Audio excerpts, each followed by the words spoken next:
FNCS Games. Welcome in, guys. This is the final 6 games of the FNCS Global Tournament live from Paris. How is everyone? Welcome in. We're gonna get straight into action because we have less than a minute. Before it starts. How's everyone doing? Welcome in, guys. Here we go.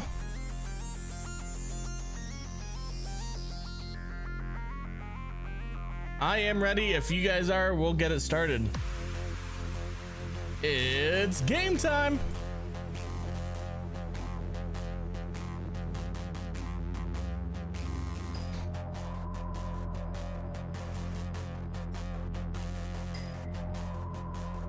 Okay, let's get it started. Let's go.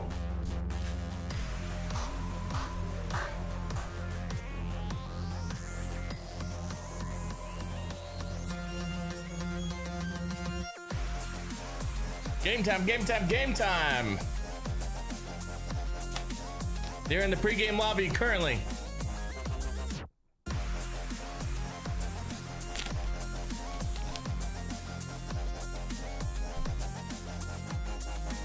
Let's turn on the sound.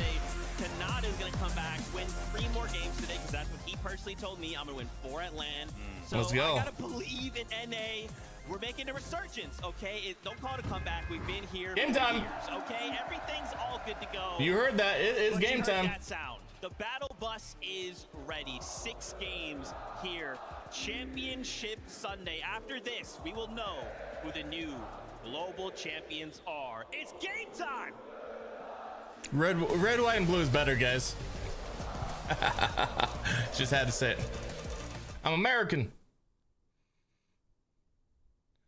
We got Clix's POV currently.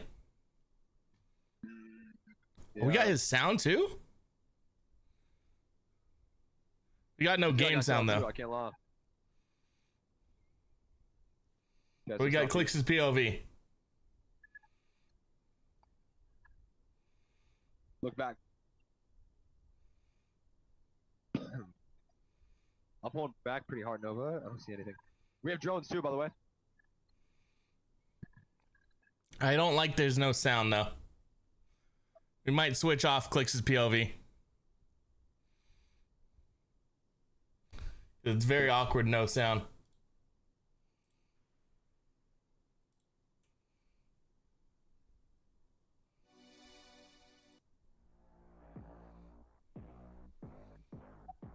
Come on now. I need all barrels.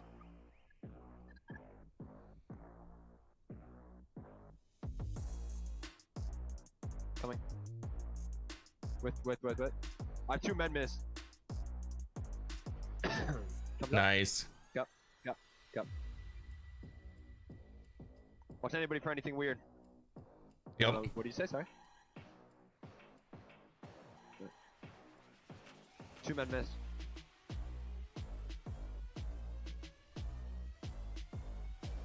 Yes. Let's fucking do it. I'm dropping members. We're gonna go between 2 POVs.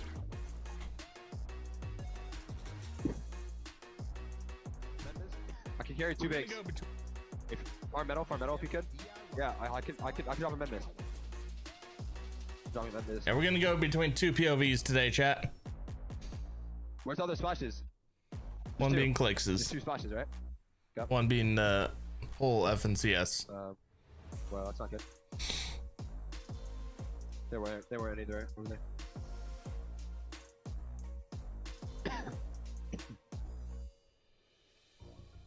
Two people. What? Oh, we're getting fucked. Yeah, you got me scared. Yeah. Drop me 100 brick. I built this. Real quick. You didn't build it. Because I just built around us right there. No, you didn't.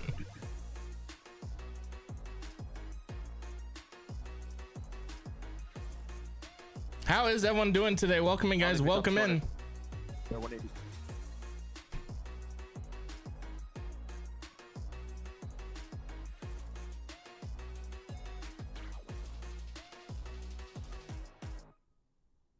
We're That's a fast short as song. fuck right now. Language. Okay. Up on metal.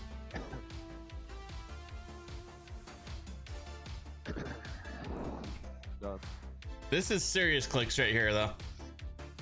This is the clicks I want to see.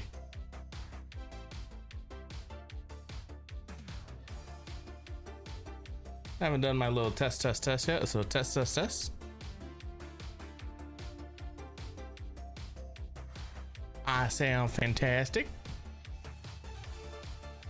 I'm going up seeing if Savage is there. It actually isn't Savage you're trading with. It's Savage is up here, looking. Yeah, I'm not looking at Middle East. Come on, Minis. Why? Yeah.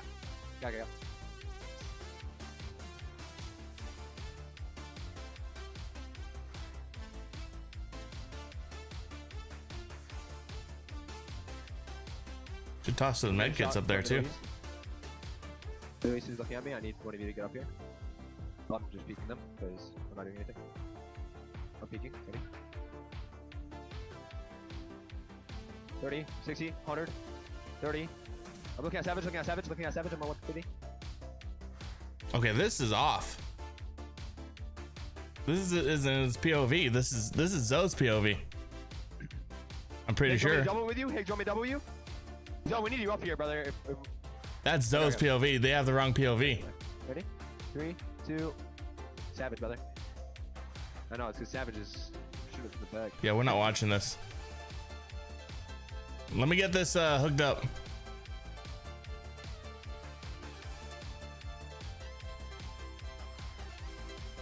Adapter just a little bit of confidence to move on over, but since he doesn't know exactly where all three members of this tree are at, it's just a little Yeah, bit that even clicks his POV. Come on. As Baka, Pars, and Pump all drop down low to that low ground just to refarm what little materials that they do have. Problem is, both of these teams are now rather isolated, Jacob. They spent a decent amount of time in this position, way far east of everybody else. So now Adapter, Mansoda, they don't even have any materials. They were trying to pounce on this opportunity, but when the time to elimination isn't wrapped up nice and pretty like what we witnessed between Tayson and Fredoxy, you just get these drawn out exchanges, and it's not necessarily going to benefit either team because they're both really low on materials. They're so You far screw out of the way yourself up. compared to everybody else. They still gotta push in eventually, and they're not really going to get a whole lot off. Let me move my cam up a little bit. Does win the fight, so Adapter, Mansoda, Balord, they spot it out. They know they can't afford to spend any more time. They need to create some space. There we go. Yeah, and I kind of like what you said, where there's not enough resources as well. And you got to realize, even if they do win this fight, They're cheating Baka, from Pars, and Malibuku Pump, or they Malabuka. are missing chunks of shield, a little bit of HP, so Storm Surge is not going to be much, even with that elimination. How's everyone doing today? Not sure that he didn't get the memo that the rest of his team already rotated out, but that's a blessing in disguise for Baka, Pars, and Pump. Just a little bit of Surge, but as I was saying, it's not a ton, so their job isn't done yet. Surge bases. In this lobby to try Screwing to over figure out Fortnite. where they could start to accumulate that damage, because yesterday that was one of their weaknesses. Just like a few of the teams in this lobby, falling below that damage threshold, you kind of lose control over your own game. You have to push teams in which you normally wouldn't push. The elimination feed certainly lighting up though with a chunk of Almost had to sneeze. knocks and bolts. Loses his shield, but based off of what we just saw inside of this Surge base, don't think that Bolts is all It's that crazy they're showing the Surge for it. bases. Pixie, Vanya, Marius just taking their time. These pre-established Surge bases, you have a pretty good idea of where other teams are going to be at, so you know that you're very likely to be able to farm a few Surge tags if you just set up. It's an show event. fighting, not Surge bases. Activity still going on this side of the map. It's actually going over back towards that OXR HQ. Peterbot, Cold, and Ritual continuously trying to hunt down Visuals, Braids, and Aminish. For Razzle, Tay-Tay, and Rhino, they're also rotating on over from Dystopia City. And this is kind of becoming a cluster of teams trying to take this high ground position outside of the OXR HQ, which I can understand why, but you're seeing Peterbot, Cold, Ritual, and some of the other teams choose, hey, maybe this is not worth it. We still That's need a really damage good elsewhere. trio, but they haven't been good in this That's tournament. no opportunity for said damage. Problems definitely occurred though for Visuals, Braids, and Aminish. Novaito, Tete, also fully aware of the fact that Peterbot's team very likely still lurking nearby, so it's not like they're gonna They don't know it's Peterbot's team though. Victor V, Epic Whale, they found themselves a little bit too tangled up here. Reek, Curly, and Cooper certainly have a little bit more priority positioning, but Victor V, he's got to try and hold things down. He wants to provide a little bit of relief towards Epic Whale. They just don't have a whole lot to work with in comparison to Curly, who's just trying to charge, see if he can run Epic down, but Reek now taking the forefront positioning. Reek instead going to be left to fall behind as Epic now scattered, but that's pretty. Come on now. Yeah, and this is just a tough position. You're seeing both Victor V and Epic Well's loadout. They only have bandages, which is really not going to help them in this situation. No extra shields, which means Epic Well is just one pump away from going down. Victor V and him have to figure it out, but Veno, Flixie, Vico, they're trying to do the same thing. Not necessarily fighting the same off spawn, even with 2 eliminations, quickly rotating away from that Cannon's Crossing and end up in another exchange against one of Asia's finest, Buyuriru and his whole trio. Buyuriru? But you can see neither team just kind of going all in, just trying to end the fight quickly. There is a little bit of elevation difference, but that's going to go over to Veno, Flixie, and Vico. So now they have the options, the choices of what to do next.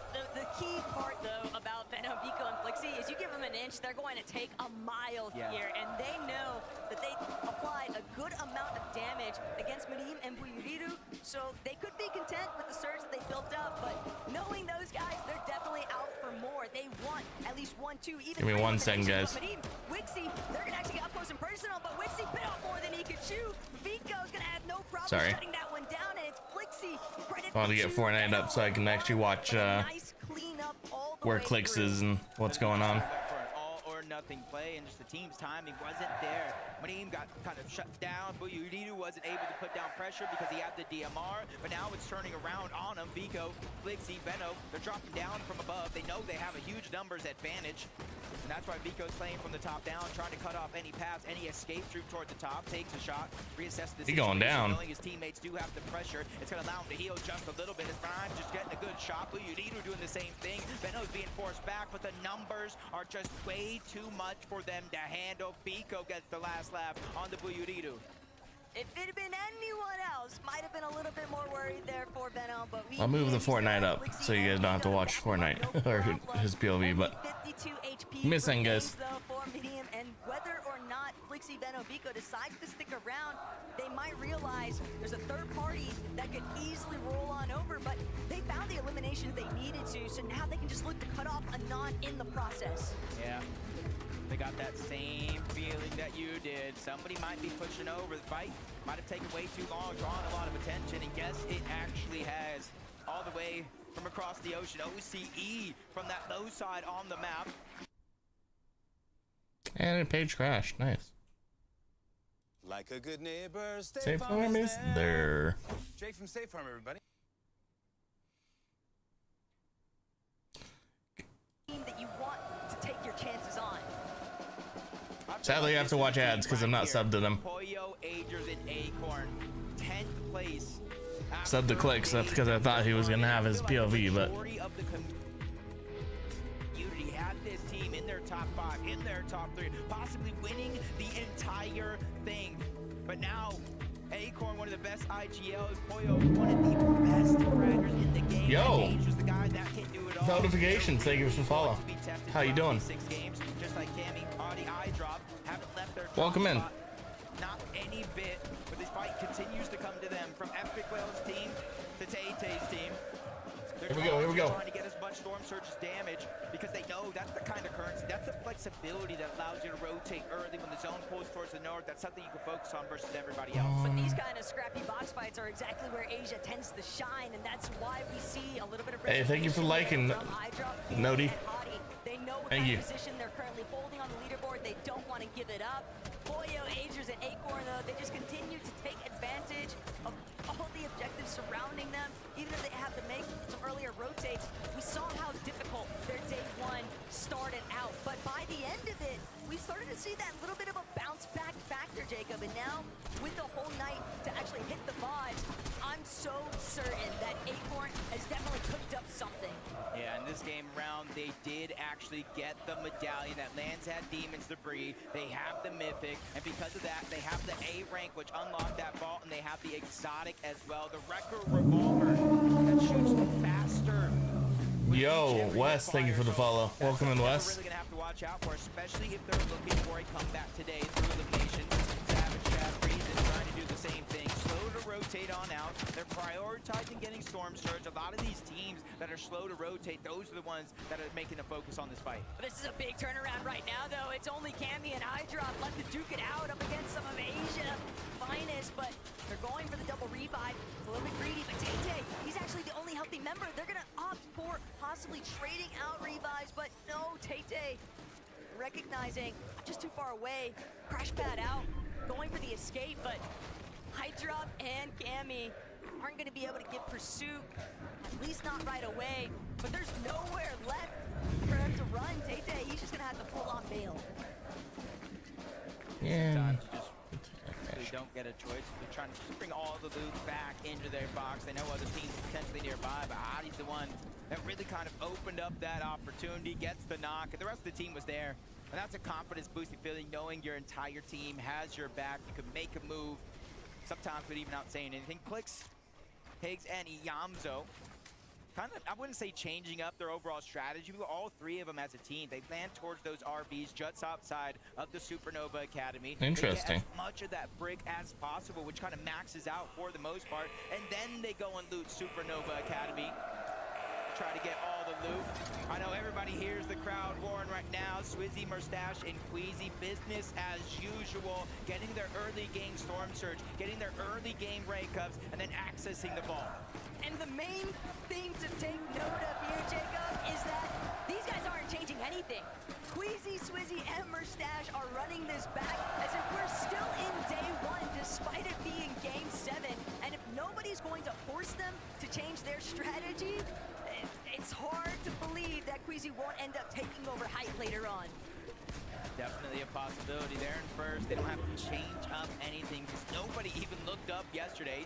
But Cooper and Curly find themselves in a peculiar situation. 2v3 versus the NA West champs, Baka Pars and Pump.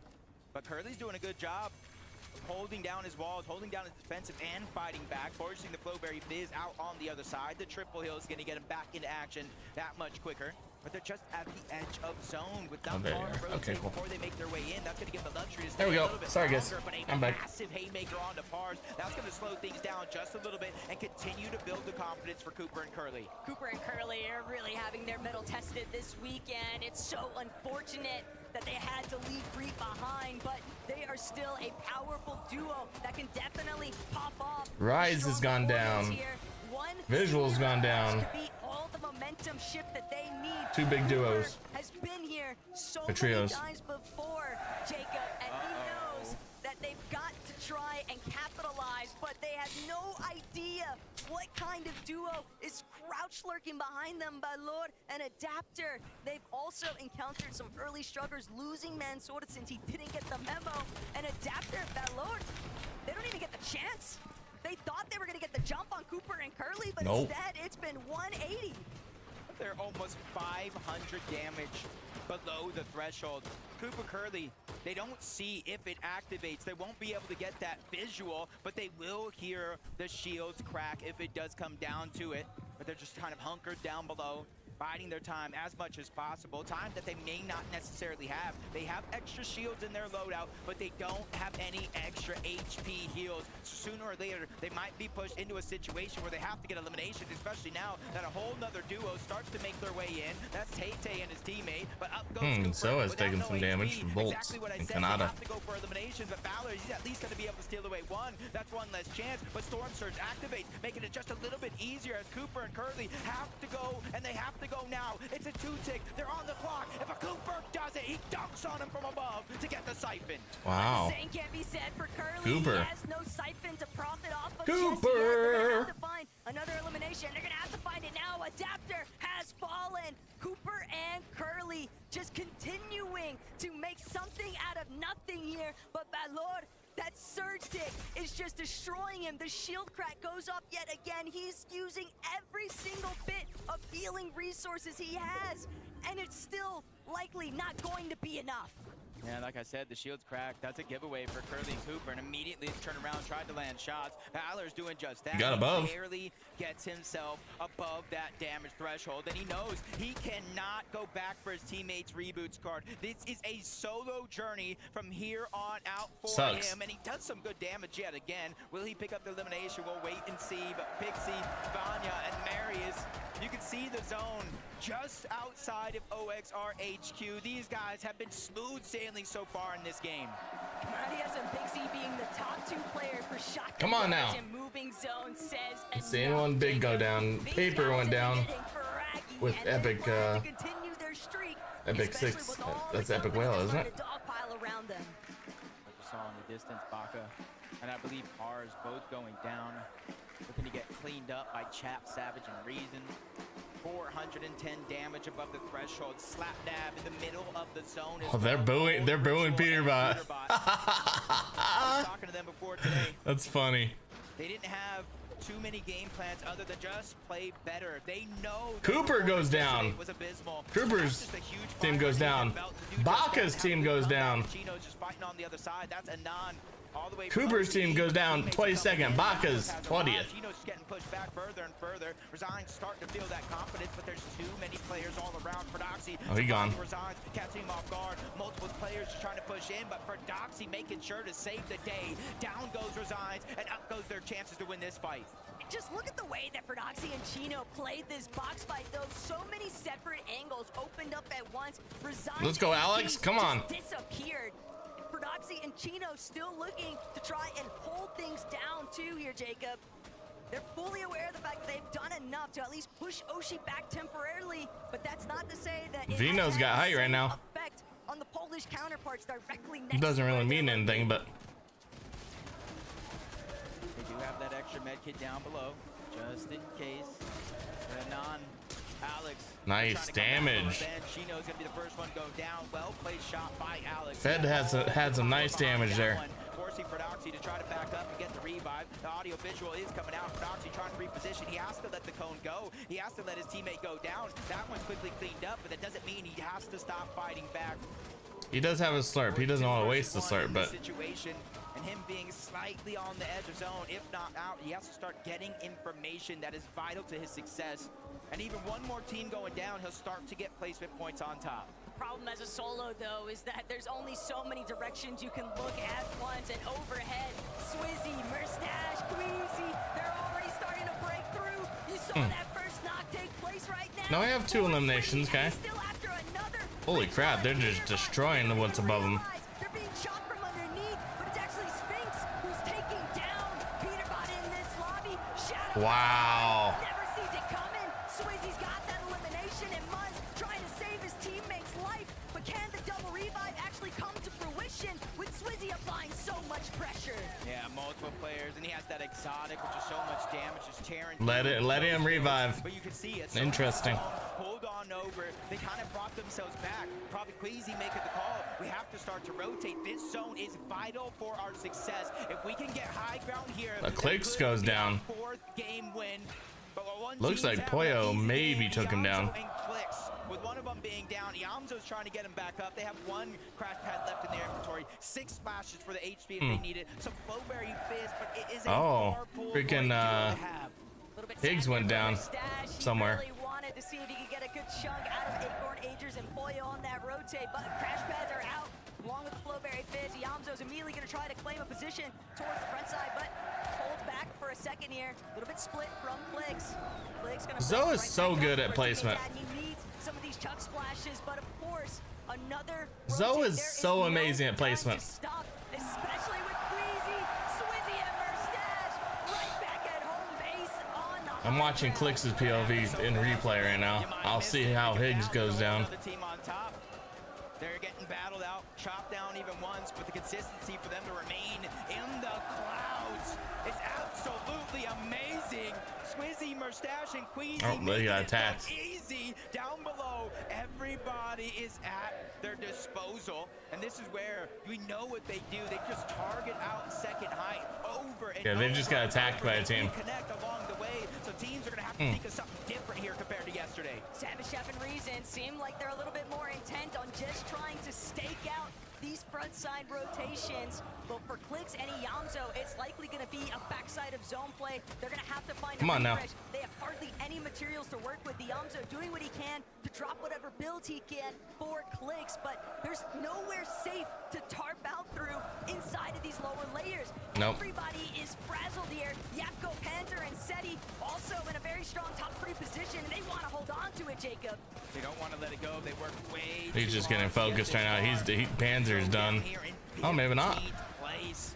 Should let up. Surge still active, forcing players to fight one another. Even though they have to rotate to the zone, they're trying to keep their 3rd place spot intact. They're only 8 points behind as we stand in this game. Power Alex goes Queasy down, and Queasy 16th are just place. Double tarping, making sure to reinforce, but Veno, the two are trying to look up. At one point Panzers or another, goes maybe down. 2 zones ago, they were the team on high ground, but it got stolen away. Up goes Acorn. They're ready to battle. Acorn Versus M8 as Poyo's ready to took take on height. the competition, but towards the backside of zone, they chop it all down. Queasy, he saw that one coming Poyo. from a mile away. That's exactly Reconnects. right. And Mustache overhead, still looking to try and build things out here, but Swizzy blocking off Acorn so professionally. Everybody's been chopped up. They're all falling down. Agers has been eliminated. I like Poyo it. and Acorn trying to go right back up on the Ah, okay, they got Malbuco got height again. They're the ones that have fully overthrown the high ground. They're the ones that are ready to find. I'm fine with that. I just don't want Queasy getting it. Queasy still has a duo, but they're still holding that 1st place spot. Kanata is going to go down. Only 3 of the teams in our top Clix 5 goes still down. fight. Mustache, Clix's Queasy, team goes down, Hero, 12th place. Queasy not only takes a big shot, he loses Swizzy across the way. Mustache has to figure out a way to reunite into the same box. They do that very, very quickly. But Cammy goes down 10th. Queasy goes down. Peterbot goes down 11th. But he's all by himself. The family sacrifice might have been everything that they needed, though. Mustache tarping like a madman, just trying to block off every possible angle. He knows there might be an opening, a teammate underneath that's just so much worse off than he currently is. But instead, it's both Kanata and Rapid. He's Wow. gonna play spoiler, but he can't get enough damage applied. Mustache still somehow, some way Get that tree. through this middle layer, and nobody seems to be cutting him off just yet, but he's running out of material, and Malibuco walks from overhead. They've lost Ping. Ping thought that he could take out Darm in the process. Instead, he loses his own life. Somehow, Rapid Kanata both He gone. still alive on the low ground. Even with both going down, He gone. on the front side of zone and a chance to get the revive. Poyo goes down 9th. Pico trying to stay Muzz alive. goes down Now 8th. Luka and Queasy's team goes down 7th. Fire down from above. They get that knock on the Kanata, and you see the Bowberry Fizz coming out. They're getting ready. The inevitability, the drop down from above. It comes Kanata in. goes down that team. The siphon Not yet. comes Mr. in. Savage's team goes down 5th. Luka is causing pain. Vino 3K goes down 6th. Kanata's 4th. Pressure here. Malibuco with a huge cleanup shot. Watts now just needs to seal this one out. And just like that, Malibuca and Watts, they take down Pixie. And that's gonna be Big Darm 3rd. here in game 7. Of course, Malibuca 1st. And Pixie gets 2nd. Pixie's team gets 2nd. Pretty good. Malcolm Malibuco's team wins this game. You up on your feet! Your fans want to see you! The Havoc fans want to see Wox! The mates want to see He's saying, what? Malibuca! I don't want to talk to you guys. Just one question really from me. What took you so long?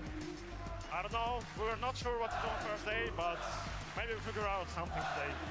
We definitely figured something out. You managed to take the high ground from the high ground kings led by Queasy. Was this something you worked on, managing to take high ground from the What a top game. I mean, it was pretty high ground this game, so we just... Not good for Clix So do though. you have the They needed the Americans to place thank for higher. taking it first and chopping the boys on top? No, we just saw just everyone. So why would you? I'm gonna Queasy's still in the lead by 170 points. Do you have a word for this crowd that are supporting you and your teammates? Yeah, appreciate you guys coming out, supporting us, and watching us play. It means the world. Hopefully, Demas is now in third. Come back today. Pixie in second. You'll keep the consistency. Kanata in fifth. Clicks in ninth. Victory Royal. Do you think you'll? Clicks is at 278 points. Leader is 570. I don't think he's gonna win, but let's see if he can get to top 5. I think that's before I let you get ready that's acceptable. For the next game. Have you got anything you'd like to say to the gentlemates? Peterbot is currently in 21st with 126 points. And the gentlemates are on their feet, and I think they're probably going to be there for the entirety of this ad break.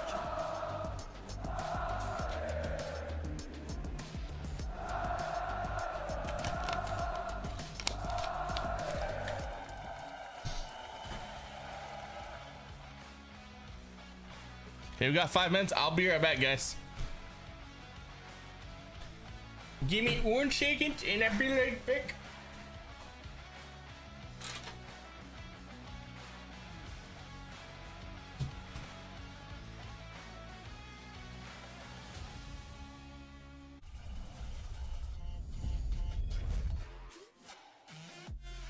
Rough, dry eye? MyBo is the only prescription dry eye drop that forms a protective layer for the #1 cause. Remove contact lenses before using MyBo. Wait at least 30 minutes before putting them back in. Eye redness and blurred vision may occur. Ask about MyBo. Need a hand? I'm good. Ooh, water spots? Not on my watch. Looks like our job here is done.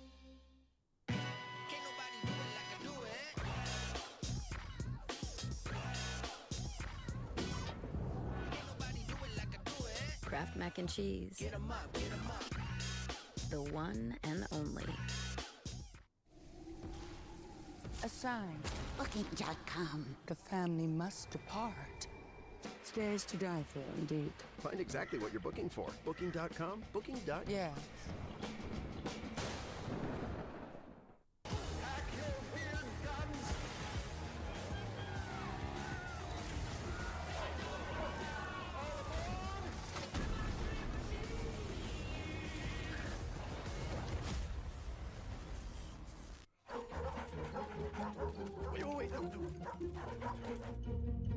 Hey, Google. Message Brooke that I need help walking the dogs and send directions to Central Park.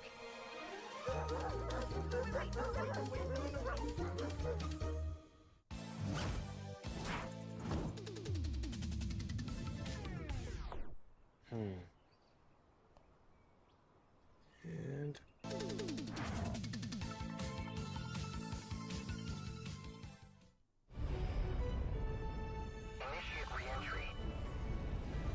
Life's better when you're under our roof, because you'll feel protected. Good thing we're covered. And safe drivers could save too. Also, your family's free too. And you can get a personalized rate based on how you drive. So while they're dreaming, you're saving. Customize what you pay with Drive My Way. American Family Insurance. Get a quote and find an agent at amfam.com. Can a personal loan unlock your ambitions? Oh yeah. Consolidate bad debt and save money for your next goal. Take a swing at your kitchen reno. Meant that literally. Or design your actual dream wedding. All your ambitions, all in one app. SoFi Personal Loans. Low fixed rates. Borrow up to $100K, no fees required. Go to SoFi.com to view your rate. SoFi, get your money right.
back. We are back.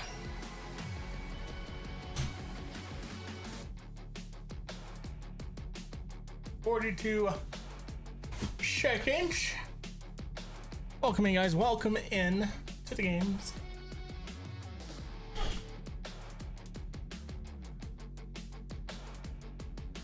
We got 30 seconds left.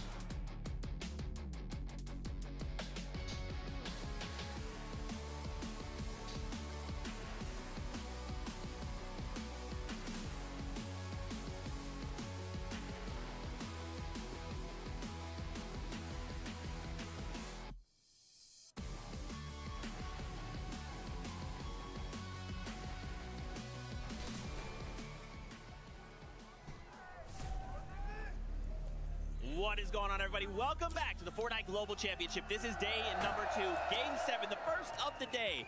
Malibuca ping Pretty good game. Get a victory Not for Clicks, though. They take away Clicks high did not ground have a good from game. Queasy. We've only seen some attempts that incredible task so many times, but in game number 1 of the day, to start things off, Malibuca sends it. I can't believe it is even possible, right? We talked about how secure we thought Queasy was as soon as he was able to get up on the high ground.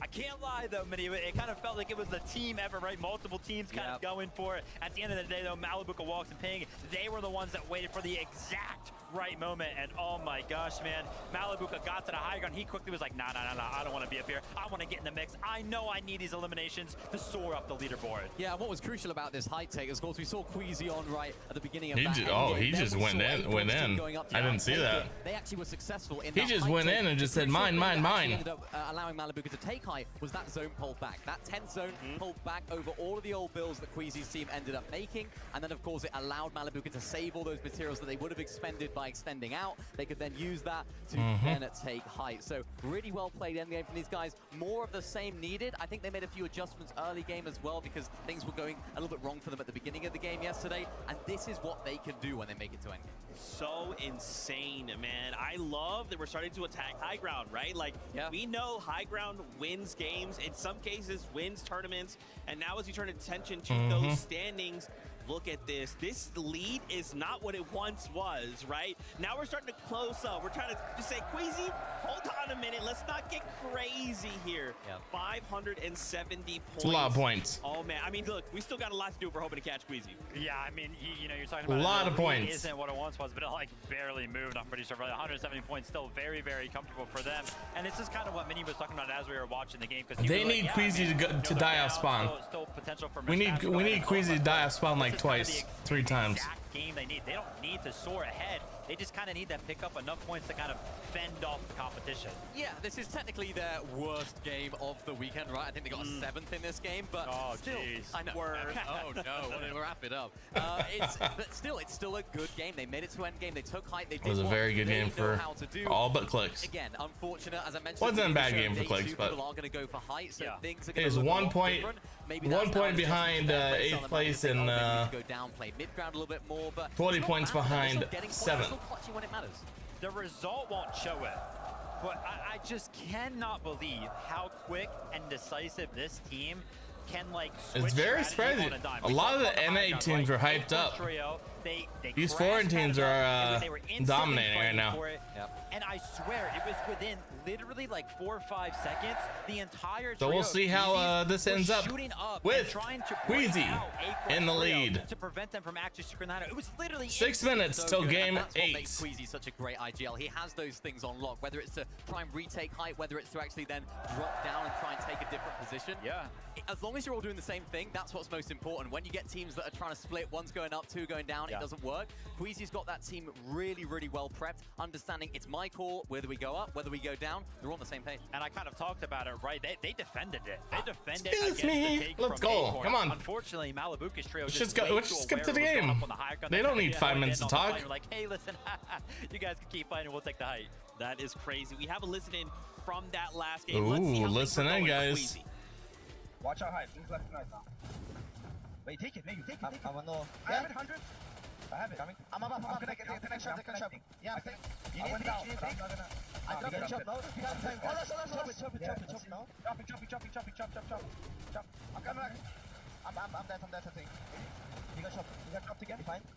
Can you come to me? One side. They were just shocked. I'm up. Did you guys get me? Nice. Can you save me? I got calm down. Wow. Calm down. I stand you guys. I have sickness. Go, okay. Go. I'm dead. You good? Can you? I don't care. Wow, he got screwed by the builds, guys. Screwed by the builds. Go up. Wow. Crazy stuff there. Hope you guys at home could hear it, because I sure couldn't. This crowd is going crazy. They stand behind Queasy. The crowd is nuts, though. They want a champion. It's like a soccer match. Man, oh man. But Just for, chanting, again, and the trio, it's pretty right, to be cool. in this kind of situation, I love This is that what they- sports I'm is. almost curious, right?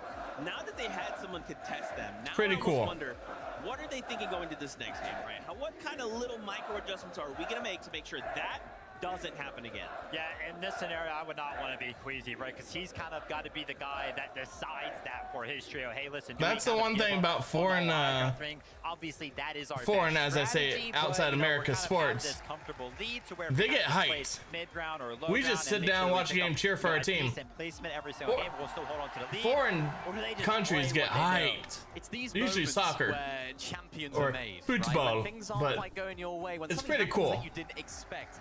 How do you adapt to that? How do you I kinda adjust wish what we keeps did working something like that in well America. for you to have the courage to say, right, you know what? Let's change up what we're doing. Let's maybe loot in a different area. Let's try and look at other teams from Storm Surge early on, because it looked like they were a little bit lower down than we've seen them in previous games. Yeah, true. Maybe we change the way that we play our end games. That courage is what makes champions champions. That is crazy. You know, yeah, you have It's that true. comfortability. How do you say, That's look, we true. have to break what we know. Yeah. If we want to be champions, maybe that's the answer. Let's go back to these Very standings, true. though, and start taking a look at the second page and see kind of where things are going. Wanted to highlight here Mr. Savage showing up here in this final end game, having a good game. Yeah. We still need work, right? There's still work to be done. They did but really having, good, starting to kind of early pick on, up but steam, starting to pick up momentum. they're starting to fall a little But is bit. more to go. I'm excited to see what else they bring. I'm actually kind of surprised they didn't move at all from 11th, right? Yeah. They were in the mix during that. Hoyo's end game right there. I think it was creeping up, Mr. though. Savage from the trio, who took some of the splashes out into the storm early on to make sure that they ended up clutching up. I mean, it's great to see them in the mix. Obviously, you know, making it to the end game pretty often, but 11th place, they seem to be kind of stuck to that position on the leaderboard Yeah. right now. Yeah, and I think that just speaks to how high quality these end games are, right? They're very top-heavy end games. Lots of our teams that are doing well already are making end games and still doing Yep. well. So it's very tough for the teams that are a little bit lower down to sort of break into that upper echelon of placement. But if they keep the consistency, Do you know going, why? Savage can keep clutching up like this. 'Cause keep people having are that trading having that in IQ surge that we know he bases. has, just to be able to have that If you don't experience, have that someone to understanding trade with a of the game, surge sit base, you're back done. And score, that's why try so and many find as many people placements as possible. on They the can lower find thing that of the back here on leaderboard top aren't side. doing well. Yeah, look at that. Top They are not five, getting surge and the dying to surge, I bet. eliminations. Insane work from them. Guarantee Obviously, it. The clutch kind of coming It's in. half probably the They just people don't at the move a little bit, at man. below with It's low just points. so tough out there. You know what's They have no crazy, one to too? trade Think with about and have to this go year, push. right? Mr. Savage comes in, he's like, guys. Look at that. Higgs, Clicks, and Zoe. competitive. Yeah. And then here we are on a global stage putting on this performance. I'm interested to see whether this can sort of reignite that sort of love that he has for the game, right? The grind factor that he has, his burning passion, desire to want to win an FNCS, because I really hope it does. I think this is a great opportunity for him. You know, they're not doing bad. They're in 11th place. They just came off the back of a really good game. They have the firepower. We've seen them performing very well in the end game as well. Maybe this is a sort of a beam of hope, if you like, for him for going forward. And we want to see him. Everyone in EU, we all love him. We were all very sad when he announced that he was retiring, but very happy when he came back. And now he's here. Yep. What a story. Oh my gosh. Also, we Pretty can't forget impressive. Clicks as well, right? NA. Yep. He's coming back. Don't even worry about it. He's putting on a show for us here. Again, though, the job is not done, right? We do have 5 more games, but 5 is going to dry up so quickly, Vivid. So for not only Clicks' trio, but for every other trio, we really need to make sure our strategy is locked tight. It felt like yesterday I was almost begging for a game from Clicks' trio here to just please make it to the end game as a healthy trio. Dang. You know, give them an opportunity, give yourselves an opportunity to show your game plan. Yeah, they show just how had good no you are, show chance how good there. of a year you've had over on the NAC region. Again, right there, game number 7. To be honest, Whole Knights of Red. I'm shocked they're doing so well. Higgs is down early. Okay. Yeah, it's tough. I mean, it's not They did not do that well this season. Bad position by any means. Early on they did okay. But later on this season and last, I know Clix is ooh, it was bad. Not the biggest streamer in Fortnite. He lives off of the people watching him. He wants to be in the spotlight. He wants to have that moment to himself, and that could almost catapult them. That could give them that confidence, instill that confidence back in them for the rest of the games. For them, they've just got to try and make something happen in the end game. More so, as you said, stay as a trio, make something happen, and hopefully feed off of that high confidence. Maybe that's a VR and getting rallied by like the crowd, right? Like having them to push you over the line to kind of start to build that momentum. But I like what you called out. The sooner the better. We'll see how it goes. It's not even just them, it's everyone, right? These little strategies with only 5 games. Guys, it's only 5 games. If we're going to try and pull out some kind of strategy, if we're going to try and swap our drop spot to the winner last game is in 10th. It has to happen now. Right, like if we're not in even behind Clix, Higgs, and so anything can happen. Last game, but to be honest, though, if someone wants to overtake Queasy, it has to be either Pixie or Demas. I don't see any other team catching up. Now they can really make those adaptations. Kanata needs to win, like, of course, what he said, 4 games. Everyone's doing different things. Yeah, and that's to even be close. But few points here from that game specifically. Right, it looks like Queasy they just have to play. Tutoring with the idea that he can maybe. They just have to. What's it called? Kind of build up for it, they just have to play safe games. Kind of thinking about it. They don't have to win every game. Finding themselves in the mix. 7th place is good. Well. Yeah, if they probably get 7th place for the rest of the tournament, they'll win. It is almost that time to kick back into all of the. Never mind. You hear that sound? That's the battle bus. Let's go. Game 8 starts now. Game number 8 starts now. Day 2. Game number 8. Here we go!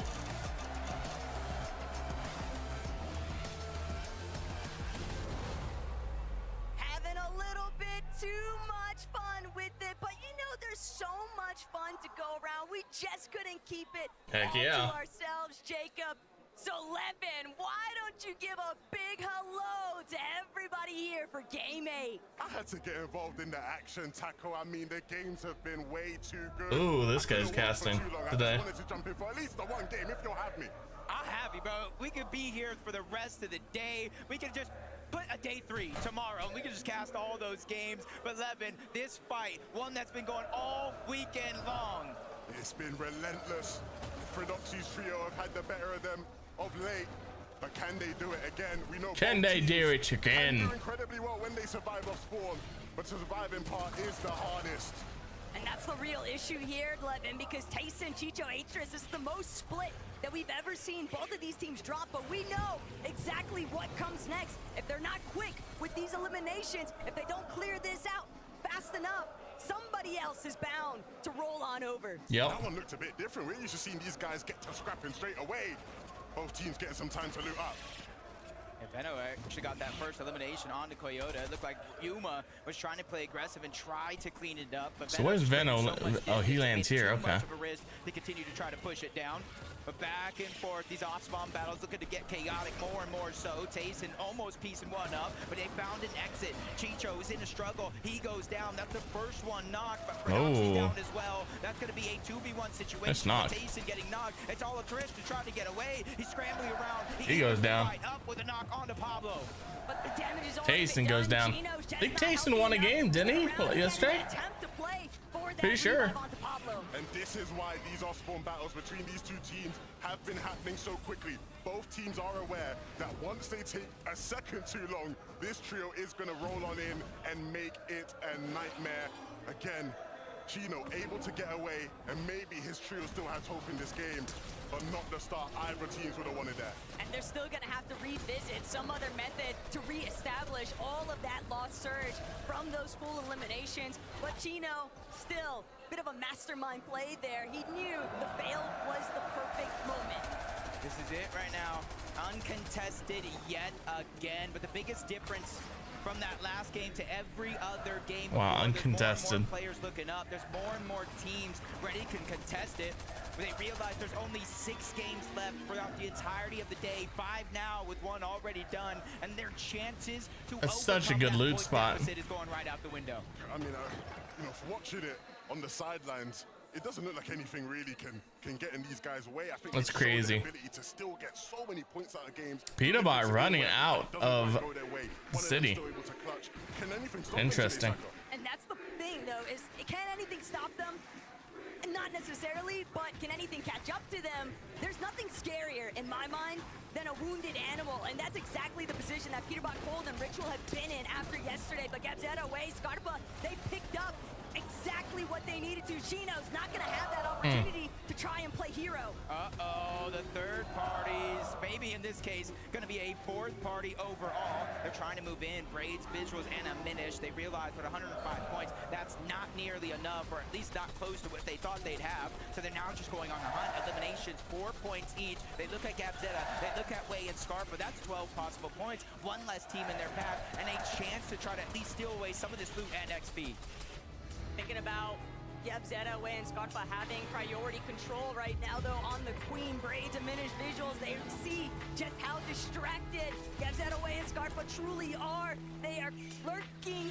They are creeping up ever so steadily, perfectly concealing themselves. But this is where patience and trigger discipline really come into effect. Yep. But another team. That's a 5th party. A 5th party's now coming in towards the side. So even though Braids, Diminish, and Visuals are trying to lurk and grab some eliminations, surprise attack 1, they could be the ones that's happening to them. But Kadu, Tisco, Striker, instead of going for a lurk, they just immediately take the high ground. They said, hey, if you guys want to rotate out of Rangers Ruin, you're going to get tagged up the entire time. I still have no idea about a Minish's team just waiting in the wings. When that opportunity opens up, they will be ready to take it. But which team is going to play their hand first? Who will make that first move and knock the domino over? Sorry about that, guys. Stare down currently. Gadu, Tisco, Striker. While they had seemed initially Had so to get Clix's intent POV on up there. getting involved, the way that they've now just put everything to a pause, surely this has got to work out for Visuals. We've got to start to think so, right? We know in this lobby the thresholds for so, Come on now. so high. Time is such a valuable currency. The more time you spend doing nothing, the less time to have to get Surge later on.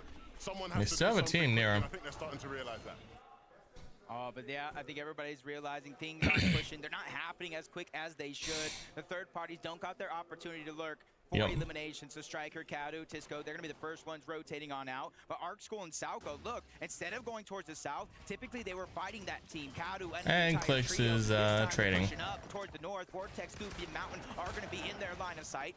School missing a crucial shot. They are in the zone, so every second is just more damage being ticked off. Salco's going to be the first one dropped. So let's see, any big teams that have gone down yet? Taston's gone down. Yesterday, but School not going to have that Rise, Riddle Rise has gone down. Defend their current hold, but it's also making you wonder Yeah, that's what it. happens to Queasy now that they've been interrupted. Oh, Federoxy. And Ticino go down. Chink in the armor. Will it be another walk in the park for our OXR HQ team? Things looking like a walk in the park. I mean, we've seen them do this many of the games so far in this competition. And the crowd will chant for Vanya Bubu. They know things are looking good for their M8 boys right now. Oh, uh-oh. Pixie will be fine. I'm sure the revive will come through. Got me excited Yeah. for a second. You know me, I like action. I like seeing the knock. They're just trading. And then immediately you key back I in. quickly remember Taco. A little bit of that third base action. But is it okay? There's a 3rd party, there's a 4th party, the 5th party's towards the north. Okay, we got a 6th party now joining Rangers Ruin. Honestly, when Rangers Ruin, It's not a 6th party. Once one dies, we're ready to take a triple contested fight it's another 3rd party, it's another 4th party. but now they're going back. Paper goes down. They first called it. And now they're just trying Soren to get Art goes down. and this might be a good plan for a team like Cold Peter Early on. that had struggles throughout the first 6 games on day 1. They're trying to figure out the formula for success. Peterbot. It's about the struggles. It's more that they've just been homeless. There's nowhere on the map that they've been able to establish themselves. But the crash pad from overhead, getting the jump onto Scarpa. Wow. That is a big opening factor here. That's for crazy. Peterbot, Ritual, and Cold. Where they still had a drone up. You would have thought they would have knocked down all the drones. Business as usual. And it's the thing about this team is they know how to fight. They know how to play for Surge. And I think that's why we see them in the top 10. It's just they kind of have the little hiccups, the little speed bumps towards the end game, maybe getting a little bit too aggressive, playing as individuals, and we do see them kind of stuck as duos. This game, I agree. I want to see a change up. I want to see no matter what happens, right or wrong play, they stick as a full trio, because when you do that, sometimes miracles can happen. Yep. But you're seeing kind of one side, the north side of the map, kind of getting a little aggressive. Teams just trying to push each other in order to get their Storm Surge. On the south side of the map, with the zone pulling over in this direction, this is where you're going to see more and more of those Surge bases set up. A lot more time. They need to put a stop to these Surge bases though. A lot more flexibility. This next season. Or next, yeah, in the next chapter. And he's delivering so far. Because this is not fun. It's kind of boring. We don't want Storm Surge either, but we want like mid-game fights or early game fights. But Seti is used to not being the favorite. There isn't early game fights except for So he won't let that bother him. rarely these guys just going on the offensive. Zones kind of favoring them out of all 3 trios that are in this. Ooh, Peterbot takes some big damage there. It looked like he knew exactly where those shots came from. And look, I fully understand that Peterbot, Ritual, and Cole, these guys are such prominent players on their region and just considered top players overall. But even still, there's only so many. And they are not doing so well this tournament. That has been a real thorn in their sides throughout this weekend. Oh no! We already know about that. Classic. They dropped down the Surge base, and with that fall damage, that's easy Surge for them. It's raining loot and a chance for them. It's raining loot. Hallelujah! It's raining loot. Oh yeah. Epic whale, but one team's Come on now. a little bit caught Peterbot down 2 health. what the adaptations Doesn't really matter. kind of anticipate heading into a day 2 format. It's on the feed. They're just trying to get higher on the leaderboard. There's no way they can't get top. I don't think they can get top 10. Maybe they can. From their actual initial drop spot, you see them saving the slurp truck down below for those extra heals. Seeing Rapid just kind of eye out the land right now. He is the IGL for the team, trying to figure out where players are currently at into the zone and where they need to start to rotate to, so they have the least congestion. And in the background, Queasy coming back at Kanata. I think that Kanata just spotted out, and you know what they're looking for, Taco Levin. They're looking for that bunker. They want it, but are they going to actually be able to grab it with Kanata, Bolts, and Rapid so close by? Be pressed to believe, hard pressed to believe that Kanata would let that one go for free. Same case scenario for his teammates, but Click Zoe and all them are playing big Storm games right now. And it's worked out heavily for them. Team with such little experience, but you could never tell from watching them in the lobby. Set game plan, set structure, and excellent execution. The young Poles continue to make their mark on this lobby, but there is still plenty to do. Acorn and Aegis. Now they're leaving the Storm. I don't know. They're going. Oh, Clicks did not get the big shoot off the launch pad. They might be able to find him, but if they aren't able to bring him back, it's basically an uphill battle. So they all came back. For Acorn and Aegis. Mustache, Swizzy, and Queasy, though, they're still able to make their way towards the bunker. No big other teams have gone down so far. I will let you know when they do. Not really willing to get caught up in this instance, but maybe they choose to wait outside. Maybe it's somebody else entirely. They got the pump. Shut Queasy down. There's very few They're not taking it. that can even access this vault this early on in the game. So even there, they're not that close to another. They have to rotate towards that OXR HQ. They have to rotate towards the south. So for Vanya and Marius and Pixie, they're going to be able to kind of see Mustache with. Are they not going to take the gold? Memorize their outfits throughout the course of the game. There's someone else going to take it. Get that 100% confirmation. Hey, Clixo and all them are rotating.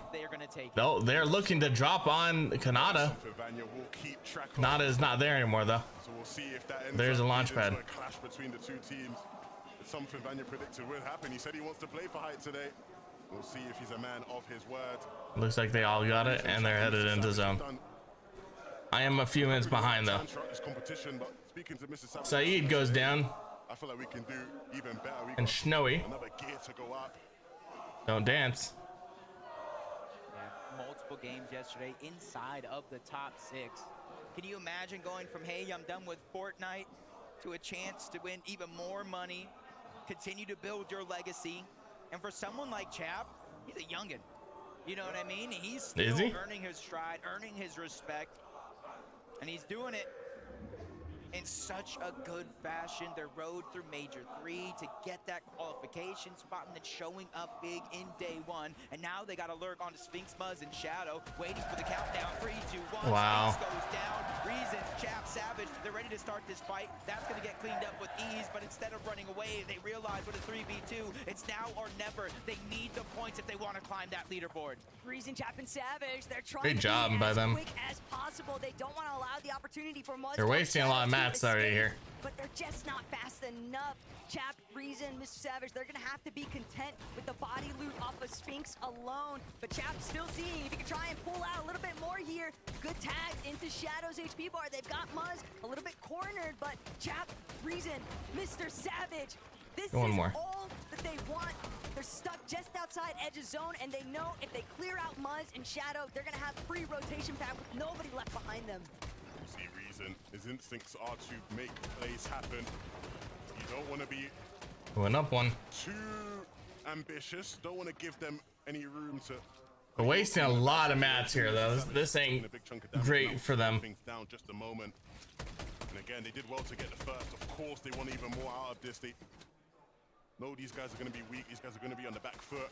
So they'll continue to pressure, but let's not make any mistakes here, boys. Yeah, they're out of zone. They're kind of thinking not too many teams even hear the noise, but get Zed away and Scarf, but they definitely do. And they're Savage, no shield. Goes down. Chap trying to finish this fight. They do finish it. So Savage takes down Shadow with a third party. No, they don't. Third party now. That's the way to do it.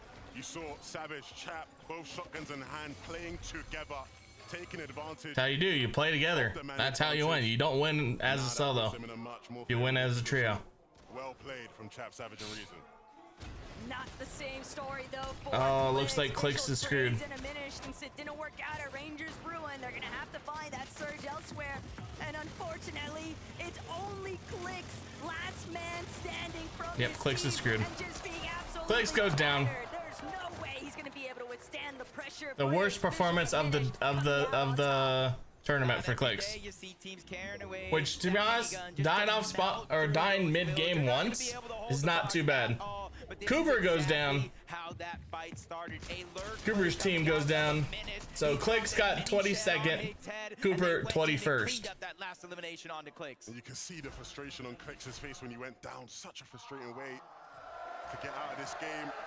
But they'll have to hit the drawing board. Malibuco walks being all it takes is a quick pan over. And M8 is going to send a surging roar through this arena. That has got to be such an amazing feeling. But saw a glimpse of Mustache just now, and this could be trouble brewing. And as you can see, I'm watching Clix go down now. Some momentum. They pick up that first win, they keep things rolling. This game will be a big sign of whether or not these guys are really here to play in this competition, or whether it was a one-hit wonder. And watch QT. After that game never went being in such a commanding fashion too, but that's the gameplay that we were almost expecting to see in day one. Come on now. As long as they manage to capture that kind of Who we cheering for now? Mr. Savage? Let's go with Mr. Savage. But there's still plenty of opportunity to catch up on some positioning in the leaderboard. Yeah, I'm always saying you got to leave no regrets behind when you play on such a big stage like this with a huge life-changing amount of money. And I think yesterday, some teams may have played just a little bit too safe compared to how they play during the majors to qualify for this global championship. Being able to go it is a lot of money. VOD review and really figure out I don't think it's life-changing. It's not $1 million, $2 million. Every step of the way, but when they get a key knock, when they get but it's a good amount. I'd take 150,000 too, but it's not life-changing. That we see here are willing to contest that high ground in the later portions of this game. Gentlemates will certainly be happy to see Poyo back up and in the running, but you have to wonder, Levin, what does their surge actually That does really help. They seemed a bit desperate there, trying to find some additional surge trades with Agers, Acorn, and Poyo, but it's the backdrop pressure. iDrop catching Acorn completely off guard, but there's such a direct path that they have to take into zone. They can't sit outside any longer, and it's just making them too prone to being picked off in the process. Yeah, this is going to be a tough game to fight your way back into. So many of our teams here just set up so well.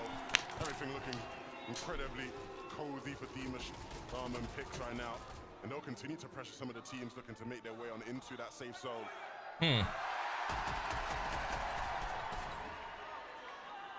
Just gotta let it sit and appreciate it after all, but Poyo, Gentlemates. This crowd is going crazy. Everything surrounding them, but Poyo, he's gonna look to try and close in on the surge base again. Desperation factoring in, heavily 500 below. They've got to get damage on line. They've got to do it ASAP before they find themselves being taken Poyo's done entirely. Poyo, Agers scrambling, but it's not enough. They can't stand tall. Yami Hadi. Poyo's team goes down, 19th place. From those siphon materials. Cammy could smell the desperation on those guys, and they capitalize. Unfortunately, it was always going to be an uphill battle. Yep. Poyo and his trio, that was a tough game. Demus right there in, I think he's in second or third. We need him to go late game and win this game if we have any chance of Queasy going down. Below the damage threshold, but now the zone pulling up over towards the north. This is a good zone for the majority of the lobby. There's not too many different elevation changes, especially drastic ones at that. It's just as long as it doesn't pull towards the west. That's what the entire lobby has to be open for right now, including Pings, Walks, and Malibuca. From high ground victory royale in that last game to low ground for now, but this is exactly kind of the same pace they were taking. It wasn't until zone 10, maybe even 9, that they actually went up for that high ground and held it for the rest of the game. But you're seeing some teams above the damage threshold with their eliminations, but 4 eliminations though. Veno, Vico, and Flixie, they're 178 below the damage threshold. He's getting, yeah, you need to just stop and build. Outside of the lobby, making it hard for them to find their way in without burning through these materials. They've at least got an ample amount of mats though, so they're not too pressed just yet. Yeah, hug that hill. To start to kick things into overdrive. We can't shoot you through the hill. Veno, they're still sitting underneath that damage threshold. They got Oceana directly next to them. This is the first fight they can find. This is the first fight they can find. Immediately beamed, thrown back. That's all the damage that they needed, just barely pushing them above the threshold line. They still need more damage then. Strive for, those are the fights that they are so effective in. We've seen it all year long. They'll find themselves in tough situations like that and create their way out of it. Adapter's team goes down. Valor 7 and Adapter. Whoever that is. No one's in center except Seti's team. They're all hugging that edge. That could be really bad. Same here for Pickstorm and Demus. I said underdogs to top dogs. Levin, this team is probably one of the biggest surprises in EU, right? Yeah, these guys have been phenomenal. We've highlighted it so much. But this is another example of a game where they're playing at their own pace. Excellent timings. I know when we've spoken to Coach Sven, he's always talked about the preparation of these guys being so important. They understand how to play this lobby. Oh, look at that high ground. Wow. Like a game where we will probably see them in that some good high ground by Pixie. Pixie Vania Marius, they want this. They're starting to get a little bit of posturing now. 8th zone. They're ready to maybe try and make that approach towards holding height, but it's the barrier. They still have some height too. Are we finally getting to see it here on land. We finally got a chance here. 411 points. These are the ones that are essentially hot on the heels of that first place team. They're building out, looking for opportunities to reconnect. You see Marius focusing down that second high. It's not held up by a ton, but it's held up by enough if that metal settles down. 59 below the damage threshold. He does have minis. He does have some big pop, even a med miss. But the miracle thing is that Storm Surge is going to turn off. It's going to reactivate. I see some people that I haven't seen before going down mid game right now. Mr. Savage goes down. Chap goes down. Peterbot goes down in 14th place. Peterbot's team is down 14th. Not bad for them, to be honest.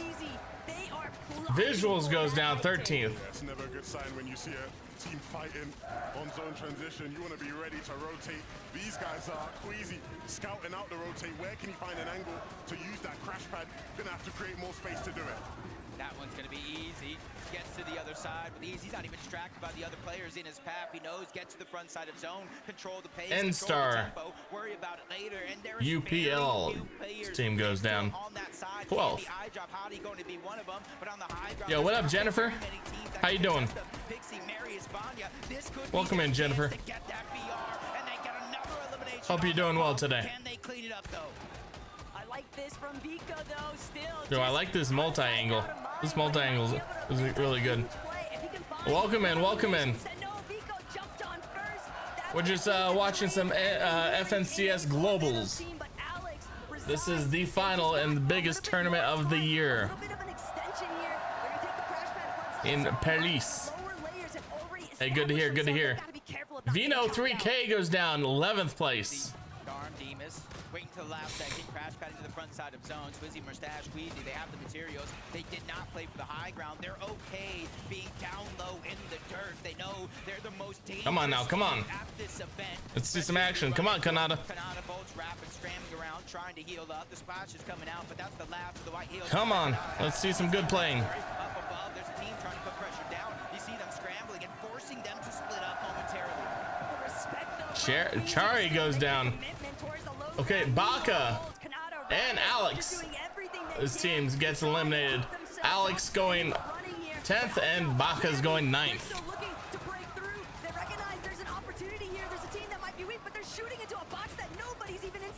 Goes into the south. They got Yup. lots to figure out. Swizzy, Queasy now as a duo. We've seen them dominate from They're a the skies. duo again. How good can you guys take it? Swizzy wants it, looks to chop. Pixie, Marius, Vanya. They've held on well for now, but this is the hard part. Can they continue to hold on? It's not held up by much. See the double pump coming out from Marius. That's not going to deal. Goofy goes down 8th place. Marius is dropping down along with Pixie. Who's gonna win the whole thing? I think Queasy's gonna win. Queasy just has a huge lead. I don't think Queasy's gonna lose it. Queasy goes, speaking of Queasy, Cammy goes down 7th place. Queasy's team goes down 6th place. I still think Queasy's gonna win though the whole thing. Because he just had so many points.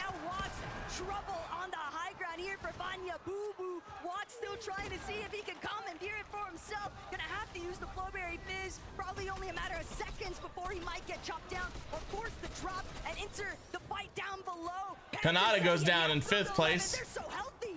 Yapko. 64 points though this game. Can they close it out on the low ground? Demas will fall. And so now, Seti, Panzer, Yapko looking to remind the rest of the competition that they are in it. Yep, they're gonna win this game. Has no more HP to hold on. The tree will be the only thing stopping it. They just need to connect with the final shot. Malabuco 3rd. Pixie 2nd. And Panzer, Seti, and Japko get 1st place. Yapko. Great games. Frankie, they're just a few games away. On your feet, Did boys, she just on your change feet. dresses? Seti, it felt like it was just a matter of time before you got your victory royale of the 2025 Fortnite Great Global great game from these How guys. did you manage to do it from the low ground? We need to see Clicks 1-1. I'd love to see Clicks 1-1. It just works. They did not do well So quickly for you guys. this game. So, coming back, we talked about Hopefully they can make it further North next game. America to Europe. Why do you think Europe is so successful here in Lyon? Europe is very successful. You are crazy, absolutely. Incroyable, mesdames et messieurs.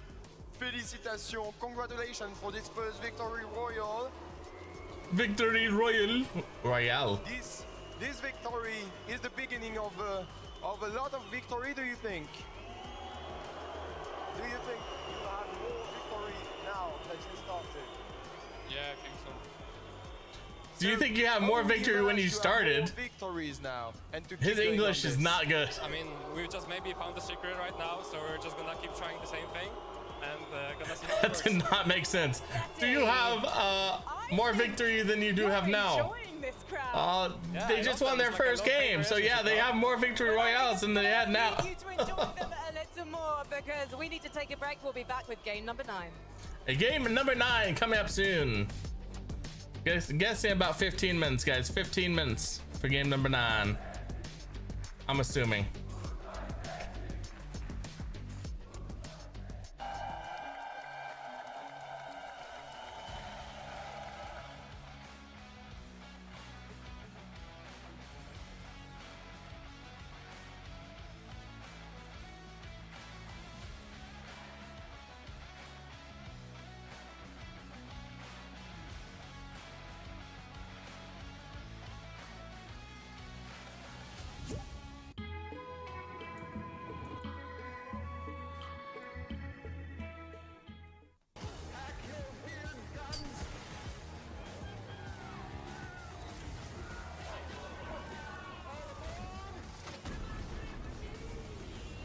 We're gonna mute this right here because I don't know if it's copyrighted. We're gonna mute this right here because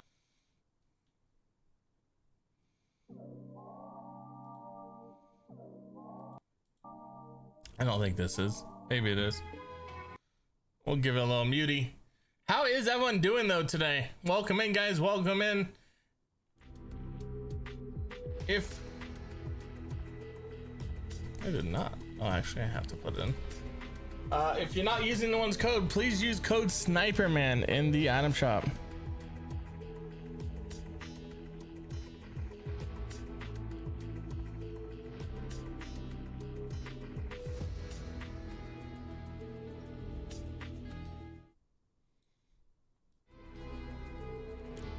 Please use code SNIPERMAN. Even if you're not buying anything, use code SNIPERMAN in the item shop.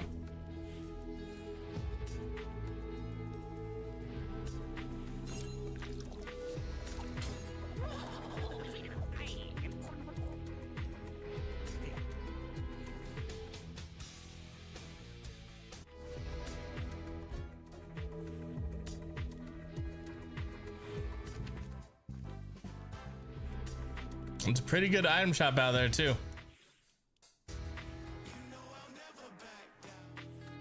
The icons are back.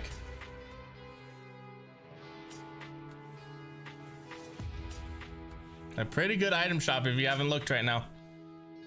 Hello, Jen.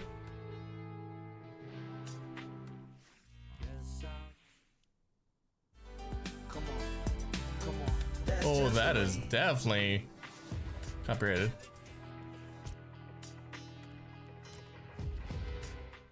Oh, that's not what I wanted. There we go. Okay, how is everyone doing? Welcome in, welcome in.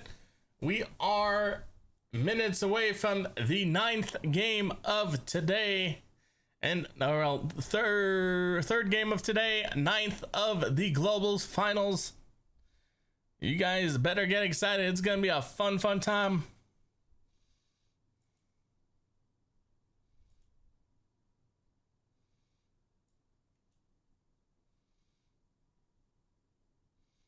How is everyone doing? Welcome in, welcome in.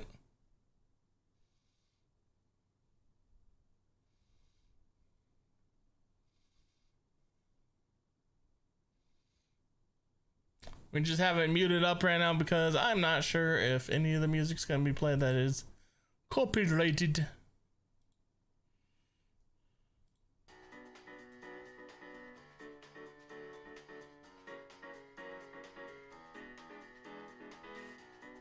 Nice. Nothing good. Nothing good. Boom boom boom boom boom boom boom boom boom boom. To the end game. And I mean, those are the type of rotations that, you know, Seti has been synonymous with in his career, right? He's always been able to execute those, especially in late game scenarios. I think the big thing with this team is, again, they had such a strong start yesterday. A lot of people sort of would have looked at them and gone, are they going to keep it going again today, right? Can they really get a foothold in this competition? Seti showing right here, he's here to stay. He won't let that crowd affect him. And that's going to be a big game for them in the standings. Look at that. Now, Clicks falls out of the top 10. Man, they are moving up, dude. But guys, look, yeah, I mean, 438 points. If that was all, you know, that was the talk, would be fine. But when we look at the top, Queasy, Murstache, Swizzy, 606 points. It doesn't matter what situation they're in, right? They don't need to be winning the game as long as they kind of Clicks falls to 11th place. Keep buffering that as But still can get top 10. Kelly, eventually that game is going to show up, and they're going to win that game, and then that's it. GG, everybody else. It's just so hard to really do anything to this trio when you look at their early and mid game and just how solid of a strategy they have. Obviously, the early game is just clean for them. They have no issues rotating into that bunker, making sure that they're getting those heals in that metal. Yeah, someone needs to take down Queasy early. Use their metal builds because they know in the bunker They need to take down Queasy early. All of that, and even in a surplus, and then they rotate over. This was the first time, though, that I really saw them kind of controlling the front low ground of zone. And even in that position, when they didn't have what they needed for high ground, you see them. They're still peeking up. They're still looking at high ground, potentially as a duo to steal it. Nothing can slow this duo down. I mean, look, very true. Give it a scout. You know, you always got to give it a look. And I mean, look, think about it. If they're not up there, they got to be thinking whoever's up there. I want someone that stares or likes me if she stares at other people. Again, we've just been banging on about how good they are, but they continue to show us how dynamic they are. She just has that just. That's right, man. I want to take more look at more of these standings. Stare. Whoop, Oh, just kidding. game time. You heard it. Game is ready. We're jumping back into game time. Let's go.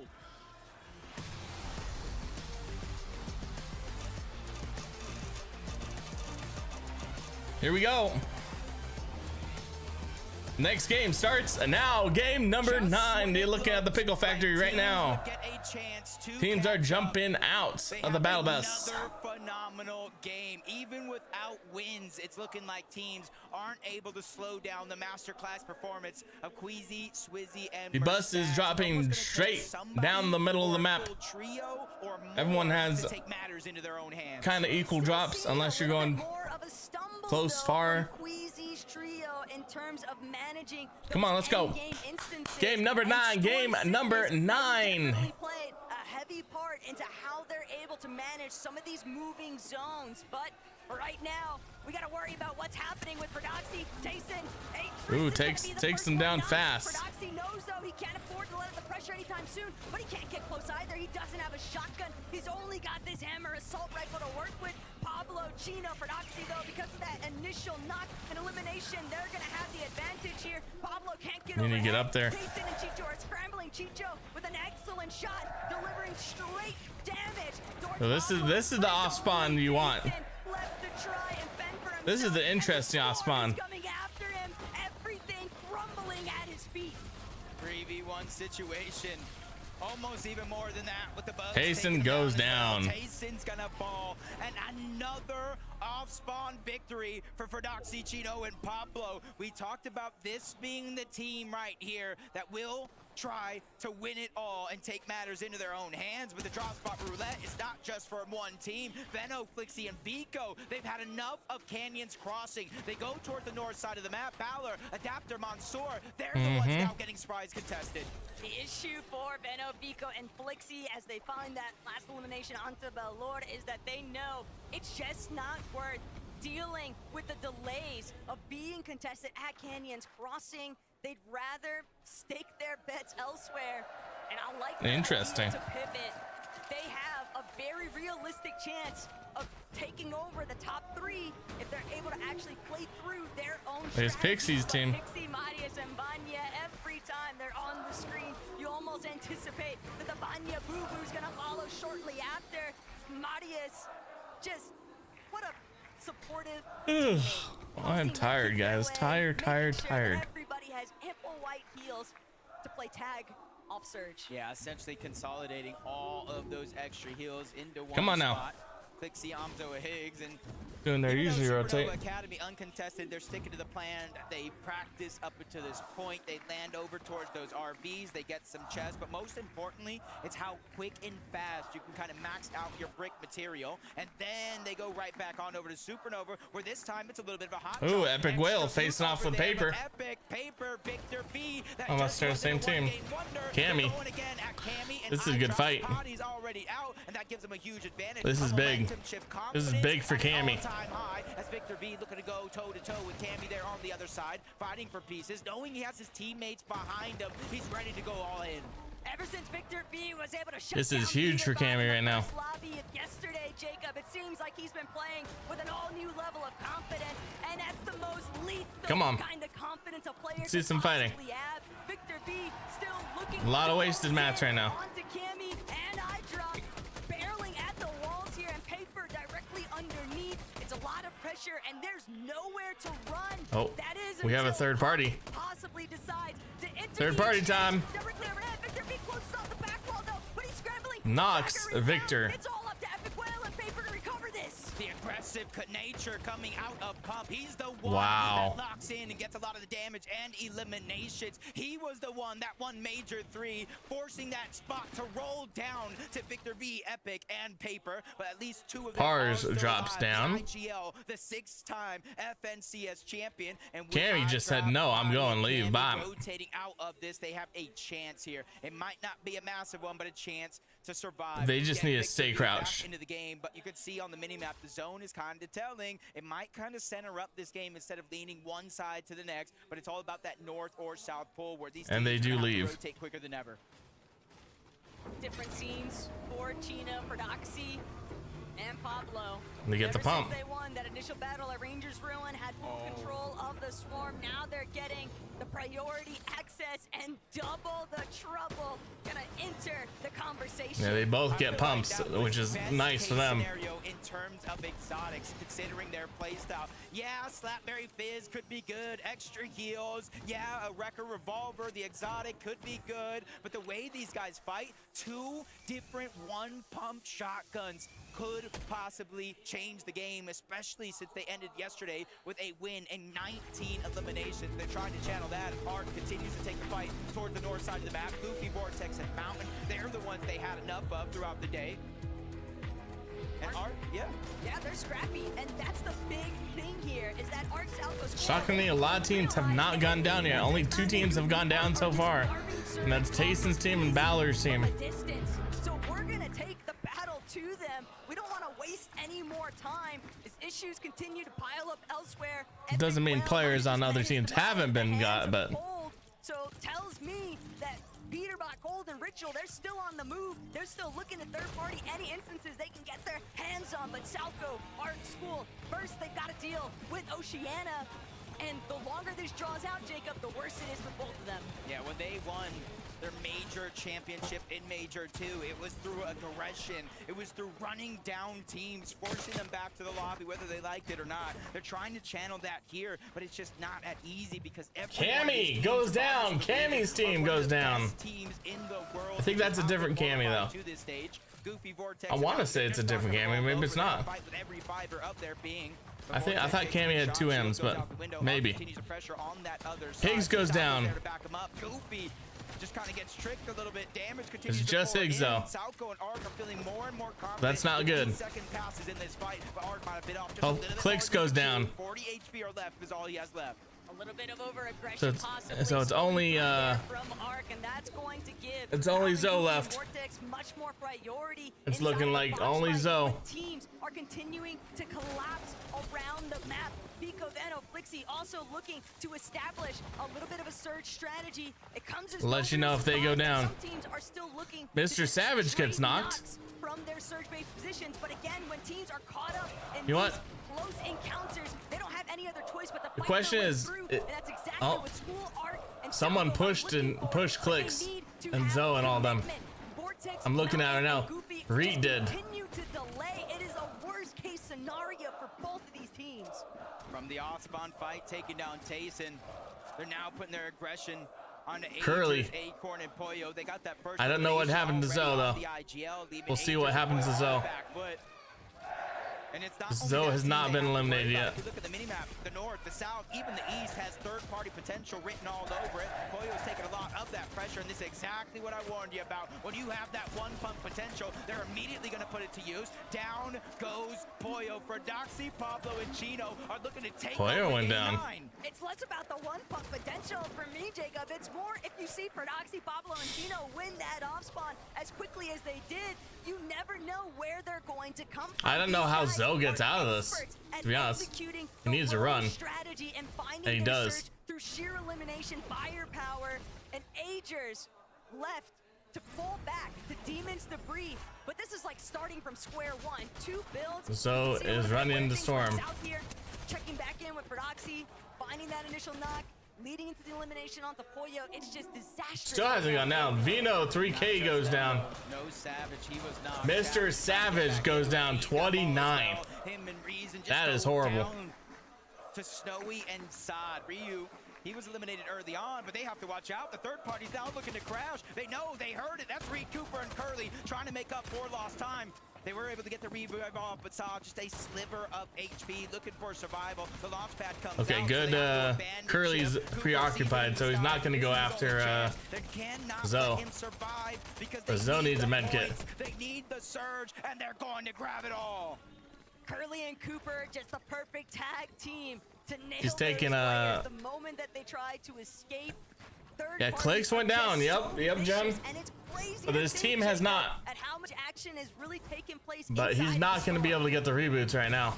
Oh no, I saw what happened in the feed, but now we get to see it here. Blixie down. Vico's trying And to he's fight not back gonna with the elimination on be the able to Tay-Tay. survive Ryo's as a solo. essentially going to be by himself, and you see him So he working eventually around. needs to Benno go, just runs into the brick wall. Rhino is there. Oh my god! He eventually needs to go in and get the cards, but Pollo goes down. We just witnessed that. Benno and Vico 27th. have Naito in their sights, and yet somehow Okay, Zoe got him back up. they're the ones Nice. that are sitting waiting for the battle bus to take off. Zoe is able to get him back up. Iamzo, Clicks, and Higgs drawing us back into Supernova Academy. But Jacob, this is preposterous what is taking place. I feel like all 3 majors was kind of like leaning towards one thing. A lot of these towers, the surge, the trading shots, but when you come to the global championship and things don't work out, you have to adapt, and you're really seeing a lot of these teams adapting at its finest. Marius Vanya, Pixie from the OXR HQ. This is exactly what you were talking about, consolidating the heals early on in the game, 3 med kits in the inventory, extra med miss. So now, even though they have to rotate on out, they're as healthy as can be. And no one was camping cards, so he was able to get him up, which is good. Goofy goes down 26. Trying to stay out of that render distance. They don't want to be scouted out as they're soaring in off these rotations. But Pix, Darm, Demas just continue to impress. You would never believe that this is their first ever LAN experience. Wow. They have played with so much confidence. Interesting, first throughout ever. The entirety of this weekend. It almost feels inevitable before they find their victory royale. Guys, make sure to share this live with your friends. Get as many people in here as possible if you guys could. It'd help out greatly. Champions. We have 7-time champions. We have 6-time champions. We have some of the best players in the world, but it's Darm, the new kid on the block, that's really putting on a show here for his team. If they can continue this pressure, you know, I think that something can happen here when the score is over at the end of the day. Only time will tell. Non-Resign and Alex, they haven't moved away from their drop spot too yet. The zone has kind of helped them out, but now they're going to get a farther pull than they've ever faced so far. And the only big question, seeing nobody else really around them, is how much surge do they have? That's true. Always have that rip pod incoming, a little bit more resources, a little bit more utility. utility. Yeah, they don't need to leave. Alex doesn't need to leave, but they don't have that surge that they might need. Kanata in a different spot here. You have to anticipate that there's going to be a team possibly looking to set up a crouch sneak play. I don't know how far zone is. Every Let's see. single corner in day 2. Kanata rapid bolts rotating on over, trying to get as close to the center of the zone as possible. Give themselves a little bit of elevation to work with. Not too much. Still there. They don't want to be kind of the focus of the lobby overall. Steady Yapko Panzer, same thing for them. They already got their mountaintop. Just at the edge of the zone, though. Seti's using that bush to his advantage, not even a full box. If you don't respect the player, you've got to respect the gameplay. Maybe Seti can win over this French audience. Maybe he can be That was a very interesting nominee cast. for somebody to cheer for here, because they've really been playing lights out this weekend, Jacob. They deserve a little bit Alex of credit fighting with for what Seti. they've been able to put up. But right Let's now, see how this goes. in on Alex and Resigns, trying to shut down Seti, Panzer, and Yapko. They don't want to allow him to find any sort of rhythm. Yeah, it's gonna be Come on, Alex, let's go. Come on. It's that Yapko with 2 different versions of the AR. He has the most damage in the lobby, making sure that they can play these games out with flexibility. They can play these games out running. with space and positioning, because he is making sure they are almost always above that storm surge threshold. And it comes from positioning like this. Remember, Oh, they landed Higgs. the factory all the way Higgs. towards the east, so they're making their rotation Fighting a someone. huge focal point of their game plan. As we jump on board, Clicks, Higgs, and Moving Iyamso back. still rotating in from the north side of the map. They're being trailed by King Phaser and PHN, which is not a comfortable feeling, because King Phaser and PHN love to fight. And it's not only that, but look at how much material they've been having to burn on Yep, their way they don't have in. much Not only mats. that, but they're also just announcing This is to not looking everybody good. else inside of zone already that's looking back. Oh, there's walls going up. Oh, there's definitely at least one team approaching us from the flank. So they Not don't looking even good have right now. a chance to try and even posture more towards the inner section of that edge of zone. And Phaser, King, PHN, that is the last team you want behind you, because for the reasons you just mentioned, Jacob, they love to fight. And they do so as a full trio. And they're backing off. Okay, good. They need to start farming up, though. Team position nearby that they're above the damage threshold, because that's one. Clicks and all them need to start farming up. But you're seeing when it comes to our top 10, 2 more teams have went down. Still got Malabuka. There's Malabuka.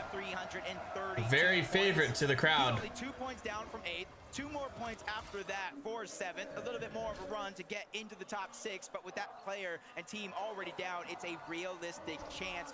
Uncontested has proved to be fruitful, but oh my gosh, the Daxter strikes somehow. Use your crash pads and run. Down Seti, the invitational champion, has to figure out a way to fight back, but that Praise on the other side. Visual diminished. They have to be nearby, and especially now, more and more teams are closing in on the distance. Seti has to figure it out. And he Pretty stupid. I'm sorry, that was really stupid on his part. Really stupid on Seti. He needed to run there, or try to run. Maybe he couldn't, but Seti goes down 25th place. Buyuriru and Wixie, they're trying to prevent Braves, Visuals, and the Minish from actually leaving this territory, but for how long can they actually stop them? The moment that they move out of here, Visuals bound to take notice. He's immediately trying to apply a little bit of additional damage, maybe get some good shots up, but revisiting what was going down with Clicks, Iyamso, and Higgs, they're actually going to be the ones to get the jump onto Asia. Razzle, Really? too isolated. Nice. That's going to be an Let's go, immediate Clicks. into the elimination. Yeah, Razzle got frazzled by Clicks. Higgs is low, though. They're not giving up, and this is a change-up with another knock. Elimination going over to Iyamso. It all comes at a cost because Clicks goes down. Higgs is trying to stay alive, and he does just that. Iyamso helping save the day, and that's the big. Clicks does go down though. There was a moment yesterday. I'm just watching currently today. I might we might have a stream tonight where we play, but the rest of the team said nah, let's rotate in. and they're getting clicks up. For a comeback. But Pablo, he's last man standing. Paper. Yeah, currently we're just watching, but Victor B right next to him. we might play tonight. It just depends on what our schedule. What a shot! He's gonna be put down into This is the main stream tonight. Be able to revive him. A nice clutch For today. Bragger, but that was still insanity. Federoxy goes down, 23rd place. Best of the best in the entire world, and that's Victor V's legacy. If y'all remember way back when Arkham was even still playing, Coney Crossroads, Victor V said, this is my drop. I don't care how many championships you have, Epic. I don't know how many championships you have, Arkham. You're gonna have to go through me. And it's full circle. Now they're on the same team, and that confidence for Victor V is at an all-time high. This is a much more familiar sight, though, for Swizzy, Queasy, and Merstash. Arguably their best loadouts at this point of the lobby so far here today. Zoclix and Higgs do have a lot of eliminations this game. Definitely still being very conscious of what's around. Actually, let me take that back. They have at least three. It's not a lot, but it's something. And they just don't have anything to work with. The last of their materials being expended. Yamzo even opting to try and fall further back, hoping that the Medmis can buy him enough time, but Pump, Baka, Pars. Ooh, they took down Clicks. They'll hold this for as long as they want. Yeah, and since they're already positioned in zone, like you said, it makes it an easy decision for Pars to kind of go by himself. He knows his teammates are watching his back to try to get that loot as fast as possible. Yamzo knows they're closing in on the distance. He's trying to use his crash pad they go down. But you cannot escape NA. So goes down. As they take down Clicks, Higgs, and Yamzo, and their struggles continue. 22nd for Clicks, Higgs, and Yamzo. Their day is done. They're not gonna play well again. I promise you. Once they go bad, they collapse. Other teams in the area that were bound to lobby focus that solo. The moment that they So Clicks goes down, 22nd. Paper goes down, 21st. Teams around them. They want to see if they can make a play. Just to switch slightly higher up onto the elevation, utilize some of this natural map terrain, but they're still holding teams back. They don't want anybody rotating through them. Malabuka keeping a heavy eye out. Walks, separate angle hold there too. But right now, they've got a little bit more time. It's the calm before the storm. So Baka and Par took down Clicks, So, and Higgs. Going on, especially today, where more and more teams are realizing the position that they are in on that leaderboard. Hero goes down. One of the only ways to come back is actually contesting that. Mirror goes down. Merstash, Quizzy, and Swizzy don't continue to run away with a tournament. I mean, they're doing the same thing. Him and Braids getting active early on. They get another elimination on the mid-team. As the Arms continue looking around, every team that crash pads to the zone, they're at least landing 1, 2, 3 crucial shots, which is where you see the difference right there from Coyote, Yuma, and Raise, is because they used a Flowberry Fizz with the crash pad to cover more ground, get higher up in the sky, and make it harder for them to get tagged up. A little bit of a look back into what went down with Brazil. Phaser actually winning out. Visuals goes down 18th. To Cooper, and that's going to leave a very difficult entry point for Southfield Arc and School. They're not even going to be able to push through.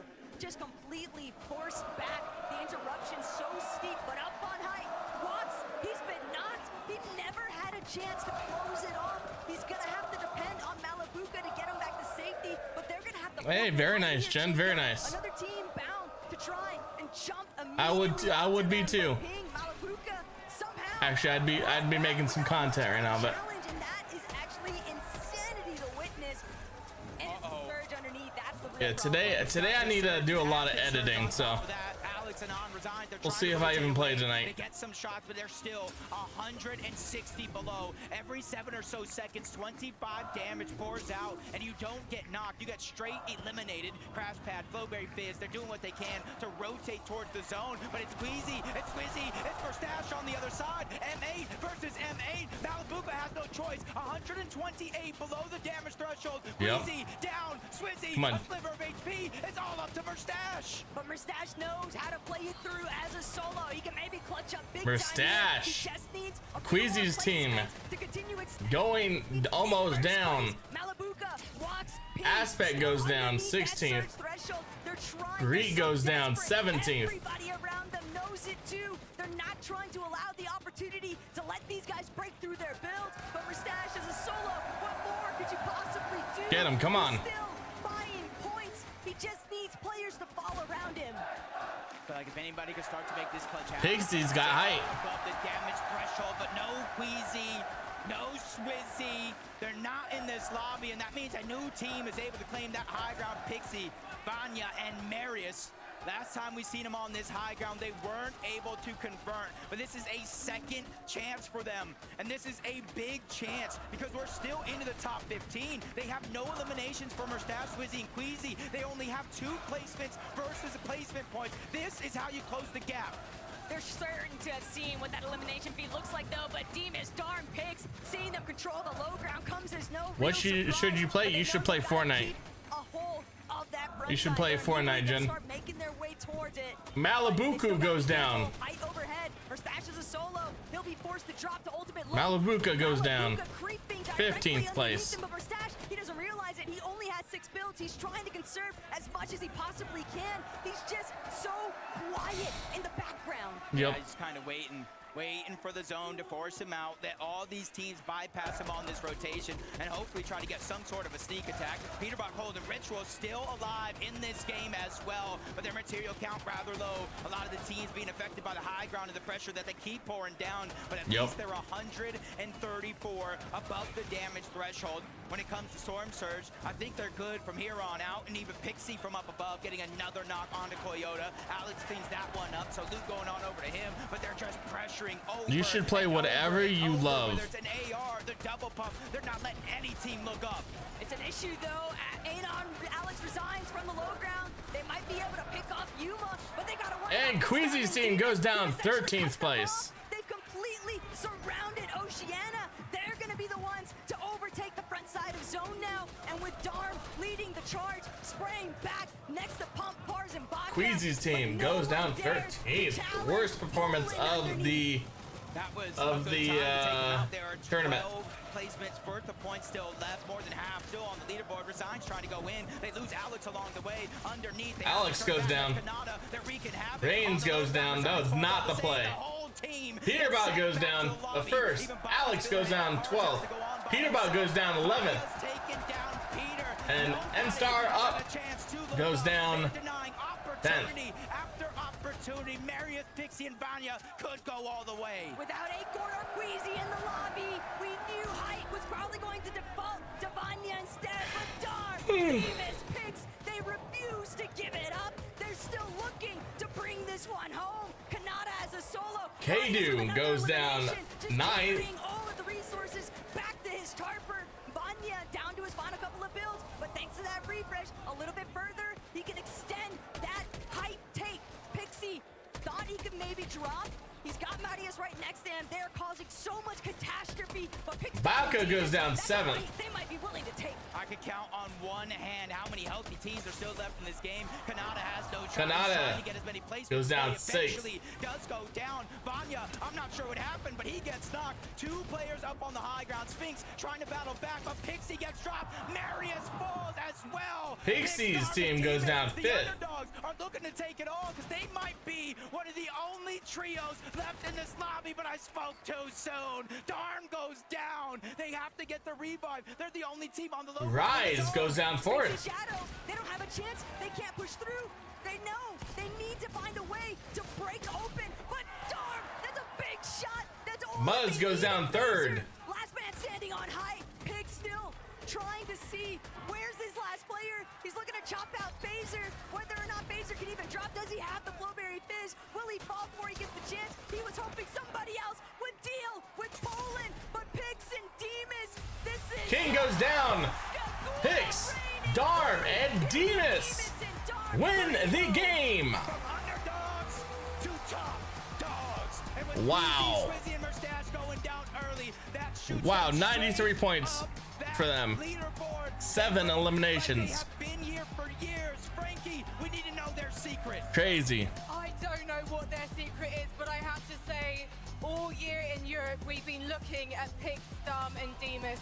This trio that seemingly came out of nowhere and have been impressing us ever since. I mean, this has been just an incredible event. Do they not get told to stand if they come to interviewed? It was incredible, to be honest. Like, Maybe they're not thinking. It's hard to think. It's crazy. And tell me how you've worked on your game through the year, because when we first saw you competing in Major 1 as a trio, you were so aggressive, and now you know how to not over-aggress. You know how to play the game right through to its end. What have you learned along the way? I mean, we worked with our coach Sven, so like we learned a lot. So Clix actually moves up a position that game to 10th. He is now top 10. Jumped Savage and Chap by 1 point.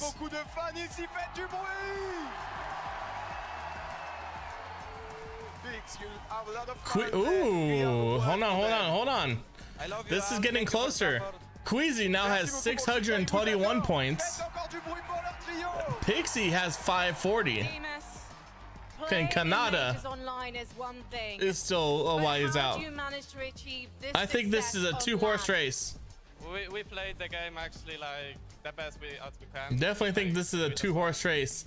Do you think you can go? Pixie has to win, win the game at least. Sorry? Do you think you can win the next game too? We see in 20 minutes, no? We will see. You're going to have a bit of a break and a well-deserved one. Please, Leon, Habit fans, show your appreciation. Pitstorm and Divas! We have to take a bit of a break, but don't go anywhere, because in a few minutes, we're going to assess what we've seen so far. Break time, break time.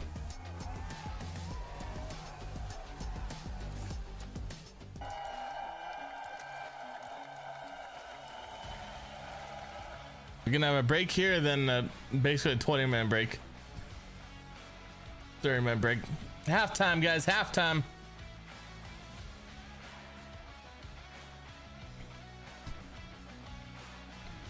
Let me see if I can put something on for you guys.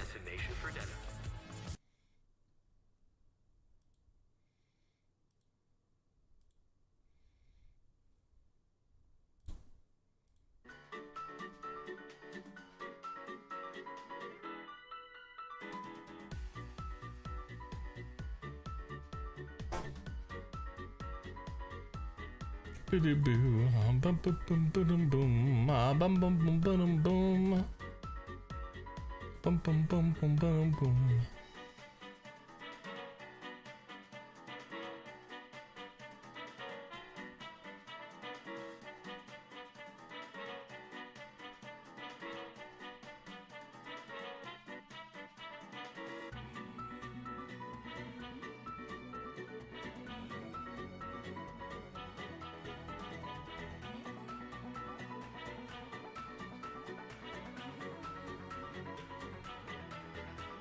Guys, I'm gonna put on a Cypher video for you guys while I go eat.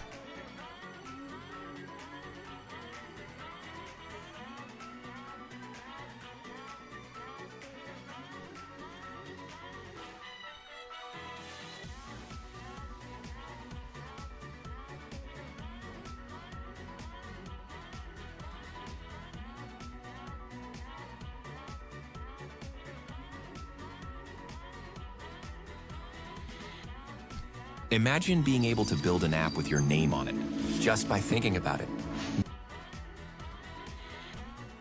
More Easter eggs and references than you could ever imagine. So today, I am going to be going over some of the best Easter eggs from every single season, starting out with Fortnite's first ever Easter egg, and it still shows up to this day. It all started in season 1 with the secret gnomes that appear in walls. You might have seen one of these gnomes before without even you guys can watch this till next game start. A little gnome just appears, and I'm not talking about Courage JD. Instead, it's just this little lawn gnome that just shows up, and it's Fortnite's first ever Easter egg. It actually has a 1 in 100 chance of happening anytime you build a brick wall, but my chat still blows up every time they see one. Some honorable mentions from this season would be the Default Dance emote reference and the Truckosaurus Rex, which is actually a Simpsons reference, which is crazy because we might be getting a Simpsons collab soon. There are a lot of Easter eggs, so I'll throw in a few honorable mentions per season. In season 2, the item shop was way smaller than what we're used to today. There weren't as many cosmetics, and Ninja was desperate for more skins to buy. He even tweeted at them saying that he would use a toilet plunger pickaxe if it existed. A week later, Epic dropped the Plunger. They even threw in a katana through the plunger to make it match Ninja's vibe.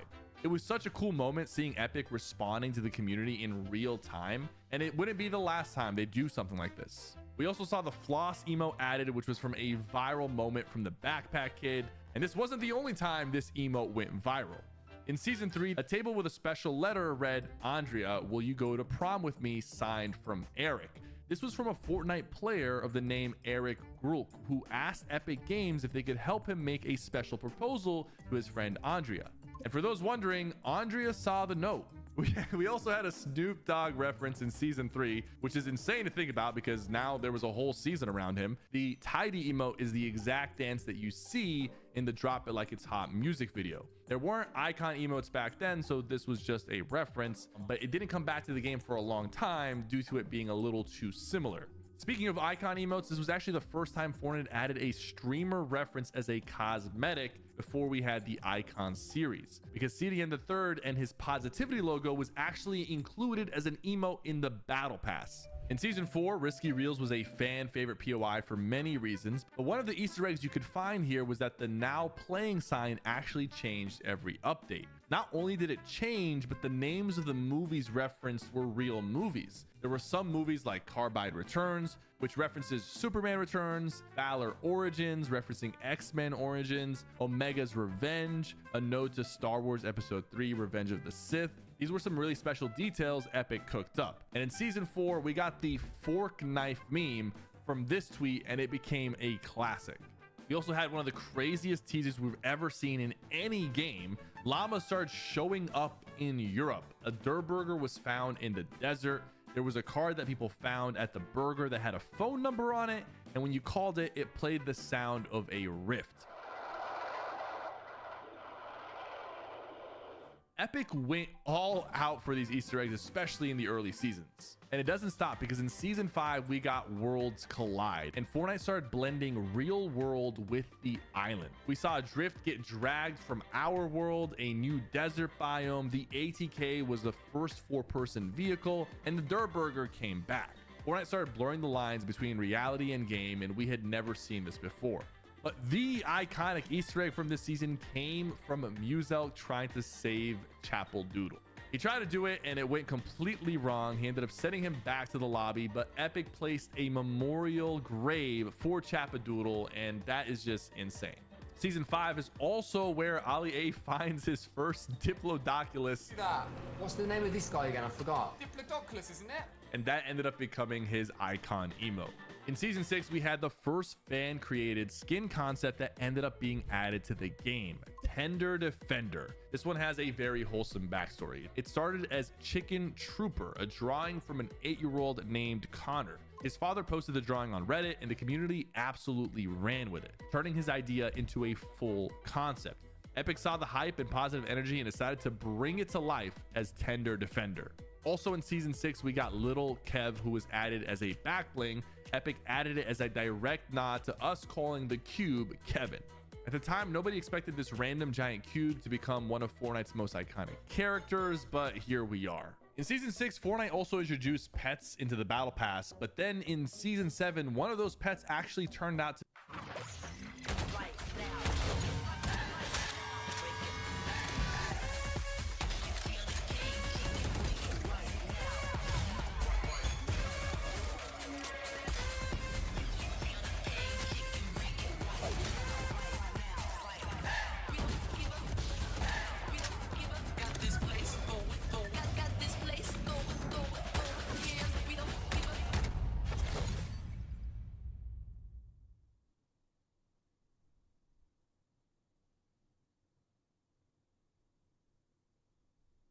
to be Merry Munchkin. This pet stands out for a hilarious reason. He's basically Fortnite's take on the gingerbread man from Shrek. The design, the attitude, and if you listen close enough, he even sounds like him.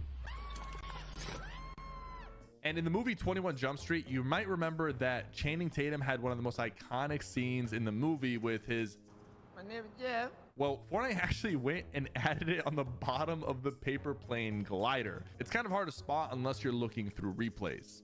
In Season 8, Lazy Lagoon showed up, and with it, there was a subtle nod to the movie Castaway. If you checked out the tiny island nearby, you would see an SOS symbol in the sand straight out of the movie. But Epic didn't stop there. They also added in a lone soccer ball as a subtle reference to Wilson, Tom Hanks' volleyball. Just some small details to show that Epic really loves movie characters. Also in Season 8, Fortnite introduced the Ballers. The design felt like the gyrospheres from the Jurassic World movies, and back then there was a ton of hype and speculation about a Jurassic World collab dropping in the future.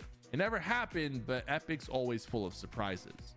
And then the classic fork knife meme even made its way into the map as a landmark shaped like a giant fork and knife. Season 9 is when Fortnite really started cooking on these Easter eggs. One of the biggest came from a collab the community had been begging for: Stranger Things. Because in Mega Mall, you could spot the Scoops Ahoy ice cream shop. But here's the crazy part. It was added before Stranger Things Season 3 even premiered. Mega Mall dropped on May 9th, and Stranger Things Season 3 didn't release until July 4th. This was literally an early teaser for the show. And later in Season 9, we started to see this mysterious door to the Upside Down popping up around the mall. It would teleport you to random spots, and it just made the whole collab feel so immersive. This was easily one of the most insane crossovers we had in Chapter 1, and the hype around it was unreal.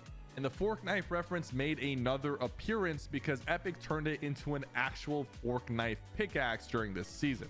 And in the final season of Chapter 1 Season X, we had the Fortnite World Cup, a moment so massive for Fortnite that it's almost impossible to recreate today. Nyrox and Aqua made history by taking home the win for duos, and then Bugha absolutely dominated to secure the World Cup title in solos. This was such a huge moment from the game that Epic actually added trophies in-game to honor them. Placed at their landing spots, Nyrox and Aqua's trophies sat in Happy Hamlet, and Bugha's could be found in Lucky Landing. It was such a clean way to immortalize one of Fortnite's biggest moments in tournaments ever. And for all the Kevin fans out there, Epic actually added cube memorials into the game. One popped up at Loot Lake, the last spot Kevin was spotted, and another one on the mountain where he was first created. Between Season X and the Chapter 2 Season 1, we had the Black Hole. And just when you thought Fortnite couldn't stop the insane events and collaborations, they literally shut off the game for a few days. But here's where it gets wild. During the Black Hole downtime, there were numbers that kept appearing, and not only that, but players realized the screen actually responded to inputs. Everyone was trying random combinations just to see what would happen, and someone cracked it. The Konami code up, up, down, down, left, right, BA triggered a mini game where you could play a slice of pizza shooting Durr Burgers. Technically fighting against Jonesy and Peely, but their scores were a little inflated. It was a really cool surprise, especially while the game was down. And in Chapter 2 Season 1, the Easter eggs do not stop because there was this little pile of pink donuts. And if you know, you know. This was a clear nod to Homer Simpson. It felt like one of the most random epic details at the time, but now with all the leaks about a possible Simpsons season, it's all starting to add up. I just can't believe Epic was building this up for so long. One more thing I want to mention about Chapter 2 Season 1 is the little dinosaur Triceratops. They were in the parks at Weeping Woods, and at first glance, they may seem like a couple of cute random dinosaurs, but these are actually direct references to the Fortnite PvP mode that was tested back in 2015. That version of Fortnite never officially dropped, but it's still crazy got 10 to minutes, see the guys. 10 references minutes making their way into BR.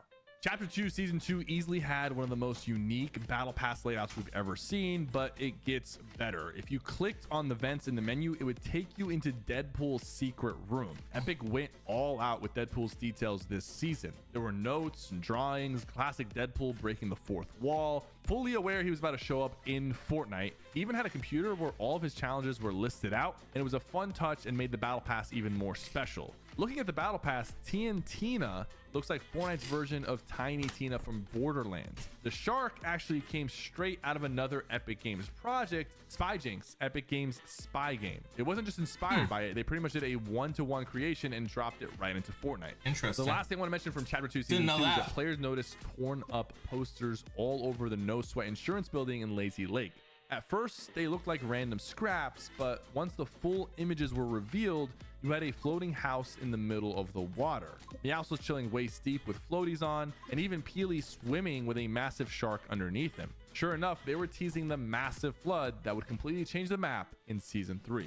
Now for season 3, chapter Season 2, 3 hear was me so out. good. This season was pretty much fully underwater, so it was a little bit It more was so good. difficult to find Easter eggs from it, but there is an interesting one. Fortnite added an achievement called Shark Repellent. You got this achievement if you did 1966 damage to a loot shark. This was a reference to the 1966 Batman movie. There's this hilarious scene where Batman is getting chomped by a shark and Robin just casually pulls out a can of shark repellent. Epic loves their comic book references, so it made sense they slipped this one in during the flooded season. We also got the tiniest violin emo, and there's no way this isn't a nod to SpongeBob SquarePants, the scene where Mr. Krab uses it for Squidward. The Marvel season was packed with Easter eggs, but one of the coolest details was Thor's pickaxe. Only skins that were worthy could actually wield it, just like in the movies and comics. The pickaxe had text on it saying anyone worthy can wield the pickaxe, and at first, Thor was the only one who could use it. But later, Epic updated it so Captain America and Moon Knight could too. If you tried to equip it on a skin that wasn't considered worthy, it would just turn into a default pickaxe. Such a small detail, but so clean and true to Marvel lore. And big Marvel fans may also notice that in Wolverine's intro cinematic, he actually lost his memory. He looks surprised when he notices his claws pop out, like he didn't know they were there. This is actually a reference to a comic book storyline where Wolverine actually suffers from memory loss. In Chapter 2, Season 5, the Predator was added as a secret skin Joe Biden, this what? season. Back then, Epic loved dropping subtle hints for secret skins. Leading up to it, there was a whole storyline of Predator hunting Agent Jones while Jones tried to outsmart him. Eventually, Jones used his portal device to bring Predator to the island, and bro, just listen to this creepy Predator noise that you would hear on the map.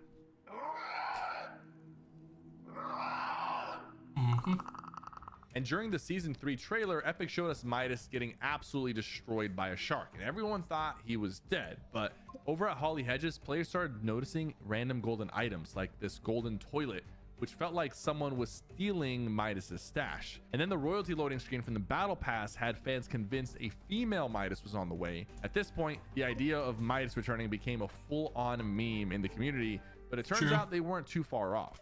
Now in Chapter 2 Season 6, you might have missed this Easter egg. The Super Styles from this season turned the Battle Pass characters into solid gold, which means that if you played enough, which took a lot of playing, you could have a fully golden Lara Croft in game. Here's the cool part. In the very first Tomb Raider game, there's a secret where when Lara jumps into King Midas's hand, she turns into full gold. This looks like Epic's way of tying together a little detail from her origins. And in the Chapter 2 Season 6 trailer, we saw Jones fall into a bush, and you can see him take 99 damage, which means for the rest of the Zero Crisis event, he was fighting with 1 HP.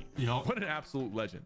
In Chapter 2 Season 7, we finally got the Rick and Morty collab people have been asking for. Rick showed up in the Battle Pass, but fans were kind of bummed that there was no Morty. There was an issue that Morty was way shorter than Rick, and Fortnite skins have to be a certain height, so Epic came up with a hilarious solution. They put Morty in a mech suit and gave us Mecha Morty. And if you watch the trailer closely, it's almost an exact remake of the classic Brute Squad loading screen. It felt like Epic's nod to the community's love-hate relationship with the mechs, which was classic. And then finally in Chapter 2 Season 8, There was no love for the mechs. interesting Easter egg. Normally in Fortnite I'm having trailers, a you see the sandwich. Battle Pass skins show off like they are in game. But for Chapter 2 Season 8, Epic did something that we never saw before. The little In China, sandwich. there are strict rules around showing things like bones, skulls, or blood in video games. So the Torin skin actually had to get modified for the Chinese version of Fortnite because her original mask had a skull design. And instead of editing 2 different trailers, Epic just put the China version of Thorin on the global trailer. It was such a subtle change that most players didn't even notice, but such a cool detail. We also had the War Effort donation boxes this season, and if you donated to it, you spawned minis. And if you spam donated, the minis actually stacked up in the shape of a banana, which was funny because JB Chimpanski was the one leading the donations. Oh, okay. Chapter 3 Season 1 was the Spider-Man season. We have obviously the Daily Bugle, an entire POI referencing the Daily Bugle from Spider-Man, the web shooters so they can swing around like Spider-Man. It was an absolute amazing season, especially if you were a fan of Spider-Man, but Epic wasn't quite done. There were a lot of little hidden Easter eggs. So if you explored the Daily Bugle Looking to get stronger? No. Join Planet Fitness today. closely, you would spot newspapers scattered around, and one of them actually featured an image of the Green Goblin. It was very subtle, but a very cool Easter egg teasing that his skin would be coming to Fortnite. And not long after, Green Goblin, of course, joined the item shop. proving that Epic does love giving us hints for future collabs and future skins, and sometimes it's right under our noses. We also had an Indiana Jones reference. There was a refrigerator that was randomly in the middle of the desert, and in the movie, Indiana Jones actually survives a nuclear blast by hiding in a fridge that gets launched across the desert. This was hinting at his future collab in a future season, which of course he ended up coming. Very now true. Let's move on to Chapter 3, Season 2, a perfect Easter egg. And check on this real quick. We're almost there. From Epic. Everyone knew Tim the Tatman was rocking the tomato head for most of Chapter 1. That was his main Fortnite skin, but he was also known for another thing, constantly tying to fall damage. It even cost him qualifying for Day 2 of the World Cup qualifiers, so in the Chapter 3 Season 2 trailer, Epic threw in a subtle Easter egg.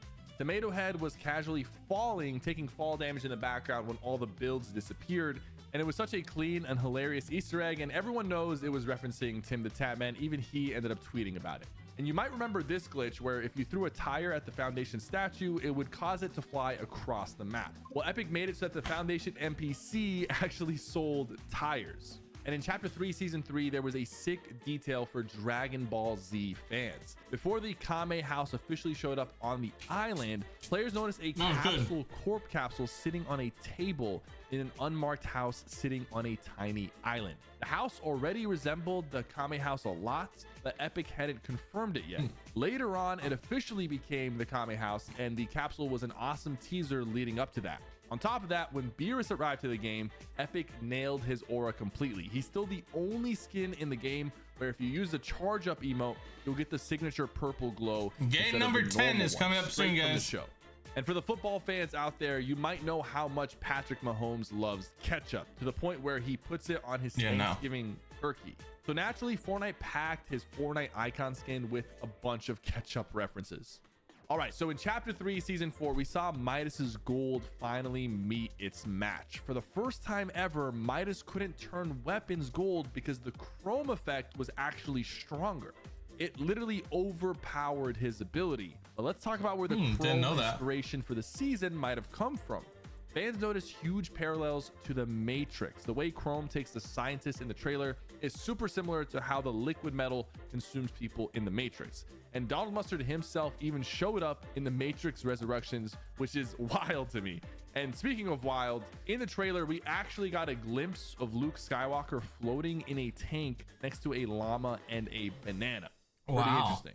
And in Chapter 4, Season 1, Rift encounters started showing up all over the map. We saw a lot of different references to Fortnite characters in these events, and some of them were absolutely insane. We had Little Whip hanging out in his Softies ice cream truck selling ice cream, a detached living room with Peely begging to leave aged Bunker Jonesy, and even a rock with 3 loot llamas, which looked like a reference to the 3 llama spray from the Season 4 Battle Pass. And there was a lot more. And then Epic even updated with Winterfest Rift encounters that had Mr. Dappermint singing a carol with 9 peppermint lollipops. Those were pretty cool. I missed that season. It felt like every single Rift encounter was its own little Fortnite short film packed with different references.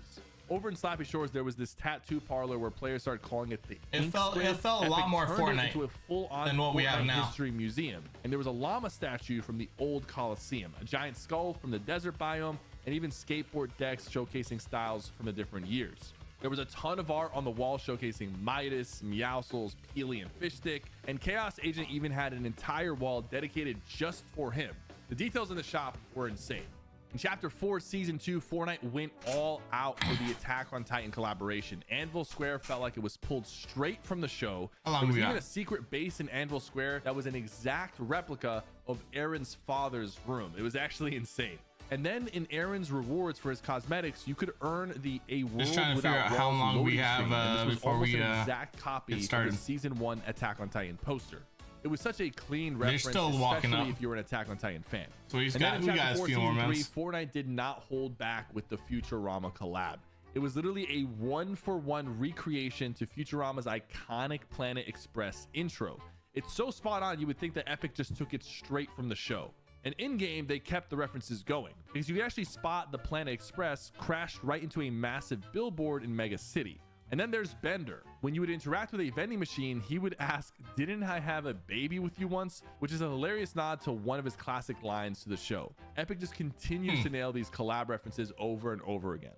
Then in Chapter 4, Season 4, they we should. broke into more vaults than we could count. Over in the Eclipse Estate vault, though, Epic snuck in some detail behind some unbreakable glass. One of them being a golden Midas hand, just sitting there like a trophy. When Kato Thorne stepped out of his time machine, players noticed a specific detail, 3/25/2020, displayed on it. And that is not some random date. That is the exact date that Oro first was in the item shop, which is a key detail because when Kato walks out of the time machine, he's actually holding Oro's head. Yep. Then we finally got Chapter 4 Season OG. When Season OG dropped, Fortnite hit us with the Invincible collab, and that was already huge. But this Easter egg isn't about a collab in-game, but rather the Easter egg that was in the show itself. In one of the episodes, you can actually spot the Dragon's Breath sniper pulled straight out of Fortnite. That was a really cool crossover, and I wasn't expecting it when I was watching the show. Didn't watch the and show, then in the but OG Battle Pass, I remember we got hearing the about flashback breakdown emote. It combined 8 original emotes into one. You had Ride the Pony, Work It Out, Break It, Groove Jam, The Worm, Breakdown, Disco Fever, pretty and cool. even Glitter. This was the perfect emote for nostalgia. And then the Re-OG music pack is actually a massive we're gonna stop W here. for music fans because Epic Is where the glory is. However, we got a minute and a all of half these till teams game are time. making sure that they can climb up that leaderboard, grab the bigger piece of the pie, because everyone here is fighting for notoriety and fighting for that prize pool. Absolutely. I mean, look, we always speak about the top surprising players who have performed. You know, your placement here might catapult your career in the next direction. I look back to last year, right? A lot of the players who didn't win, but ended up becoming sort of stars in the world of Fortnite. There are guys like Wox, guys like Bolts, right? They didn't win the competition, but everyone left the competition talking about how they performed. You want to put yourself in that category, someone who people are talking about for months and months after the competition. It's only a catapult, right? From this point forward, regardless of where they end, I would say at the end of the day, these guys have made it to the Global Championship. This is the biggest stage possible. These are some of the best trios in the world. And now, like what you're saying, right? To say, let's just get into the top, let's place top 5. Instant respect, instant street cred. Sorry about this, How guys. many of these trios are looking to do that? And that's what I'm saying, man. 3 games, let's go, Kelly. I mean, let's get crazy, right? Everybody in the lobby, let's just go let Queasy, let's take him out. Let's try to close the gap, and then everybody kind of walk Here we go. away. Game number 10. I don't think Queasy's going to be a big fan of you guys anymore. I mean, everyone, you can't be having none of that. I mean, look, if you ask him right now, he'd say, yeah, they can do whatever. We're ready for it, right? Because that is just how stone cold he is. And we'll see if in these next 3 games he really can solidify himself as the greatest Game number IGL 10 of all time. But we can't count out the rest of the teams in 2nd and 3rd and 4th place. We saw game number 6, Pablo Wingo walk out with almost a 200-point game. So Really? much can change Okay. if you're able to grab all of those eliminations, if you're able to kind of control the low ground while Queasy's sticking up high, making sure that he's just staying alive. There is still a chance, there is still an opportunity. Yeah, there needs to be a but with 200-point 3 game to games left catch see, only Queasy. Time will tell what's going to happen. Any of the You gotta 3rd, think the 4th, pressure's 5th gotta place be teams. Through the roof. Think about coming into day number 1, right? Oh, you know, land. But here we are, my Pixie's friends, team has a this chance. amazing Pixie's crowd. team definitely has a chance at First half of day 2, hey, catching maybe we're doing well, maybe we're catching. not, you know, whatever. The last 3 games. This will be Last 3 games, guys. Last 3 games of the Globals. FNCS Global Tournament live from Paris. When I look at Queasy and even how Here we he was go. from the beginning of day 1 yesterday to where we are right now, he looks the same. He looks locked in. It looks like, hey, I'm putting up as many walls to keep this noise out as possible because I know what I came here to do. I just have to do it, Levin. I mean, he's not going to give too much away. I'm sure thoughts will be racing through his head, but he must remain stoic. He must remain ice cold, especially when you're the leader of the team. Yeah. Right? Swizzy and Mustache, outstanding players who look to him for guidance and leadership. If he starts to look shaky, if he starts to look nervous, it might impact them negatively. Again, these are the types of things the best leaders in our game have to do. Man, Bolts, Rapid, and Kanata, joined by Higgs, Clicks, and Iamzo, holding up North America, making sure that they are not kicked out of that top 5 and top 10, respectively. But honestly, you were right at the beginning of the show, Levin. EU is on top EU right is now, just but which dominating of the right now. Teams will come out on that top. EU is dominating. I'm actually curious. I saw out of the corner of my eye there, Vico Venom Flixie, right? They're about 100 points behind, but one good game, like you said, Kelly, could change everything. With that being said, why don't we go say what's up to our casters to get things started. thank you guys so much. This is the final stretch, the last leg Here we of go. Day 2's Final competition here at the 2025 FNCS Global Championship, Jacob. And anything could happen because that top two started to get uncomfortably close. Yeah, anything has happened already. 185 points to start the day. That was the lead from Queasy, Swizzy, and Merstash. It's got closer. Has been decimated. Only 81 points separate first and second place. You got to give it up to the EU teams all weekend long for performing great. But the next game is ready. Let's get right into the action.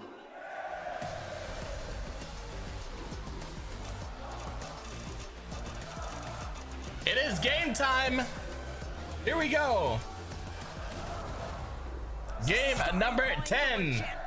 People dropping in to their respective drops. Battle Bus taking off here in game 10.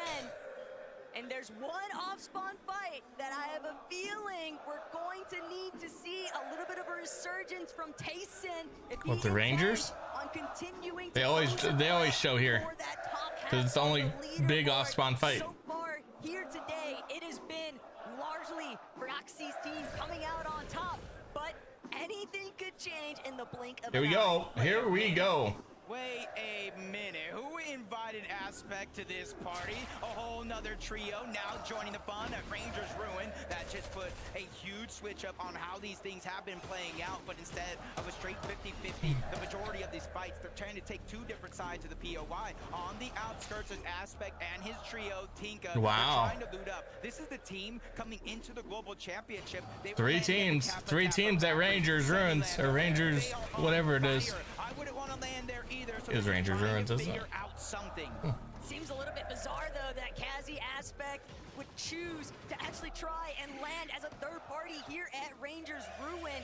This is preposterous. Pablo, Chino, Proxy, they fully understand we've got to create a little bit of a gap here. They're already splitting this POI slightly with Tayson, Chicho, and Atris, and Aspect Tinka. Did some good damage there. The drop they were looking for, Tayson, Chicho, and Atris, they might just be able to run the Oshi fellas out of here, if not run them down for eliminations entirely. Yep. Honestly, considering the little bit of loot that they did have, you know, Wrecker Revolver on one, Sentinel Pump on the... Oh. Excuse me? Excuse me, please, please, please.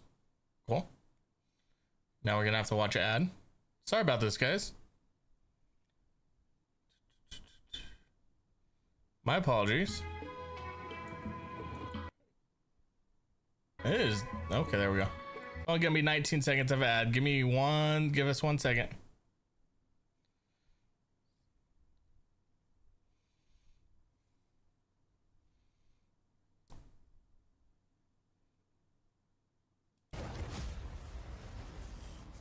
Due to Kazi third partying. Now Striker and Tisco just kind of hiding. They know their teammate went down in that direction. All those builds, and he's trying to figure out, assess the situation. Can we get those revives, boots back up? But Pico, Feno, Flixie, wow, returning back to their throne. The first elimination's cleaned up. Toyota figures out a way to even the fight, even landing some crucial damage on the Flixie. Just dominating all of them. Toyota finishes the job. 2 straight knocks right off the start. It's definitely going to be a bumpy road for Feno's team if this storyline just continues to hold strong here.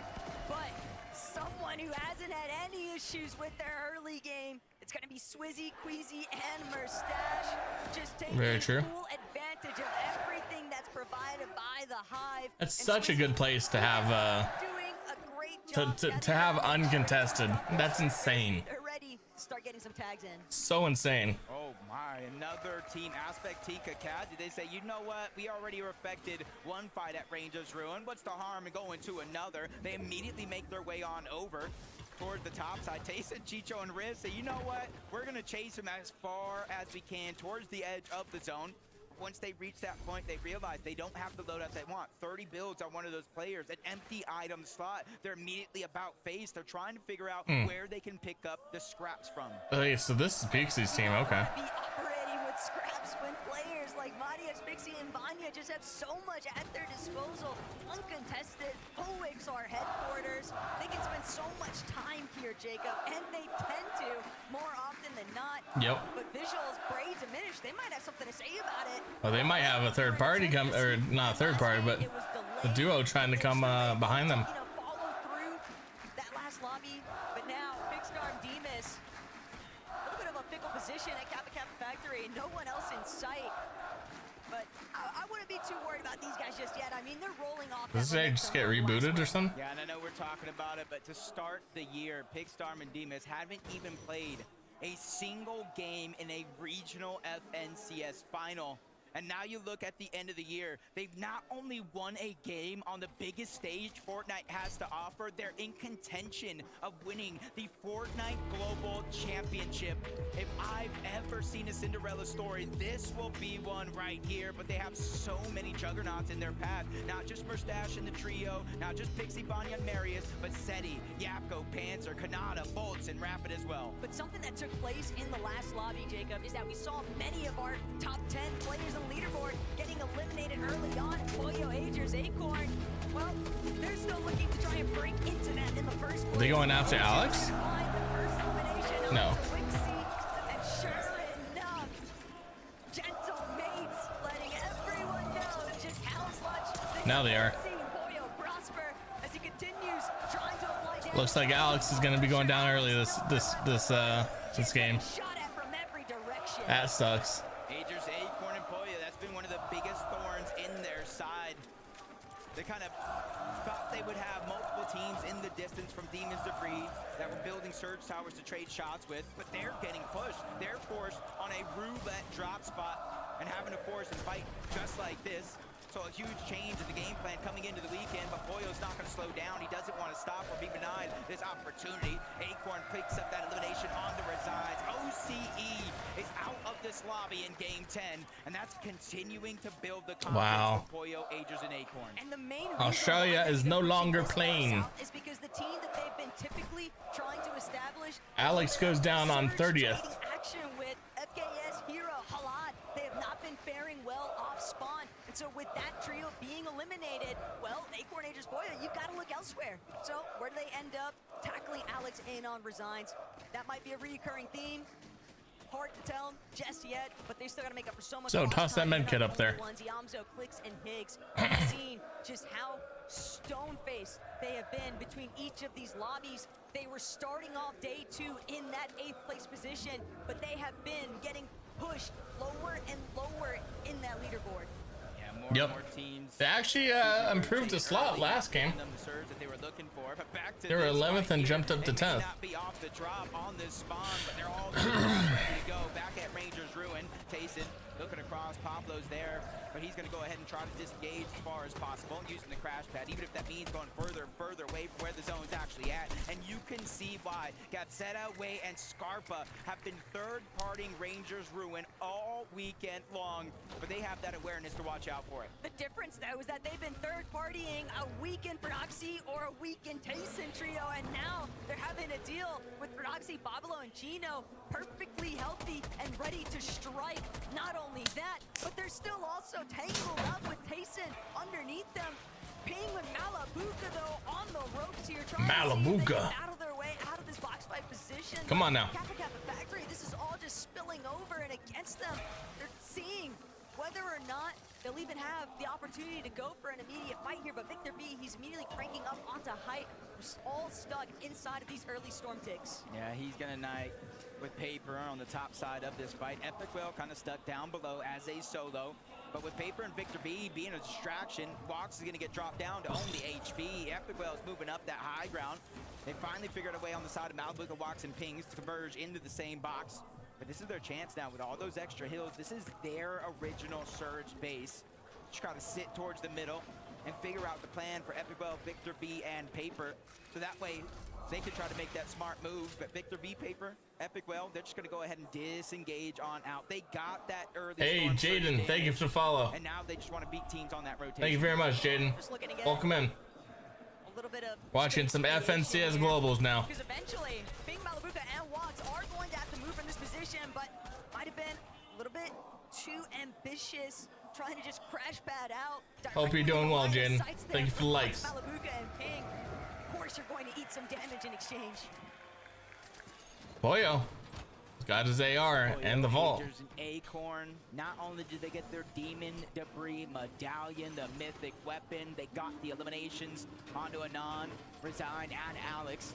They immediately moved towards the eastern side of the map. One of the only teams on this side of the map having access to that bunker, and they immediately take it. Yep.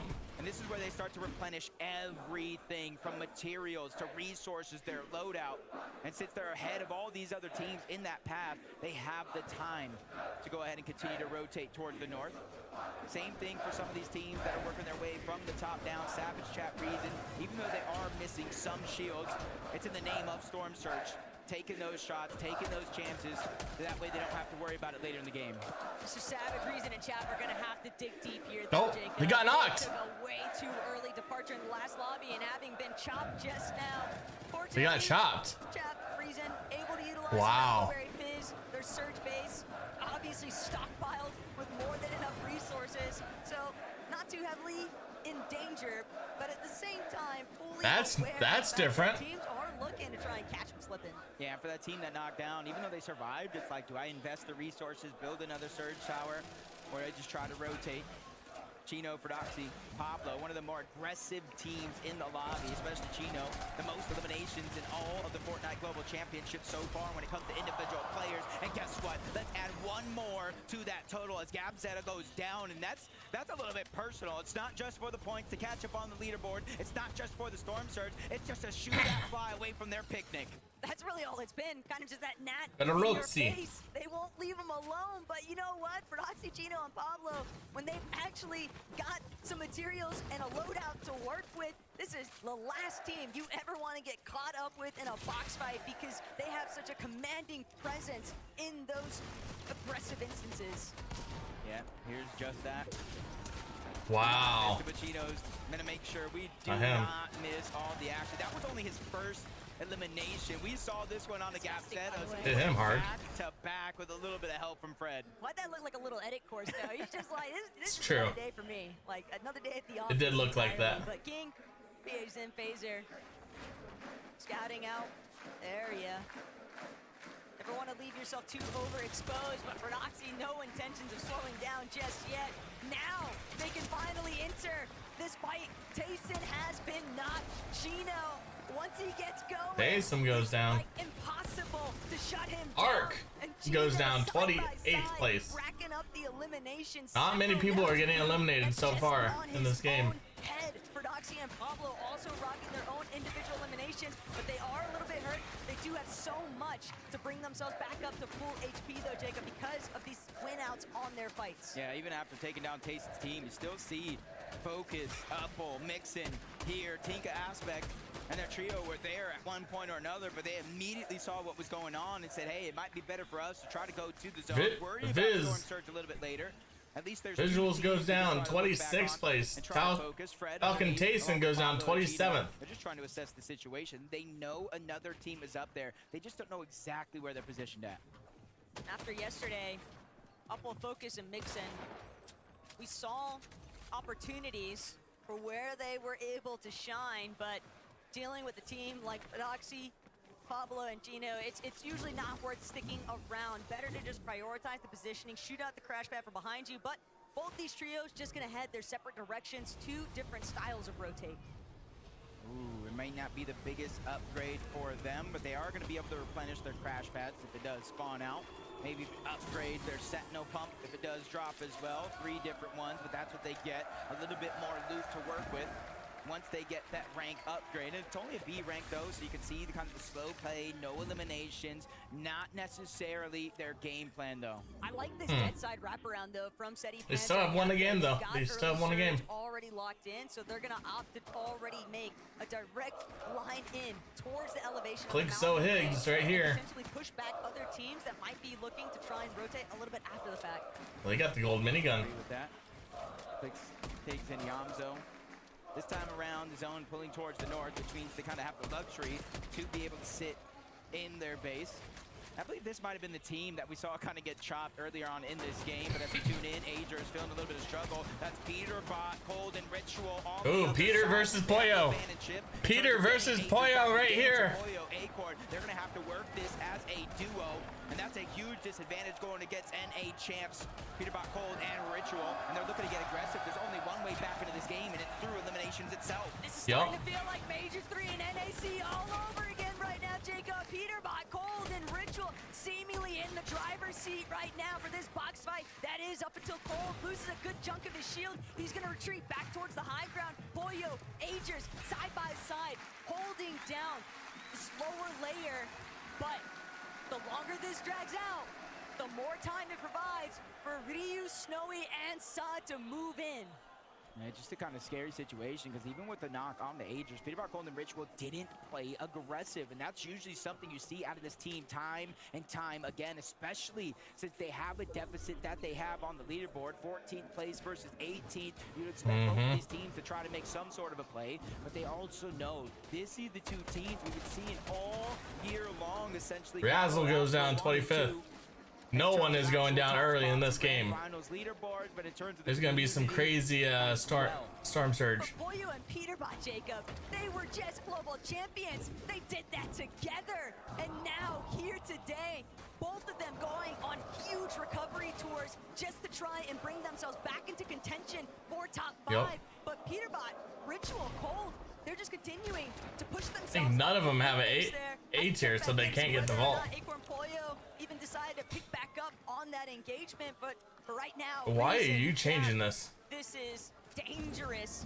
They got Chino, Broxy, and Pablo trailing them. Oh, because they're lost Mr. Savage. They want looking. to the reboot, but they've got to deal with Hero first. Well, that's a stupid crash pad. Like they were going to try to crash pad away, get somebody on the other side to make a mistake. Even though they didn't peek, they realized where they were and immediately start to put pressure down. They have the Stinger, they have the minigun. They are going to melt through these builds if they could focus all on the same target.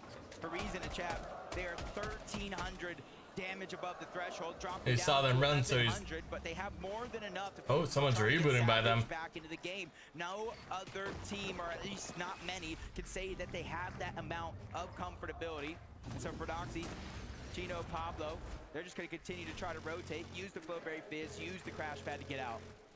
You can get a chance to look. Savage goes down. Mr. Savage just too preoccupied dealing with Halad on the other side of his wall. Doesn't get a chance to close off his back tarp. His team does not yet. Big play to come into fruition there. It's going to be a huge setback too for Chap and Reason to try and bring it back. But Matias, Pixie, Vanya, they've got so much damage right now above the surge threshold, Jacob. All they want to prioritize is the high ground hold. They have made that very clear. Storm Surge active. Yeah, and they got a Their Pixie's fine. They are completely fine. Is also doing the same thing, so they're not going to be contested by many up until the point where they start to hit that line. Someone needs to go after Queasy. Stack more and more on the south side, where more and more teams are going to have to rotate into. On the whole northeast side, there's 3 teams stacked up. Malibuca, Pings, and Walks going to be one of them. Day 2 today, their run has been impeccable. 345 points, doing their best to close the gap as much as they can, but they're kind of in a tough situation here. Talked about 3 big teams all around, ready to fight if they make a mistake.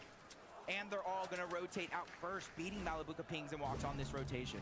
Smart that they're not trying to overcommit. Talking about overcommitments, Chap sees FKS. And he goes down. To bring him back into the mix, but Jap taking full advantage of the situation. Saeed gone. Entirely. FKS, the secondary elimination there. And that is exactly what actually Chap needed. Saeed has not been, this team has not been eliminated. Still has more to that team. Valor does get eliminated at 23. Hero at 24. Because they've had 2 lackluster games so far.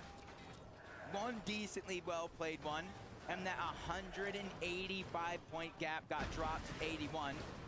But with still an 81-point lead, it's about a game or so. They have a cushion. They just need to execute here and now. They cannot wait, because if they falter early, that's just opening up the floodgates for anybody and everybody to start to catch up. But the north side of the zone, it's starting to pull so much congestion. Clicks, Iamzo, Higgs, they want to take over the position that Curly, Reed, and Cooper currently reside in. but they don't even realize just on the other end of that box, Chino, Pablo, Fredoxy, and you want to talk about guys who are looking for a fight.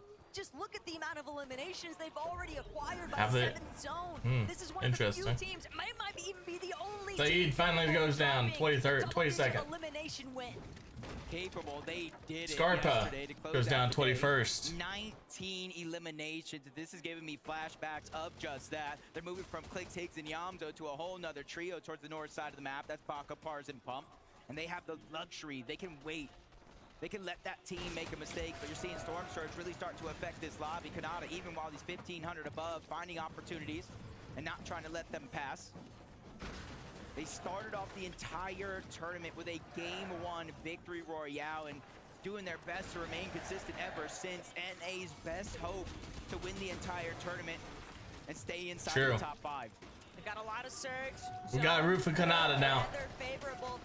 Got to root for Kanata. And being in that 4th place position, they got to hold their own. Vortex, Goofy Mountain. Nice damage. Kanata just immediately pushing them back. Don't start trying to peek our direction. Still, Sphinx, Buzz, and Shadow, they didn't get the memo. They're still willing to Savage. crossover. Team down. Trying to see if he can Knocks Aspect though. knocked though, and that's everything for Reason. Knocks right 2. Now. He needed some form of a life Spray into that box. From that elimination. Don't spray into that box. But no, another team mixing and Upple. He gets the eliminations though. Yeah, just a little bit more than those siphon materials. Upple and Mixon, just like you said, they went ahead and stole all of that loot from the other loot. He's alive though. Oh no, he's not. Oh my, a turnaround 180, turns and burns to take down wow. And I'm talking about how low that's huge. He actually had. Well, that siphon is going to help tenfold. Reason knows Amar is watching. He's trying to deliver the best sort of birthday gift, and what's better than clutching up a nice set of eliminations here to keep the dream going. But Reason starting to get a little lobby focus. Some heavy hitters right in front of him. Demon, Starman, Pigs. Heal up, heal up, heal up. What more can he do? Aspect goes down. He has to conceal himself. Paper goes down. He's lost his ITL. He's lost his other fragger. It's Poyo who's Poyo. his fellow gentleman. Swizzy eliminated. Agers gonna come at a cost, but the double revive, they might be able to pull it off. They're gonna drop all the way down to the bottom of the mountain face, but it was too far. They weren't intending to stand themselves directly. Doesn't matter. They're in zone. They're fine. The zone pull is saving them. Yeah, the zone pull is the zone pull did save them. For Agers, Acorn, and Poyo, because it also stopped them becoming a focus of that lobby on that side. But with Queasy, Swizzy, and Mustache having some difficulties in this game is gonna be great. It's going out good. Vanya, Marius, and Pixie. Does anybody challenge that high ground for Doxy? Chino Pablo would probably be one of my best bets, but you can see a huge amount of resources missing. 6 HP, only finding bandages, and eventually we'll go back to 2 empty slots. There's so much metal, all these pre-existing builds, and not only that, but the shift in elevation. Pixie well overhead. He might be able to even see this team scattered through the low ground. They're trying to get whatever hidden positions they can, but Feroxy, Feroxy goes down.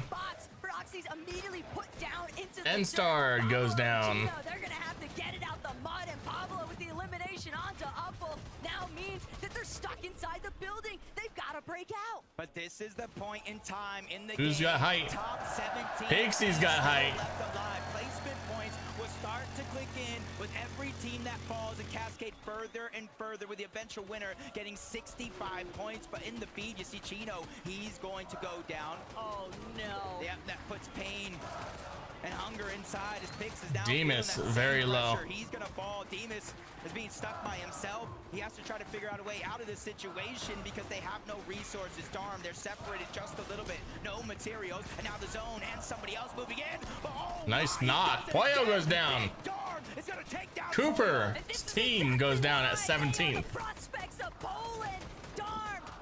Darm's team goes down 16th.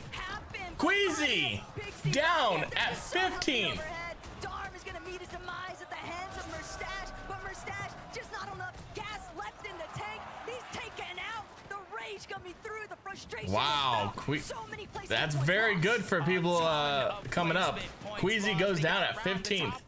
Only 13 points earned by Queasy's team. Only one elimination. Number of eliminations. For one of the first times today, we could see a new first place team. But Taco, don't It's very, very possible. 2 different games today. We saw them on high ground. I think we have a very good chance of seeing a new first place team and being Pixie. And that's just on Marius. They are so strongly overhead. The rest of the lobby collapsing into itself. Clicks, Zoe, and Higgs still in it. Tarpine forward. Just spray, suppress, while Pablo continuing to try and push Mr. Savage goes down at 12. Hoyo goes down at 13. He finally manages to get inside Goofy the at zone, 14. but they've been chopped. Pixie saves himself at the last second with the crash pad, but it's Kanata. He's going up. Kanada's going up. Oh, Bolts goes down. There's no way he's gonna let this one slide away. The win in itself is not enough for them to take first. I said they need a certain number of eliminations. Well, And Pixie's team keeps height. but taking that top spot, and now the pressure Feder continues Oaks round and goes round down. and round. He has a very little build. Kanata 11th. is out. Not a single material left. The splashes are running out as well. Pings from F8 trying to make a miracle run continue. 373 points. It is on him for the solo clutch to pick up these points. Queasy's just a fan of Yup. everybody else in this lobby right now. He needs someone to take out. Hey, Clicks is gonna go down. Boo-boo fall from the top of it all, but Clicks still trying to heal backside his own. He's got nothing left. Clicks goes down 7th place. I think that's the best they've done all game. They got 41 points, 2 eliminations. Not the best game, but better than nothing. Peterbot goes down 8th place. Baka goes down 6th place. Buka goes down 5th place. Yapko goes down 4th place. This hill, but they're focusing on the high ground. They ran out of build. It's all turning sideways. Down goes V8 Sin. King is scrambling. He's able to get one, but it's not enough. 3v3. King goes down 3rd place. Comes in. Marius is dropping down. Marius gets knocked. But he's gonna go down. Vanya trying to stay up. 2 different med kits. 2 splashes left, and it's a 1v3 situation. Muzz, Sphinx, and Shadow might have just done it. All they have to do is remain fully intact. Vanya still from up above. He's got a couple of chug splashes. He's got a couple of medkits. This might be our first heal off. Heal off time. Jacob. He knows he doesn't have any other choice. He's got to fully retreat. Sphinx gonna be the last line of defense. He's violating going forward. He can't manage to figure out where Vanya is at though. There's so much space in between them. Shadow still has 130 left in the Medmis, but Vanya, 4 bandages, still has the splashes. Is Storm Sickness going to come into effect, or will Shadow manage to do it with the Medmis? Vanya Picks up another med kit. Holy cow. It does not matter. Muzz wins the game. Pixie's team comes in second with only 66 points versus the 97 from Muzz. Wow, what a game, guys. What a game. Showed up to take a big win on the international stage. Frankie, I need to know how they're feeling. Guys, that was absolutely incredible. My favorite heel off I have ever watched. I know, Muzz, that you went down first, but what was it like watching these two? Wait, no, I was alive. Oh, you were alive. I'm so sorry. I was literally eyes on 3 parts of the screen there. So you were alive. Yeah. What was the heel off like? My heart was beating, I'm not gonna lie. Like, it was beating. Now, I've always wanted to win a game on LAN, and I finally did it. So, shout out to the best IG on the world. Congratulations, There we go. Muzz. I mean, Benji. Muzz. You did the first victory royale on this grand final. Good for you. Muzz. How do you feel, man? I feel great, you know, I'm just happy right now. My heart was beating so bad that last game, but we pulled through. Il est trop Good heureux, for tout Muzz. simplement. C'est vrai, c'est la première, il a dit, c'est que du bonheur pour lui. Première victoire royale dans ce tournoi pour ce trio. I feel like your hearts might have been beating, but you were full on confidence. For you, was your hand Let's shaking, see. or were you just eyes on the prize? Clicks with that performance moves to 12th. Twice before. This ain't nothing new to Which me, that you know what I'm sucks for him. Thanks, you do He needs to have just form hope for at top 10. Global Championship, but how does this one But compare Queasy to Lands of is the still in the Past? lead. it feels good, you know. We would have sold day one, possibly bringing been it back passed today. It just feels by good to Pixie know, if like, they won the I game. still got it in me, you know what I'm saying? But You've still got it in you. This whole team has got Pixie it in at them. 606, But what's the Queasy plan now? 634, What is the purpose of these next two and games? Demas at 512, round out the top three. Kanata drops to fifth with 582 or 482. For Shadow, Sphinx, and Maz! The crowd love to make noise, and I'm loving to hear it. We're going to take a break. Okay, we'll go. They got booed. What a game, guys.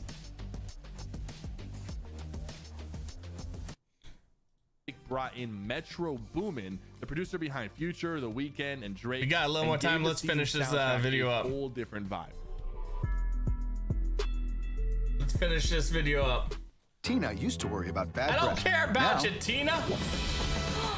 I don't care about you, Tina. In Chapter 5, Season 1, we finally got the Family Guy collaboration after years of Easter eggs and teasers. But what it came with was insane. First, the punching bag emote. Pure gold. Every time you use it, it cycles through a different Peter Griffin laugh straight from the show. Epic also made sure to include the Peter Copter, which fans his laugh. instantly recognized. And they even went as far as to add the Butt Scratcher pickaxe. Butt Scratcher, Then there was Butt Boss Scratcher. Peter's death animation, the direct reference to how he collapses on the sidewalk in the show.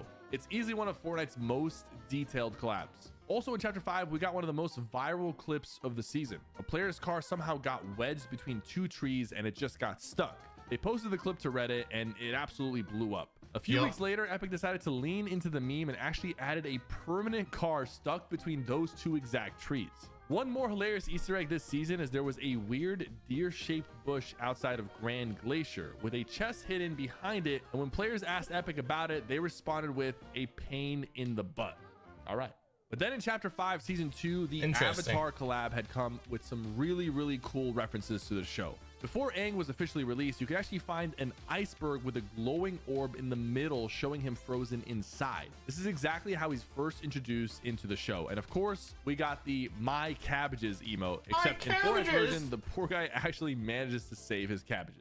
Chapter 5, Season 3, Epic keeps getting better and better with the Easter eggs. They bring in some amazing collaborations to the game. In this season, we had tons of Fallout Easter eggs throughout the Battle Pass and even in the game itself. We got Nuka-Cola as a healing item. Very good Fallout healing fans item. might have noticed that every time you used one of them, you actually got 1 gold in your pocket because, of course, the bottle cap was the currency Very in cool. Fallout. And then over at the Nitrodome, you could actually spot iguanas on a stick, which is a food straight from Fallout. And even the Battle Pass went all out with the Fallout wrap that had an actual kill counter built into it. If you look I should closely use at the that wrap. T60 Power Armor loading screen, they snuck in the Zapatron there, and Epic really went hard with all the details during the season. There were some random piles of lemons scattered around the map, and at first it felt a little random, but if you interacted with them, they actually gave you XP, and it was a sneaky Easter I never egg knew that. teasing the Pirates of the Caribbean collab, which happened later that Never season, knew that about since that. lemons were historically used to help sailors prevent scurvy. And it doesn't stop, because in Interesting. Chapter 5, Season 4, Doomstat and Castle Doom were two of the biggest POIs filled with the most amount of Easter eggs we've ever seen. They went all out for the Marvel fans. First, there was a basement in Doomstat that belonged to a die-hard Iron Man fan. You'd find That old season Iron Man was fun, items but I scattered wasn't around huge on old it. TV playing Marvel versus Capcom, which was a nod Well, to the it wasn't classic huge on game. that season. And then when you fought Doom in his castle, his diving move was exactly the same animation from the Marvel versus Capcom 3 game. And speaking of Doom, we have to talk about all the hidden Easter eggs in his castle. It was packed full of trophies from fallen Marvel heroes. Namor's And horn, villains. the Thing's entire body turned into Doom's throne, Doctor Strange's broken necklace, Mr. Fantastic literally folded into a bouncy ball, Silver Surfer's iconic board snapped in half and destroyed, and then Sue Storm, but it's just a chair. However, since she's Invisible Woman, it's actually implied that she's sitting in there watching you while you stare into her cage, which is actually insane. And then outside the castle, you have a little ice cream shop called Victor Von Scoop. And if you watch the news on the TVs in the raft, it actually explains that Doom gained the people's trust by handing out free ice cream. And once he had the trust, he took over the island. Was it really that easy? And the last thing I'm going to mention Ice about cream's this good. season is the direct reference that Peely has with his emote Ice cream's very good. Wolverine Remembers, referencing the iconic Wolverine meme where he's just lying in bed looking at a photo frame. And then we got Chapter 2 Remix, and that had a ton of Easter eggs with all the collabs that it included. One of my personal favorites was the RG minigun. Not only did you get this from the Spaghetti Grotto, but the fact that it displayed and played the entirety of Rap God as you shot it was legit awesome. Risky Reels also returned with Chapter 2 Remix, and it had a camera that you could actually interact with, and when you did, it would replay the Snoop Dogg and Ice Spice live Fortnite event. Didn't know that. It was a sick detail added for the players who missed the event. Awaken to a world of wonder. I don't want to awaken to a world of wonder. 14 online. And players just want to check how long we got. There's the standings, guys. There is the standings. Pretty good today. Pretty good. I want to see how long we got before I turn the thing back on. We got Queasy topping the leaderboard again, but only by 30 points? No. 28 points. 28 points. Only leading the leaderboard now. How long we got? It doesn't say.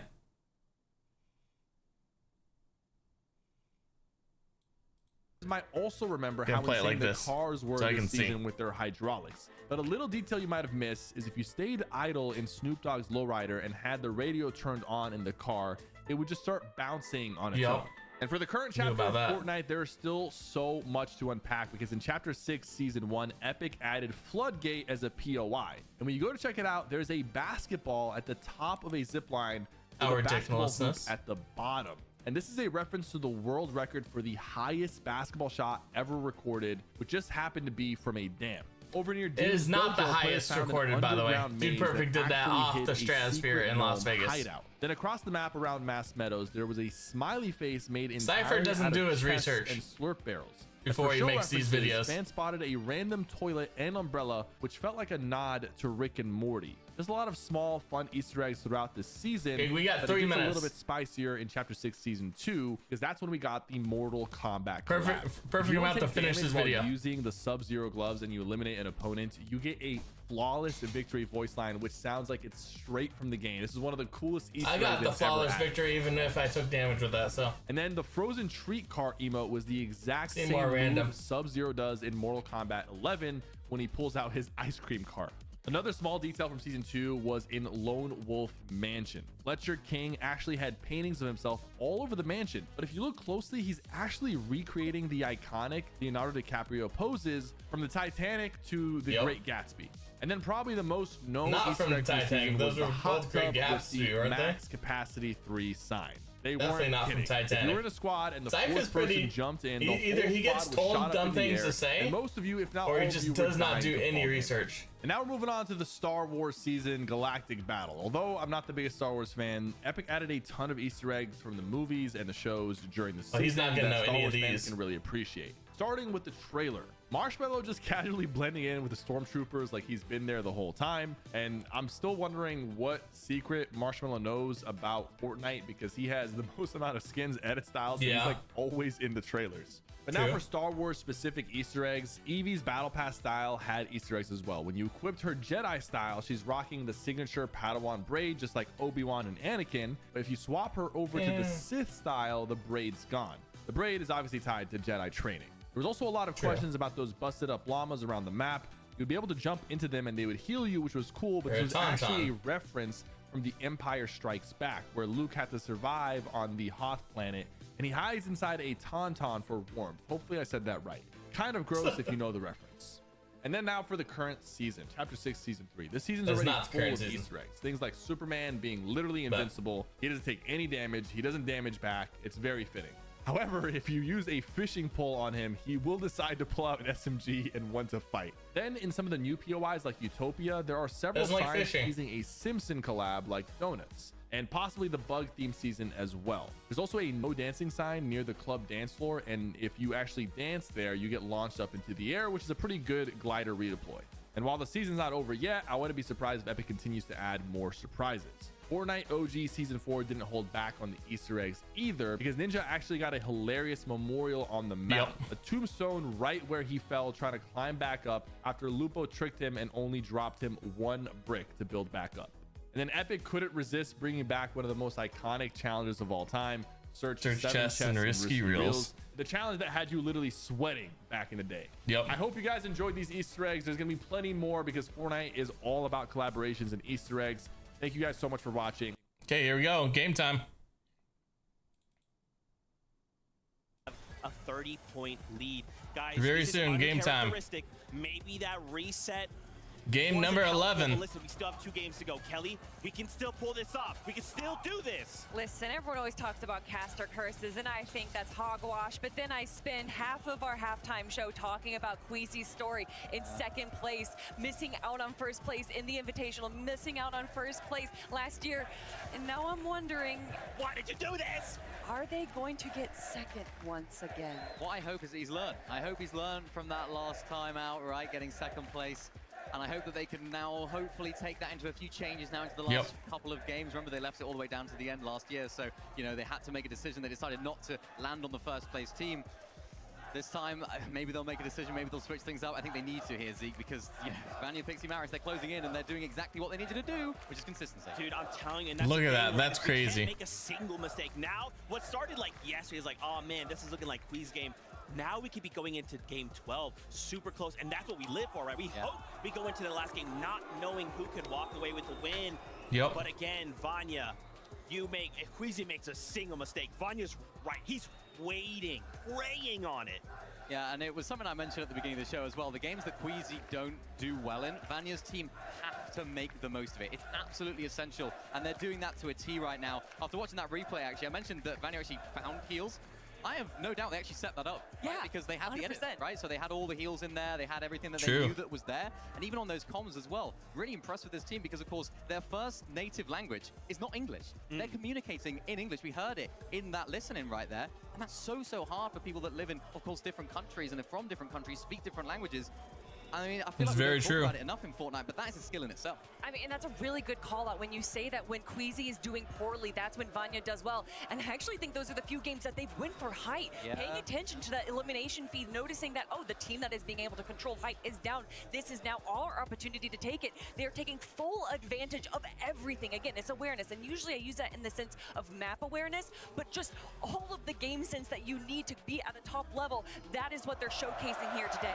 And they're not new to height either. This is what they're used to, right? They're going back to what they know. So it's like, you know, they had a very good day 1 and we were like, yeah, they're playing a different sort of play style. They're playing low ground, they're playing consistently. Now you think like, oh, they're trying to go for height. You usually associate that with a team that's trying to change things up and go against the grain to what they're usually doing. This is like more normal for them than what they were doing yesterday.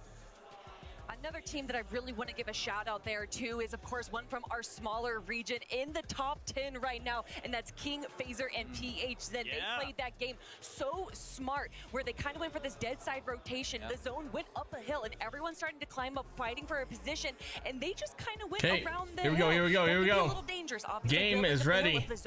Come on, Clicks. Disastrous, but let's get your top 10. They were able to pull zone and then kind of control the low ground. It was really smart from them, and I love to see our Brazilian trio up in the top 10.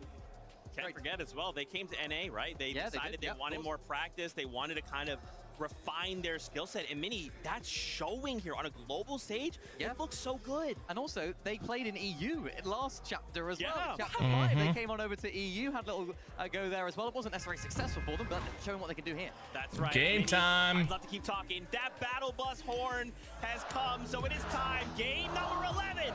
Let's go.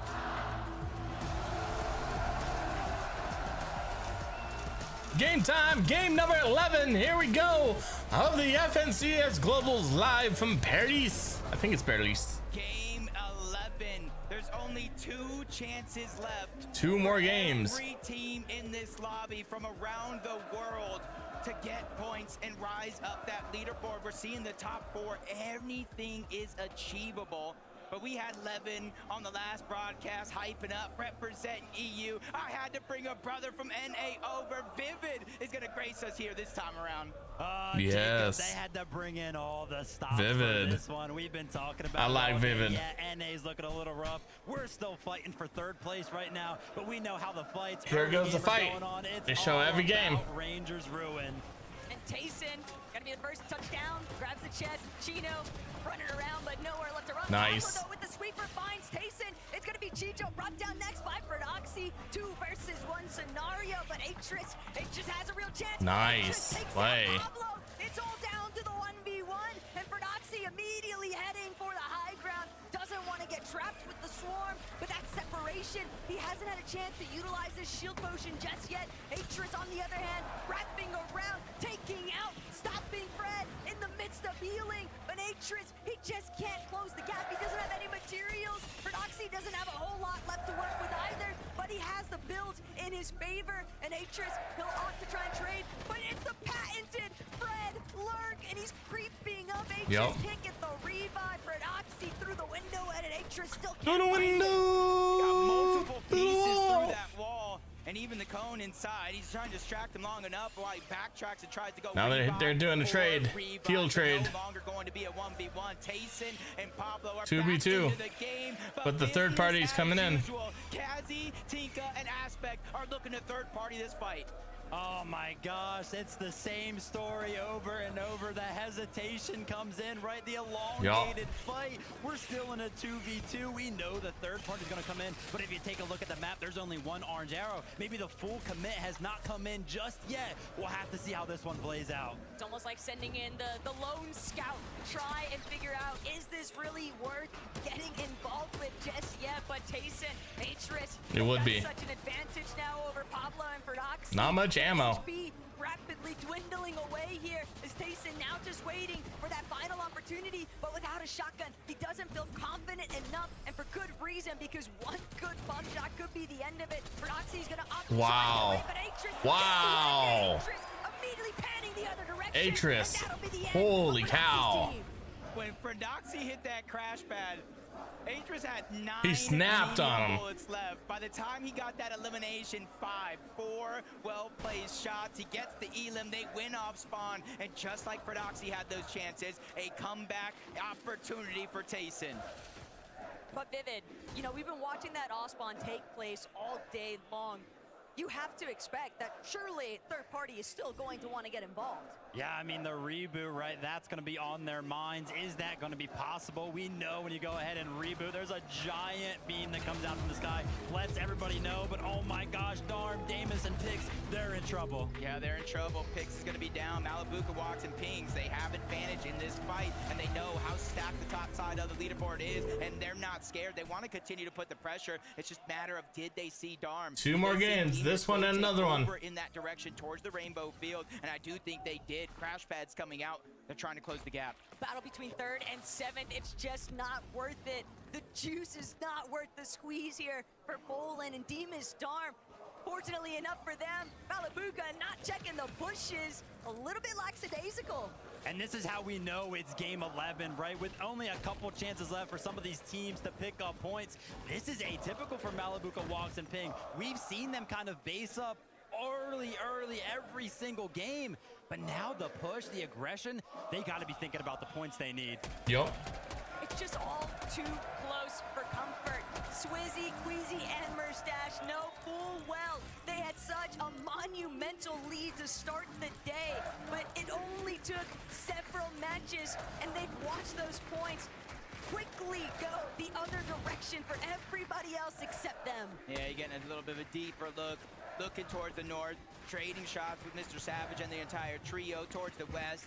It is going to be goofy in the trio, even with a knock there. There's just too much time and distance separating these two teams. It's going to take And just to update you guys on Clixo and Higgs, they are the crowd just constantly letting them know how they feel. at the front of their POI. I don't know what they're doing. Factory, you can see this is where they're going to set up to try to get that damage. They're not trading, doesn't look like. We've seen across every single one of the games, right? Yapko just kind of based up early on, Sadie, you might be looking at his inventory like, why does he have nothing in there? That's because he's going around the entirety of the map, making sure that his team is going to be set up very, very nicely for the rest of the game while they go ahead and pick up all of the damage. Jason goes down. You see some of the Well, you already knew that. Baka getting a knock on. Actually, no, you didn't. Hasn't cleaned up the elimination yet, but Darm has been found out. Walks and pings. They take Darmus goes down.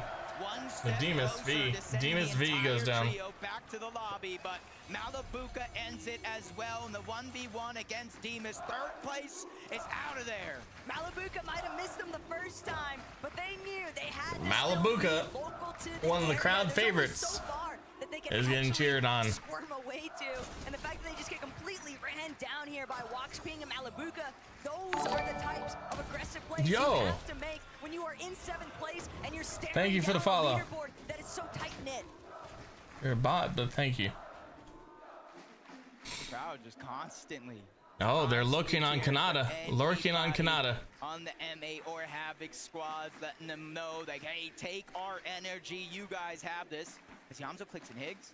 Different strategy this time around. Instead of sitting on top of Supernova Academy, they're going for a lurk. Kanata, Rapid, and Bolts, and they do see all the information in the feed. So I'm shocked Rapid didn't see them there. I expect Clicks and his trio to run straight over and try to get the chop and clean up what could be good damage.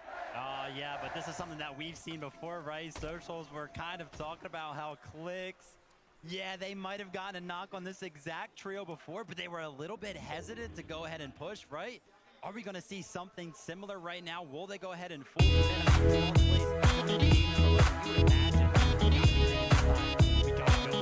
Sometimes, if you let it sit too long, your plate starts to go cold. And Hunter with the 22 months. Thank you, Hunter. Pass them by. Let's go. Is that Kanata and Bolts, they're not Thank you very much, Hunter. their shields. They are totally content with being knocked inside. You are of their so kind. base. They've got Rapid. Welcome in. Haven't talked to you in a while. Hope it's all going well. Farming all of the materials, looking for extra ones as well.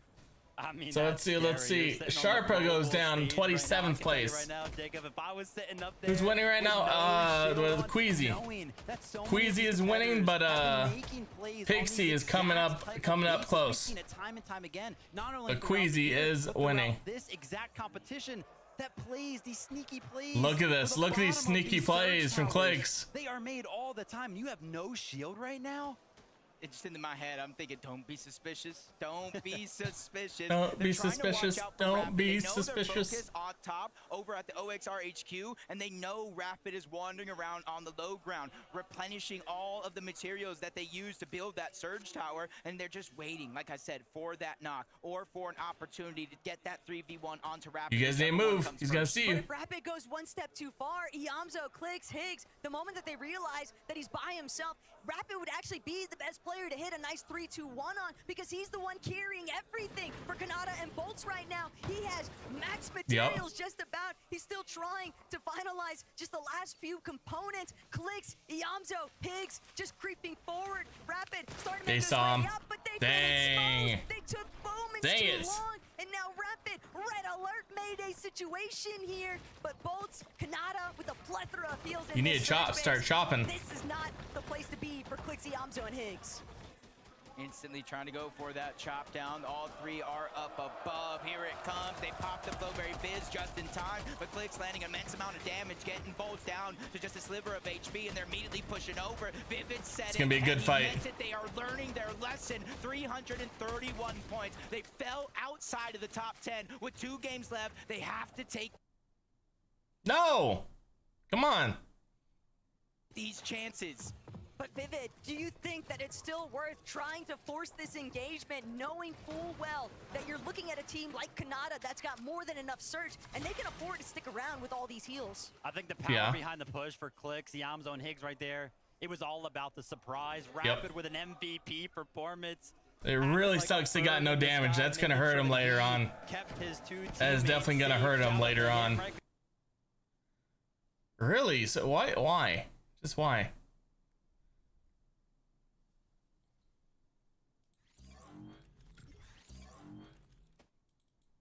When you look at the leaderboard, they're in 5th place right now. If Rapid doesn't see them, everything falls apart. Yep. Shout out to Rapid for catching that one. Mr. Savage, Chap, and Reason. Gonna have to refresh. So we're gonna have a short ad. Shorts ad Like a good neighbor, from that guy.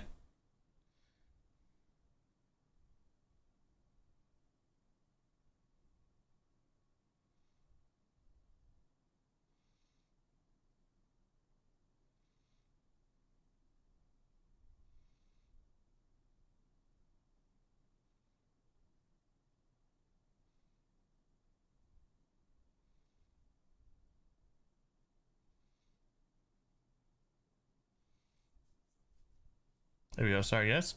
Queasy.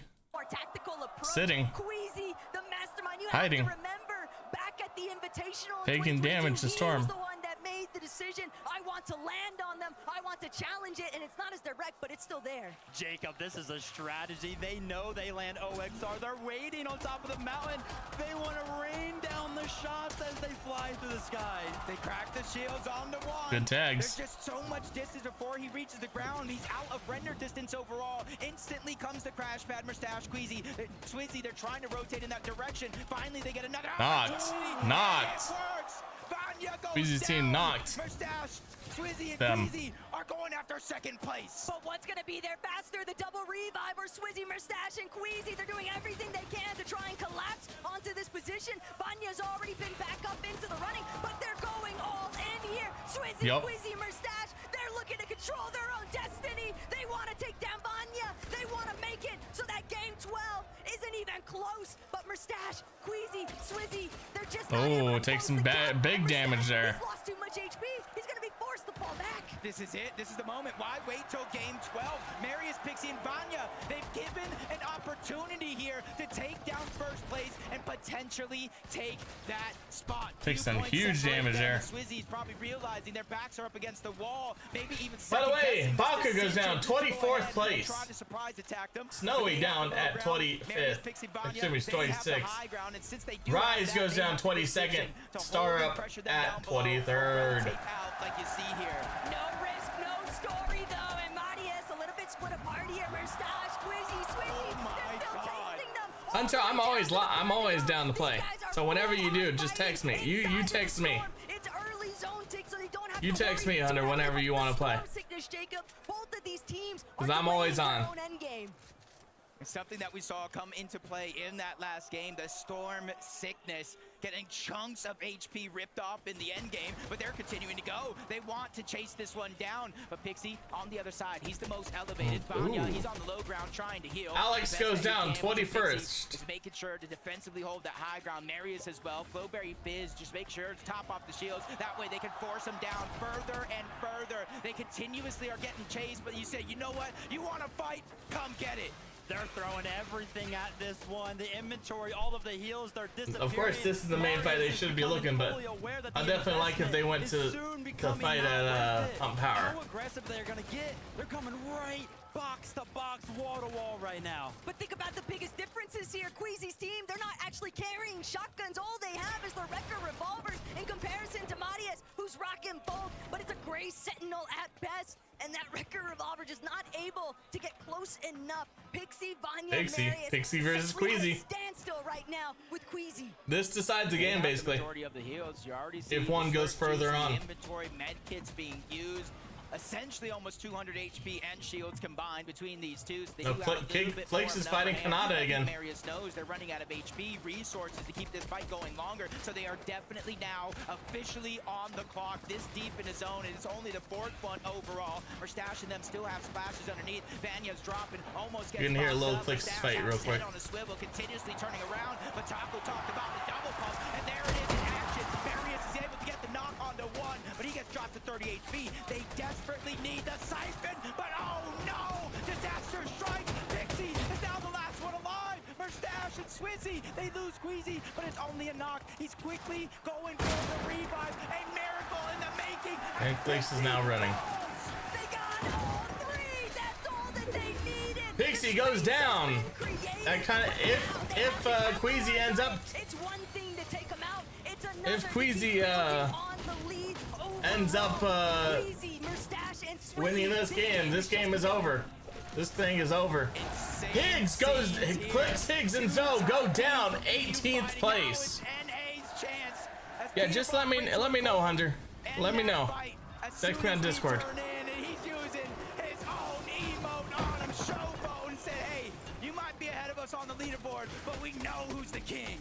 Peterbot, Cold, and Ritual, we just tuned in. 6 eliminations. That one's gotta feel good. Coming all the way over from NA to the global stage. Kind of that back and forth that happens between those two trios. That one's gotta feel good, but I can't lie, Taco, right? Ritual with 4 eliminations himself, showing what a year's worth of mechanical training can really do on the big stage. We all witnessed the Richie 1v3s throughout the divisional cups, and even in the majors, Ritual was putting up quite a stellar performance, but now things are gonna fall directly into the line of sight here for PH Zen. We're not seeing health. They've already spotted out 2 other teams based on mountains right next to us. These next couple of rotates could be rather difficult, but Kanata, Rapid, and Bolts, they're still looking. So they got killed by Peter. Trying to do it from underneath. Zoe Higgs and all them got killed by Peter. Whatever leftover hard mats they can find. With a sold-out crowd, you know they're going for MA, you know they're going for Havoc, so everybody at home, watching on Twitch, watching online, you need to give your energy to NA if you want to see a miracle comeback, because 2nd, 3rd, 4th place, all of them down. 5th place, that's Kanata, Rapid, and Bolt, and a chance to close the gap, especially more so if they can figure out a way to take down Queasy, Swizzy, and Merstash, but we're now into the top 17. This is where placement points are going to come into play, and they're going to start moving quickly. Vivid, how do you feel seeing this rotation by Savage? Reason and Chap, it looked relatively healthy, but they're not the only ones. Other teams in EU definitely making their presence known. Yeah, the chase is on right now for a couple of our teams, namely Malibuco, Walks, and Ping. The aggression early, they want to go ahead and catch up to Rapid, Kanata, and Bolts, right? That's the only team that is currently alive that is ahead of them right now. And as I say, that pressure starts to Who we got root for now? Does this look like one of the practice Root for Kanata, I guess. Down to our last 17 teams, and Poyo goes down.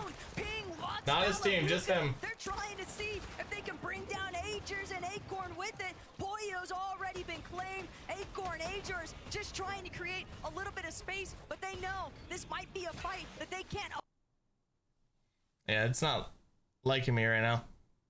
avoid any longer. They're gonna have to try and take a Probably gonna have to crash back refresh out of here, again. But Malibuco, Walks, and Ping, they are fully wary of what lies ahead. Yeah, and you can see in the mini-map, Acorn, Agers, they immediately rotated out with or without the reboot card. A couple more teams rotating in and around this path for Pings, Walks, and Malibuca. Could be opportunities for elims or more damage, but they see that So this coming. is where They the wanna zone's continue to going. rotate Interesting. in. Right next to them, Queasy, Merstash, Swizzy, all trying to get this The elevation interesting differential zone. for this next zone. But just above them on the other side of this mountain face. It's a mountain zone. Kanata, Rapid, Bolts, they see the Oh, Merstash gets knocked. Merstash is brought down. Swizzy also incredibly low. They're going to be forced to drop all the way down. That height security that they were once hoping for has been completely lost here. Queasy, the healthiest member of his team, but he's got nobody next to him. He can't get close to Swizzy. Yep. And that's that investment. What goes around comes around. If you want to sit in storm and fight between 1st and 2nd place, you want that one to be drawn out. You want to invest everything you have into it. Once you realize that you got to make one of these rotations all the way up the mountain, all of these aimers kind of Rapid paying goes down. attention to you, you realize quickly you don't have what it takes to survive in this lobby. Oh my, 2nd, 3rd, and 4th. They talked about them being out. And now 5th place has just lost their IGL and Rapid, and it's Queasy and Swizzy that are doing the majority of that damage as they try to make their way into the zone. But Queasy can't get down. He has no mats. They were all on Swizzy and Merstash. They hadn't had a chance to actually drop any of their materials. He does see a crash pad. He's trying to bring Swizzy up with him. And now Swizzy. Wow, what a play. What a brilliant play from Queasy. Most players would have probably taken that for themselves, but he said, nah, you're coming back up here with me. That's just a shine. That's just a glimpse. What a play. That is That's how you win games. 7,000 IQ and the selfless plays, and why we call him one of the greatest IGL. No, forget that. That's why we call him one of the greatest Fortnite players in the history of the game, and he's looking to prove it. If he could just close out these last 2 games, even with the loss of our stats, they're still 1,100 damage above the threshold as they land a couple more. They're good on damage. 1,200 and continuously rolling. But this is a really healthy trio. Cooper, Curly, Reed. I don't know that that's what Queasy's really looking to chase up. He's not trying to bark up the wrong tree here. After all, they've got to be Goofy goes down. Goofy's team goes down. Don't want to overextend their welcome. I mean, they're in the mix of things right now. They've gotten a couple of shots on a couple of trios right there. Maybe they can make something happen. As I say that, Queasy actually gets knocked. Now it's going to be all left to Swizzy. Swizzy gets knocked down. Queasy's team goes down 16. All out of the competition. They at least had some eliminations to go with it, but will it really be enough? The leaderboard will have Today has not been Queasy's day. Malabuka walks him ping though, fighting a battle. But we know of their own. Pixie is not going to take his spot.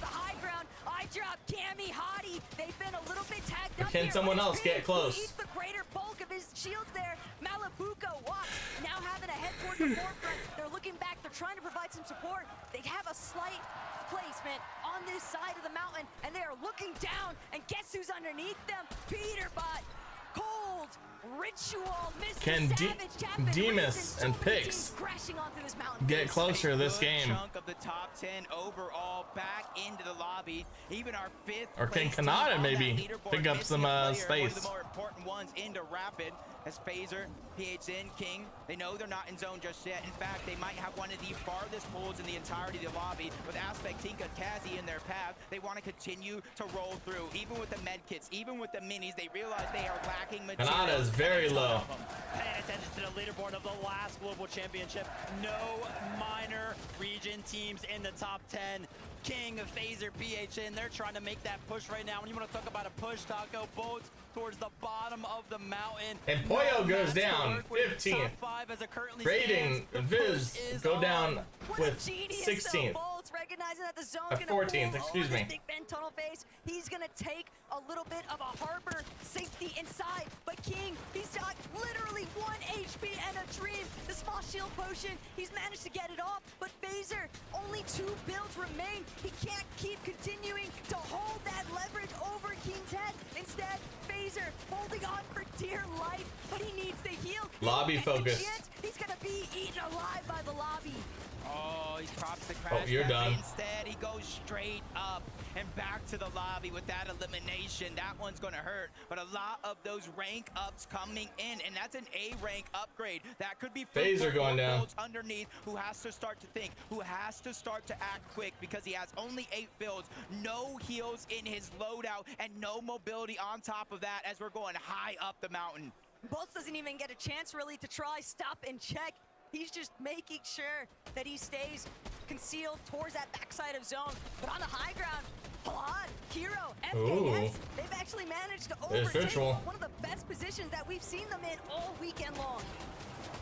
Peterbot, Cold, and Ritual, they don't want to walk They're away looking from good this today. competition without at least putting some sort of a staple into it.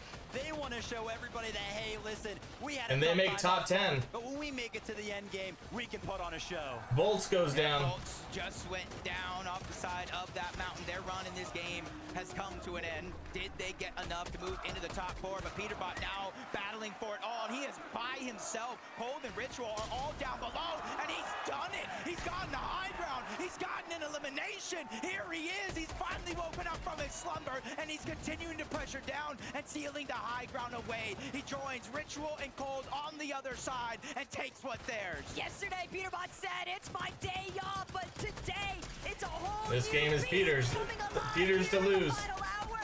FKS Kanata does get 12th. Aspect as well, claiming that series of eliminations, but Cold, Peterbot, and Ritual, they're now with kings only of the 20 mountain or phase, 18 and they might points. be kings of this this lobby if everyone else isn't careful. There's still more than half of the placement points still available in this lobby, and I think Reason knows it. That's why he's moving to the outside of the zone. He saw 3 different med kits, a replenished amount of materials. Take one med kit now. This will be the difference maker in terms of point differential as that leaderboard goes down below. Malibuca, he's struggling all around, rejoins his team. The Waste the med kit. But they're in the backside of the zone. They're sacrificing HP to try Soren to Arc goes down 9th place. Muzz goes down 10th place. Last game winner. They don't have a whole lot of builds. Malibuca is going to be forced to try and play heals, try and acquire whatever placement points are possible. The siphon materials going to give him a little bit of extra time and the 2 med kits, but still, he has to make his way forward, and he's going to have to crash directly into Reed, Cooper, and Curly. But Reed gets tanked. They're taken out by Peterbot. Reed just getting targeted from up above. He loses all of his materials, has no other choice, but another team contesting. Malibuca goes down 7th place. Aspect goes down. Peterbot goes down 5th place. Cooper goes down 4th. Savage goes down 3rd place. Give me a little insight on what's happening. He's gonna go down. 3v3. New teams. So Cammy could win this. This is what the international scene has needed all weekend long, but no, Cammy goes down. He's not gonna be able to make it through. It's only Tisco, Striker, and Kadu left to deal with Hadi, but Ari will be forced to charge forward. He tries to head toward the high ground, but he just doesn't have Kari's gonna go down. Game. Striker, Tiskov, and Kadu win this game.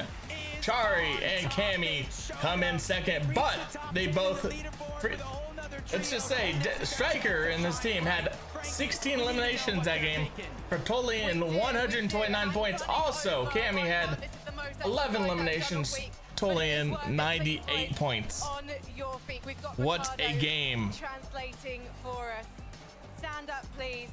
Striker, I need to come to you first. What was going through your mind during that final fight? O que você estava pensando na tela, a última batalha? Que a gente tinha que ganhar, né? Entrar no comeback, dar os pontos para chegar no top 10 aí, subir na tabela.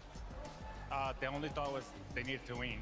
They won the top 10, so that's the only that's everything they were talking. This is not a good translator. Because I don't think a Brazilian team has ever placed inside the top 10 at a Fortnite Global. Oh, it's a Brazilian team.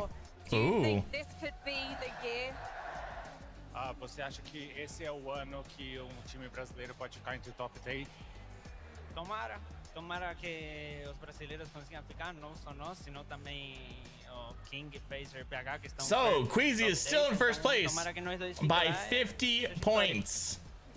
Queasy's in first by 15 points over Pixie. Darm and Dimas are in third with 512. Kanata is in 5th with 500. Almost, he could make a top 3. And we look at Clicks. Clicks has fallen to 17th place, but very well could get in the top 10 if he has a very good game and people fall. Top 15, that was very important to him, and they can't wait for the last match. Well, Let's see where Peter is. We cannot wait Peter for the did good last that match game. after. It has been incredible to have you guys here. Well done for doing it for Brazil. Please, Leon. Peterbot is now in 12th place.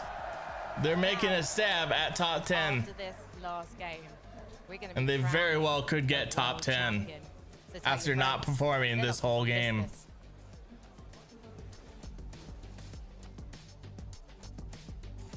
But we have a short little break until the next game starts. Not bad, not bad.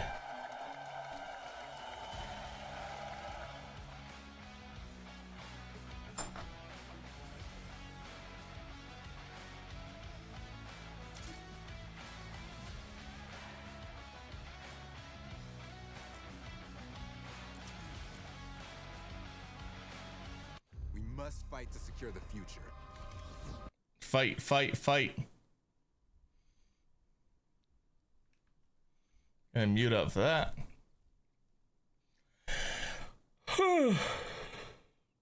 The Marines. Hey, if you served and you're in the chat, thank you very much, guys. You bring freedom to our country and bring freedom to have us do what we want. Some people don't take that freedom for granted. I don't, so thank you guys very much for risking your lives to save ours. Thank you. But we are coming to the last game. We have one more game remaining, starting in about 10 minutes probably. I'm guessing about 10 minutes.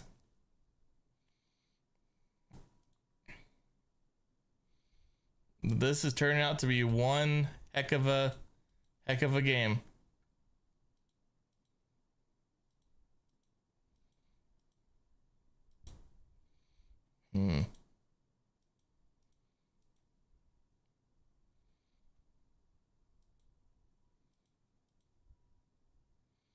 Foxy's got a lot of eliminations.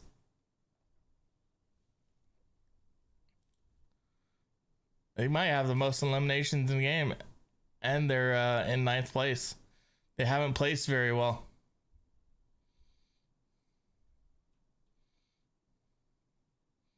They have not placed very well. They've won one game, but Queasy's 3 games have just overpowered.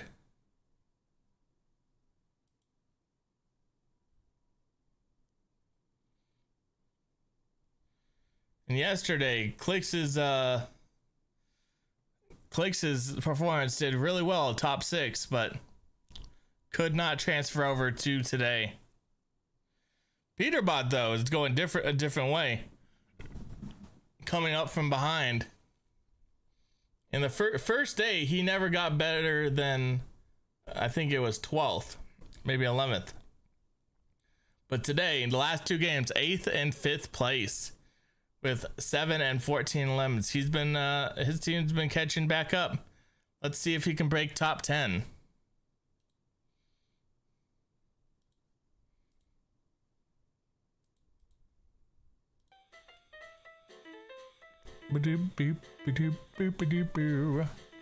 How's the NFL season going? Let's check that. My fantasy team is doing fantastic.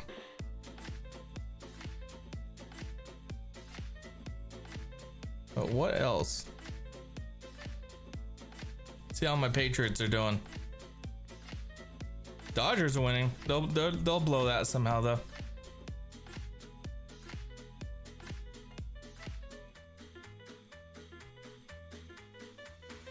Patriots winning 10-7 at halftime.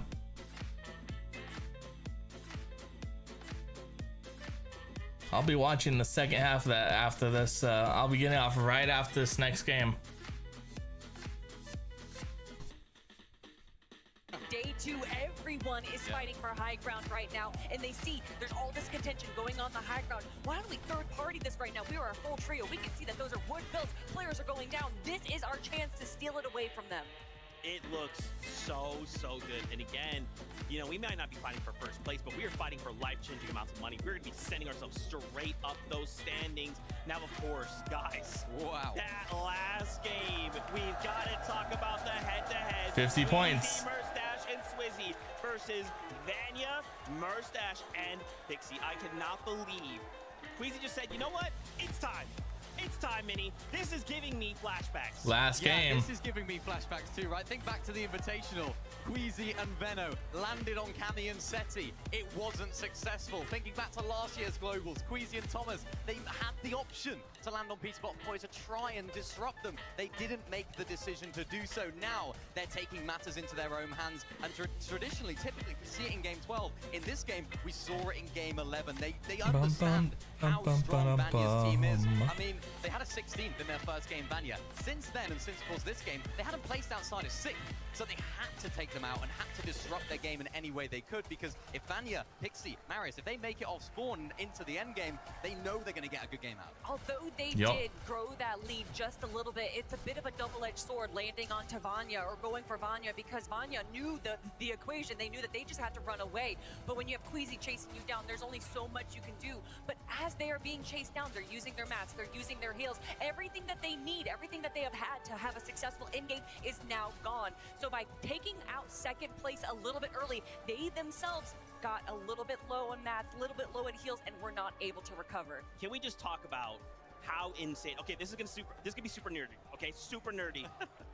When they fight and finally they take them out, they start to make this rotate up the mountain, right? Swizzy gets caught in the storm, makes it out with 1 HP, and you're thinking, wow, okay, wait a minute, let's start looking at what they have. That's impressive. Nothing, no build. Swizzy has everything, 1 HP. Queasy turns out, throws the crash pad down to get Swizzy back in place. Are you kidding me? Queasy, that is the biggest brain play I've ever seen in my entire That was a really good play. life. And guess what? We have a listen in. That was a very, very good play. Let's watch. Drop ground.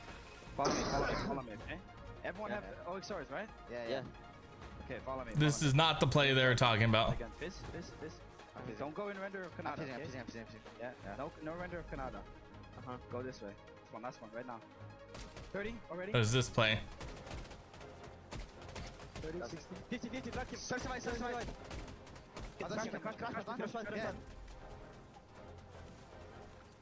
They probably don't have that much rights, by the way. We probably have more. We can play white tagging. Yeah, you're taking out back. I shot, careful. Yeah. Took my roof. I'm dead, probably. I think I'm about to start someone. I'm out. I'm dead. Okay. Okay. Watch me, dead. Nice. I got my finish. Nice. I got my finish. Play slow. 100.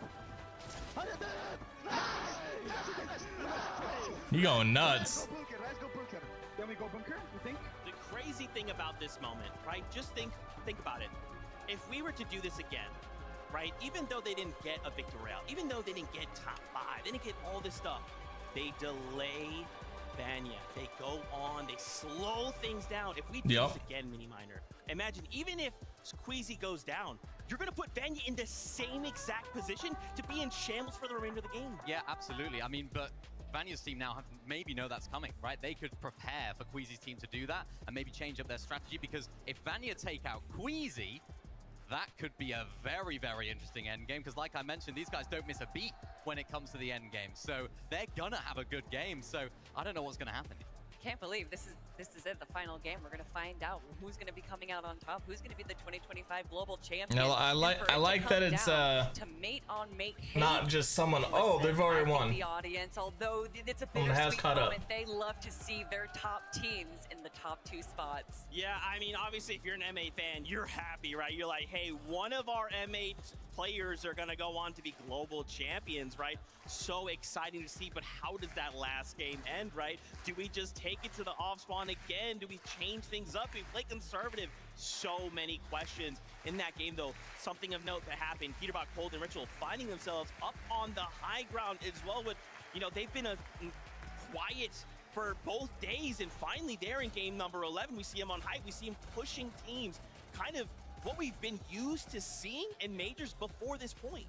Something that we don't used to see, though, is Ritual carrying the team with 5 eliminations, with Cold and Peterbot being the fraggers only with 1. And of course, as they were able to control that high ground, they do what they do best, and they just spray the lobby below them, making sure that although they might be getting low on mats, they're still going to be getting those points through eliminations. Yeah, I like the way they play this, actually. I really want to give a shout out to Ritual and Cole, the way they actually played this front side. So important right there. While Pete was sort of fragging at the back, they held down the front side, making sure that nobody else could take it. Really well played from those two in particular. And I think the way that these guys have gone this weekend, it hasn't gone their way necessarily. But of course, in this particular endgame, they were able to pop off. Remember, a lot of our big names that we were seeing on the leaderboard, sort of top 5, I think, were down and out in that endgame. So we didn't see our sort of height team that we would expect to be in there. But still, a solid game from these guys. It's going to push them up in the set. It's so good, guys. I'm just thinking about this, man. I gotta see those standings one more time. This is a fight for first and second place right now. It's a fight for first. Everyone else is fighting for that third place spot. And again, you know, we might not be playing for first, but life-changing amounts of money, even flipping down to this second page, right? If we could break up into that top 10, this is gonna come down to the last game. Fortnite always be doing this to me. We start day 2, it's, oh man, it's gonna wrap it up. We know how it goes. Game 12 comes around, says, Zeke, hello. We're Fortnite, you know what we do best. We save it to the very last game.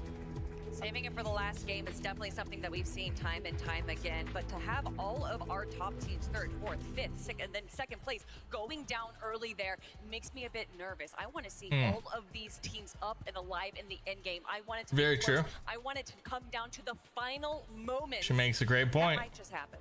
I hope so. I really hope so. I mean, I'm just thinking about sort of Vanya's position. What would they do in this situation? Is it for them to take it into their own hands? Do they try and outplay Queasy's team? Do they try and avoid what was going on? I know we had that in that listening right there. We listened to Queasy saying, we're going to have more whites than them. We can play the Storm, which is exactly why they won that fight. We were sort of watching it just here, and I remember saying, I was like, yeah, they're going to win the fight because they have all these whites, of course, from their drop spot. We broke it down at the beginning of the weekend, how powerful that drop spot is. They can get some, the slurp juices, of course, from there, all the splashes that they get from there, super, super valuable for them. And now maybe we're going to see a little bit of a change of strategy for Vanya's team. Do they try and stack the whites, stay back in the Storm a little bit? Not too sure how they're going to play it out, but they have to respond. They have to do something to try and stop this this push from Queasy. You know what I want to see? I want to see that victory royale turn from 0-0 to 0-1 to get practically a 5.9 average placement, but still just be so short on claiming that. Man, I mean, Mini, what is it? What can they do? I mean, I think they just have to try and... I wouldn't, if I were them, try and land on Queasy or anything crazy like that, because they are so good at endgame, right? We haven't seen the day 2 that we saw. I think next season is going to be duos. I want to say for FNCS. So it's almost safe to assume that they maybe not. So that'll be very, very interesting. In this final game, like we saw, maybe they could. It's Queasy, we don't know. But for Vanya's team, maybe they just play it out. They have to think about that in the. We'll see who Clicks gets teamed up with. Who he teams up with? Probably Higgs, I would say. So close. It all comes down. He's smart if he goes with Zoe, though. What they are fighting for, that beautiful trophy, but it is not just a physical object. Zoe is a placement mastermind as well. Being able to come out that trophy is so dirty. In front of all of these they need to clean that trophy. Fans, that is a life-changing experience. You talk about life-changing. I mean, Pix, Darm, and Demus, right? Going up against Seti, Yapko, and Panzer, and even Rapid, Kanata, and Bolts. 500 points out of Rapid. That's some good money, but it's not 5-12 in 3rd place. Really life-changing. This could anything under top, let's say, all the way up to let's say 7. Place. It's not life-changing money. I'm not saying it's not a lot. That's awesome for pricing, but we're excited to see the first place team come out and win. There is still so much we are playing for. Changing a single placement, a single elimination, a single placement point could be the difference. Yeah, it really could. And a team that's no stranger to that, of course, is Kami, Chari, and iDrop. I mean, these guys had a really nice 2nd place right here. Exactly what we'd expect from this trio, sort of playing low ground really well. They did actually end up as a duo as well. It was iDrop, I think, that ended up going down. But Peter Rot went down there. Up a couple of places in the leaderboard as well here. So a really nice, solid performance from them. Again, we just saw the prize pool breakdown. They're not going to be getting 1st place this weekend, but every single placement counts. Cammy just got chunked there. And Cam and Kari, yeah, a bad crash pad placement. As a solo, as a duo, but of course it did not go their way. It did go to the way of the Brazilian trio right there. But you do have to give props to them making that effort. 50-point difference. If Pixie and Queasy fight again. They're not used to the stage. It's not their environment. That might be what we see. Hopefully, is what we see. Is a Pixie Queasy the Pixie Queasy fight the grand finals, and you know how we expect them to do for the win. Have them up there. Then they were sort of favorites coming into Major 2 and 3. And then there was sort of, you know, there were a lot of questions again. Can they do it on the global stage? Is it possible for them to continue this momentum? And it just seems like for that team, every single time a question's asked of them, they keep delivering. And they're doing it here today. To end in that 3rd place, you saw that prize money. Yeah. You saw that prize money. But again, remember, Kanata, Rapid Bolts in that 5th place, only 12. Some good fans there. So for these top 5, good and loud fans. Down the 5th, we're kind of fighting each other, right? We know what's happening at the top. Can I say how much I love to see Kanata's trio in this position all year long? A lot of people have just kind of been ignoring them because the story of NAC has been, oh, is it going to be Poyo or is it going to be Peterbot? Maybe Clix can finally win a victory royale, and Kanata has just kind of fallen by the wayside. That was until this most recent season where he has just been the most consistent team in NA time and time again, and then finally in week 3 winning that Div Cup, and he was so confident. I actually got to talk to him right before day 1. He's like, who do you think's winning? And I was like, well, who won the last week of the last week of tournaments? And he's like, it's me. And you know, every single time he is just so confident, and I think that really brings so much to the stage to even go down, have like a rough end of day 1, and he just doesn't let that affect him. Yeah, it's so crazy, man. Once again, here we are in getting ready for that last game. My heart is pounding. I'm sure you guys that desk is very dusty. What are we hoping to see? Did they not care about cleaning up? Spot, okay. Final game. Give me your hopes, your dreams, your aspirations for this game. You know what I'd love to see? I'd love to see Vanya's team try and land on Queasy. Queasy's team try and land on Vanya. And we end up just having a crazy end game where they're both fighting for height, and it's like a full-on, like the excitement takes it through to the entire game. It'll be so exciting. That's what I'd want to see. I don't know what will happen though. Okay, I like that. I'm gonna continue off of that. Okay. They both switch drop spots. They both make it to the end game. Queasy on high ground, Vanya on low ground. 3v3, final moment of the game to win it all. Oh my sounds gosh, good. You guys have got me hyped. I mean, okay, Leon, you learn the pre-game lobbies. This, right? This has been so game's about to start. All of you Final game. Going crazy, getting the final game of this FNCS Globals comes down to this one game. An Dixie, Queasy. It is so. What team will win? I'm just so thankful we. Oh.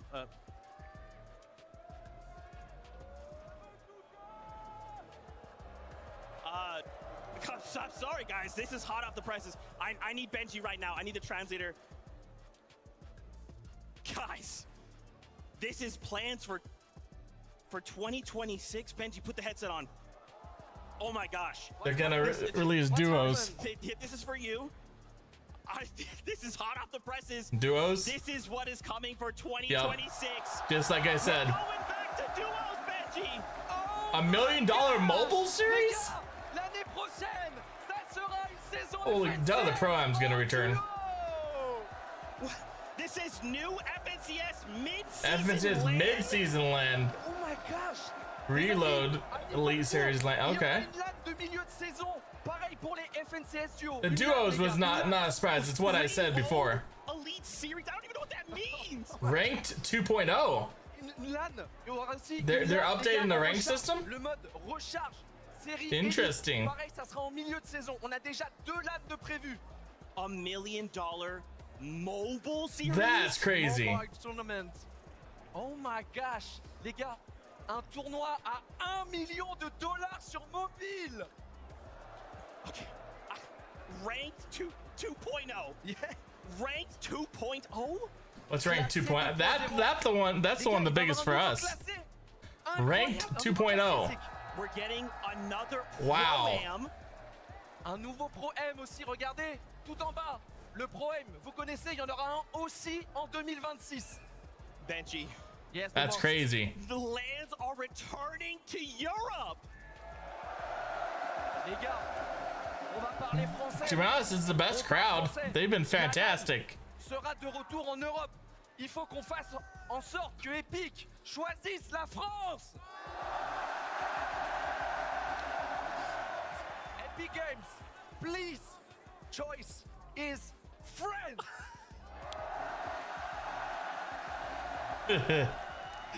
Oh my gosh, my heart was already pounding. These fans are really good here, so 2026. Wouldn't doubt it. That is what is coming next year. You saw it. It is here. We don't know what the FNCS is gonna be though. Guys, it is that time. Game number 12 is ready. So let's take a moment and make sure we are too. Leon! The finish line is approaching once more, but who will cross it first? The world has heard your noise all weekend long. but you must be louder than you have ever been before. This game is where errors come to an end and new ones are born. This is the last chance to forge legacies. The last game. This is where champions are crowned. So Leon, I've got 3 words for you. Are you ready? Here we go. FNCS Global game number 12. The final game. Let's see who wins it. Queasy, Pixie. Let's go.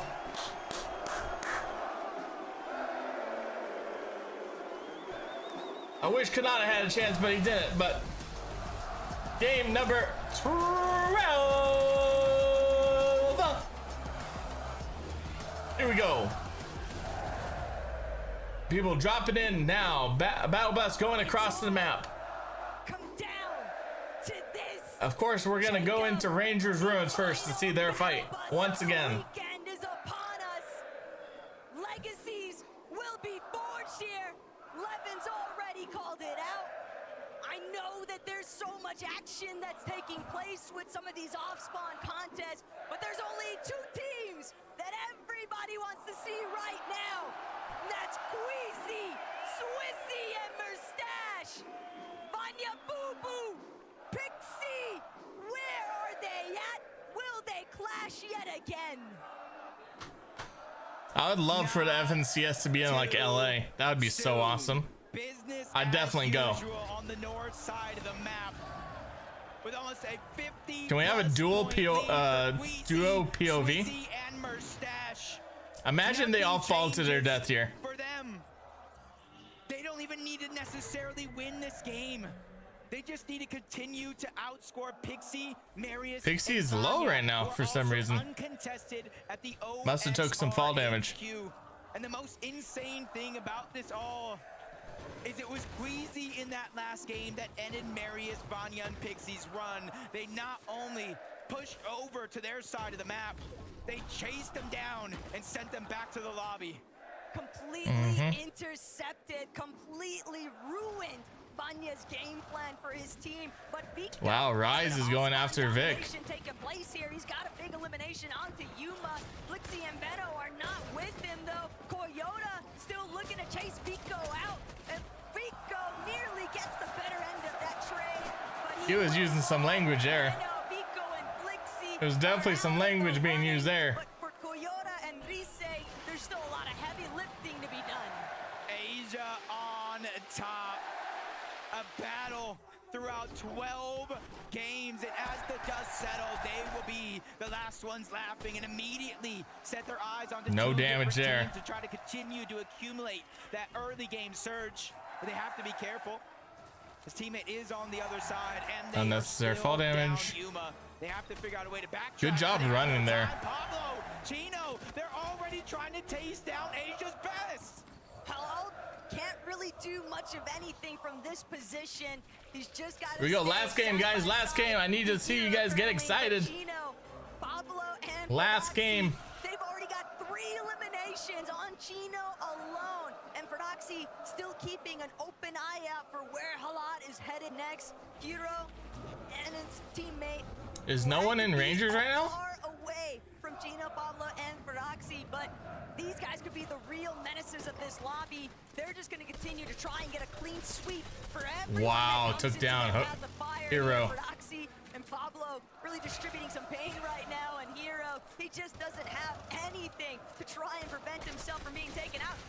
Mixin. Here's the third party. What was going down though? They decided to come crashing down on top of Chino, Pablo, and Ferdoxy, but Jacob, this is a box fight that I don't know if Gino's necessarily prepared to take it up, but he's got so many splashes. He'll be back to full HP in no time. And this is a team right now to start the game. I know they have 411 points, but they were at 399. Chap, Savage, and Reason, 403 above them. I dropped Hadi and Cammy, 434, and then even Ping Walks and Malibuka at 441. If they continue to play in this pace, get these eliminations, and make it deep into the end game, they can overtake some teams on their way up the top of the leaderboard for pride, glory, and line in their pockets with that much more money, what they came for, as Prodoxy continues to move forward, not slowing down, and Havad is going to go down. Prodoxy's kind of been calling it out, even in the events leading up. Prodoxy, I think, is. I think their team is leading in eliminations for the whole game, for the whole tournament. For that trio, but they can still put on a strong performance to see what more prizing they can possibly secure. Seti, Epco, Panzer, 506, only 6 points shy of Pix, Darm, and Demas. It was honestly not too far away from their current drop spot, but you're seeing how stacked the leaderboard is when you kind of drop down outside of that top 2, or even top 3 or 4 for that matter. So it's going to take a good amount of eliminations if some of these teams on the outside wants to punch into the top 5, but better late than never could be the final opportunity that they have. As we continue to look around the map, seeing a lot of this same I feel like Higgs, Zoe, and Clicks will be pushing someone. Reason in chat, Mr. Savage trying to take up a surge-based position though up against Swizzy, Queasy, and Merstache. Whether or not this actually pans out in their favor is yet to be determined, but chat, Yep, they're gonna push someone, looks like. Definitely have had their highlight moments throughout this tourney. Yeah, a team that's definitely had their ups and downs, and still, we talk about their story making it here. Barely, almost missing out on a chance at the grand finals, but it was a 1-point differential. They made it in. All they needed was a shot. 2 points.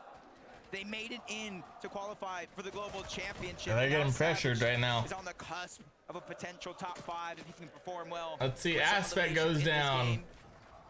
Rise goes down. They faltered. They fell out of the top and 10. Hero goes down. Down inside of that top 11. Oh no! Oh no! Look at this. Pixie, Vanya, Medius, do they even have any idea of the intention that lies behind Ryu, Snowy, and Sod?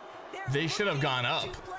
Massive spoiler here at OXR headquarters. If they catch Pixie and Vanya slipping, Marius racing across overhead. Right now, they're just trying to lock in their surge. They're not really anticipating anybody to be nearby. And even with Vanya overhead, they're so preoccupied with just trading out these bloom battles. Marius, he's split apart from the rest. Ryu, Snowy, Sod, a singular. Come on, go! What could be the difference here? Is Marius going to be able to stay strong? You see What are they doing? We saw Clicks, Higgs, and Yamzo try to do the same thing to Kanata, looking all around. Marius does not even know, and you can see his loadout. He's the one for his team that's getting all of that extra material to replenish what they use for that surge base. He's getting all of those extra heals to consolidate him inside of their tower. But he's probably going to come back to him, so. Exposing himself the most. Snowy, Sod, Ryu, they were able to close the distance and get inside of the OXR HQ. We've got another perspective. Malibuka, Ping, and Walks here at Kappa Kappa Factory. They are just chasing down Pix, Darm, and Demas. They don't want to allow these guys the opportunity to try and maintain their position within the top 5. Malibuka, Ping, and Walks going on to the aggressive forefront here, but it's Ping who's opening up big shots here onto Demas, forcing him to pull. Well, it looks like Clicks is just Clicks team just hovering over Supernova. Pix, they're trying to keep the hopes alive for themselves. As of 2 minutes ago. Alex goes down 27th. Using his experience not to get caught off guard in these situations, just trying to spray down a couple of their piece control, get them to expose themselves. But right now it is going to be a 3v3, but you see at the bottom of your minimap 2 teams from the Kappa Kappa Factory that could be looking for surge to try to interrupt this one as Demas continues to scramble around. Oh, come on, Demas. Continues to put down the pressure. That'd be huge if Demas team goes down. In the same box, trying to hold the covers, but that leaves out Pix to go down. They isolated the 1v1. Malibuka, Pings, and Walks are hunting down 3rd place. Darm, Demas, and Pigs might be phenomenal fighters, but Malibuka, Ping, and Walks simply having the material counts in their favor. They've completely and Zoe, Higgs, and them tried to sneak up on Kanata again. It did not work. Demas goes down. But an even bigger one on the Darm. Darm's going to be put down. Elimination after elimination now as Demas meets his demise. I told you a little early on that one. Sorry about that, but how tight that leaderboard is. Pick Darman Demas. I just want to give him a huge pat on the back. From underdogs to top dogs. Demas' team did so good. Serious threat. Vanya, Pixie, and Marius. We saw that team floating around the OXR HQ. They did not get any opportunity to pounce onto Marius, so they're going to survive and live to tell the tale. It looks like that leaderboard. I did see Vanya. It looks like Flix and them are trying to look at oh, you could land on their base. They're gonna look.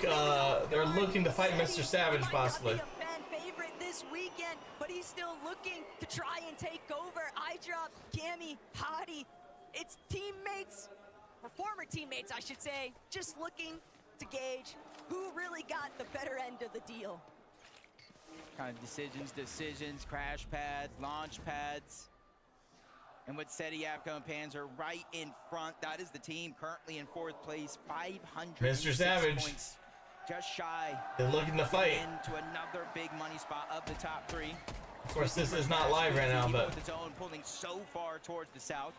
They know it's very, very important for them to get their storm surge first, and then they throw one of those upgraded launch pads down. They hit the Flowberry Fizz, and they cover over 1,000 meters quickly. But as we tune in, Cold is already down. no damage from Mr. Savage. But it's actually Ritual that fell. Him and Cold, the 2 best fraggers in all of NA, have a chance to fight back. But it's Malibu. Mr. Savage reconnects on the other side to save his team. SETI, Panzer, Yapko, they're in the mix as well, and one more team towards the north. Looking one of them might go down. They are fighting. Let's see if they run away or they fight. I wish they'd go show it on here. A couple of pre-edits set up already, but he knows he just needs to escape. Every dog has his day, and this one he doesn't want to find himself losing the bone that was thrown him in the last lobby because they got a better placement than what they'd expected. But obviously they're gonna try to crash pad up. They just dodged disaster somehow. Peterbot, he gets the audio cue. Great damage towards the backside. Just a sliver of HP remaining. But you see them kind of second guessing the decision. Flix is trying to chop out the whole base. That is hiding there. So them being 2 versus the 3. They have to figure out if they want to push this or not. But a good opening opportunity with damage. They're creeping closer and closer. And whether the crowd likes it or not, Peterbot and Cold, He does chop. They've actually had a pretty incredible day 2 performance, Jacob. They have completely leapfrogged their way up the leaderboard, and they're clearly still intent on just trying to see how far they can really go. They've got They do have a lot of heals though. NAC throughout the entirety of this year, but now on the global stage, Peterbot and Cold as a duo, they might still be looking to bring Ritual back into this one. Yeah, you gotta think that they do have that reboot card. They're kind of beelining it over towards Dystopia, but they have to be careful. Bakapars and Pump are already there trying to get scraps. To go back on over to Rangers Ruin. Prodoxy, Pablo, Chino. They got the boss down. The last game. You're seeing what that does. Not only do they get that OXR rank, but multiple slurp juices, splashes that they can use. They already have 419 points. Took a lot of damage there. From here. But we're looking at one of the only teams in this lobby that's truly capable of finding those huge elimination wins. And still, Jacob, this is one of the best loot loadouts that we have seen Prodoxy working with. He even admitted to it yesterday on socials. He's like, look what happens when I finally get You hear this crowd? to work with. Awesome, they're chanting like that. Again, even though it's the last lobby, Scarpa goes down for 24th place. Hopes of slowing down here. And every placing down that leaderboard just gets more and more money, I should say upside. You got 450,000 for first place, 300,000 for second, 225,000 for third, and that's just kind of a showing of like every placing you go up, even if you might not be able to win, could be a life-changing amount of money. As Peterbot's gonna go down to Victor V yet again. Victor V, that's like his second time or even more in this tournament. Victor V. Taking down Pete himself, even with Ritual back, a sliver of HP, forcing out the splashes. Cold and him have to reunite and figure out a way to get their teammate back. Victor V might be the real Peterbot counter. Now that he's on 0 ping, people forget Victor V, when he's playing on West, he's tackling on 60 ping, so now we're getting to watch an elite young fragger on the come up. So excited to see where this goes next, because even though the weekend hasn't necessarily shaped up to the position they wanted to be in, they've still got a lot of fight left in them. That's kind of how they have, bro. He just trying to fire off. He's just hoping that his aim is better than the distance. Peterman gets knocked to fall damage. Fall damage to Pete. Taking himself out. The full trio. And Queasy looking good in the vault. They do have a chance, though. We saw Cold, we saw Ritual go back to Dystopia. Does he go and see Swizzy, Mustache, and Queasy yet again accessing the bunker? Not too far away from the hive, just outside of Rangers Ruin and Foxy Floodgates. And Ritual goes down. They have the medallion. Their team is not down yet, though. And they have time here to let every other team pass them on the zone and fight each other. Victor B just picking up where he left off. Unfortunately, Ritual just not healthy enough to stay on both of his feet. He's just going to be tackled. It's only Cold left alive from that trio. Where did he go, though? Now Victor V, he'll have the opportunity to heal, but not only that, 4 eliminations, it's so much surge. And Jacob, realistically, Epic, he's trying to help make the calls alongside Paper. They still want to keep pushing forward, but Ryu, Epic Whale goes down. Victor V now not the team, just him. back up here to a support player, but Victor V, he's stuck. By Saeed. They're trying to close No in mats. on the primary fragger here. Very low mats for Victor. Tom's got to be going crazy, watching his son pop off in the crowd. Without any builds, I'm not too worried. He does have that medallion, the double jump. It also negates fall damage as he quickly reunites with Paper on the other side. That's what they're going to start thinking about, how many builds that they have, what do they need to get, but they don't have time. They're immediately getting jumped on 1v3, multiple angles. Victor B still making plays, slides out of those builds. Paper still stuck. He's still trying to figure out an answer to the onslaught that's going his way. Victor goes down. Ryu, though, Zoe goes down. Paper, no knock. Victor B Mr. Savage. Their trio was gone at 23. Paper gone at 22. Zoe also went down. I don't know where they are, though. Right here. He's still got to try and work his way out of that location. Gino, This team is used to fighting. look at the elimination, Jacob, already at 8. They have one goal in sight, and that is to jump, force their way into the top 5.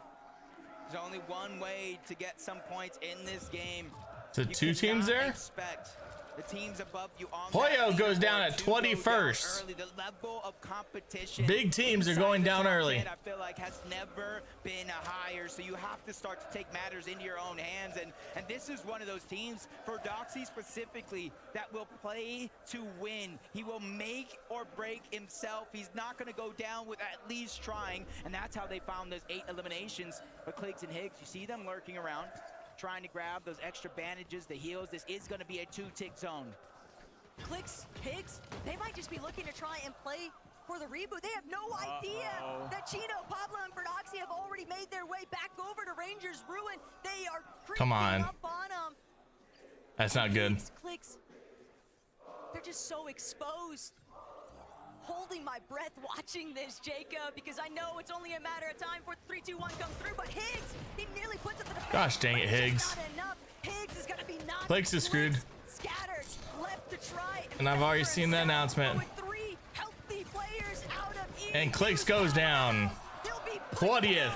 Clicks eliminated. Gino, Pablo Does not make top 10.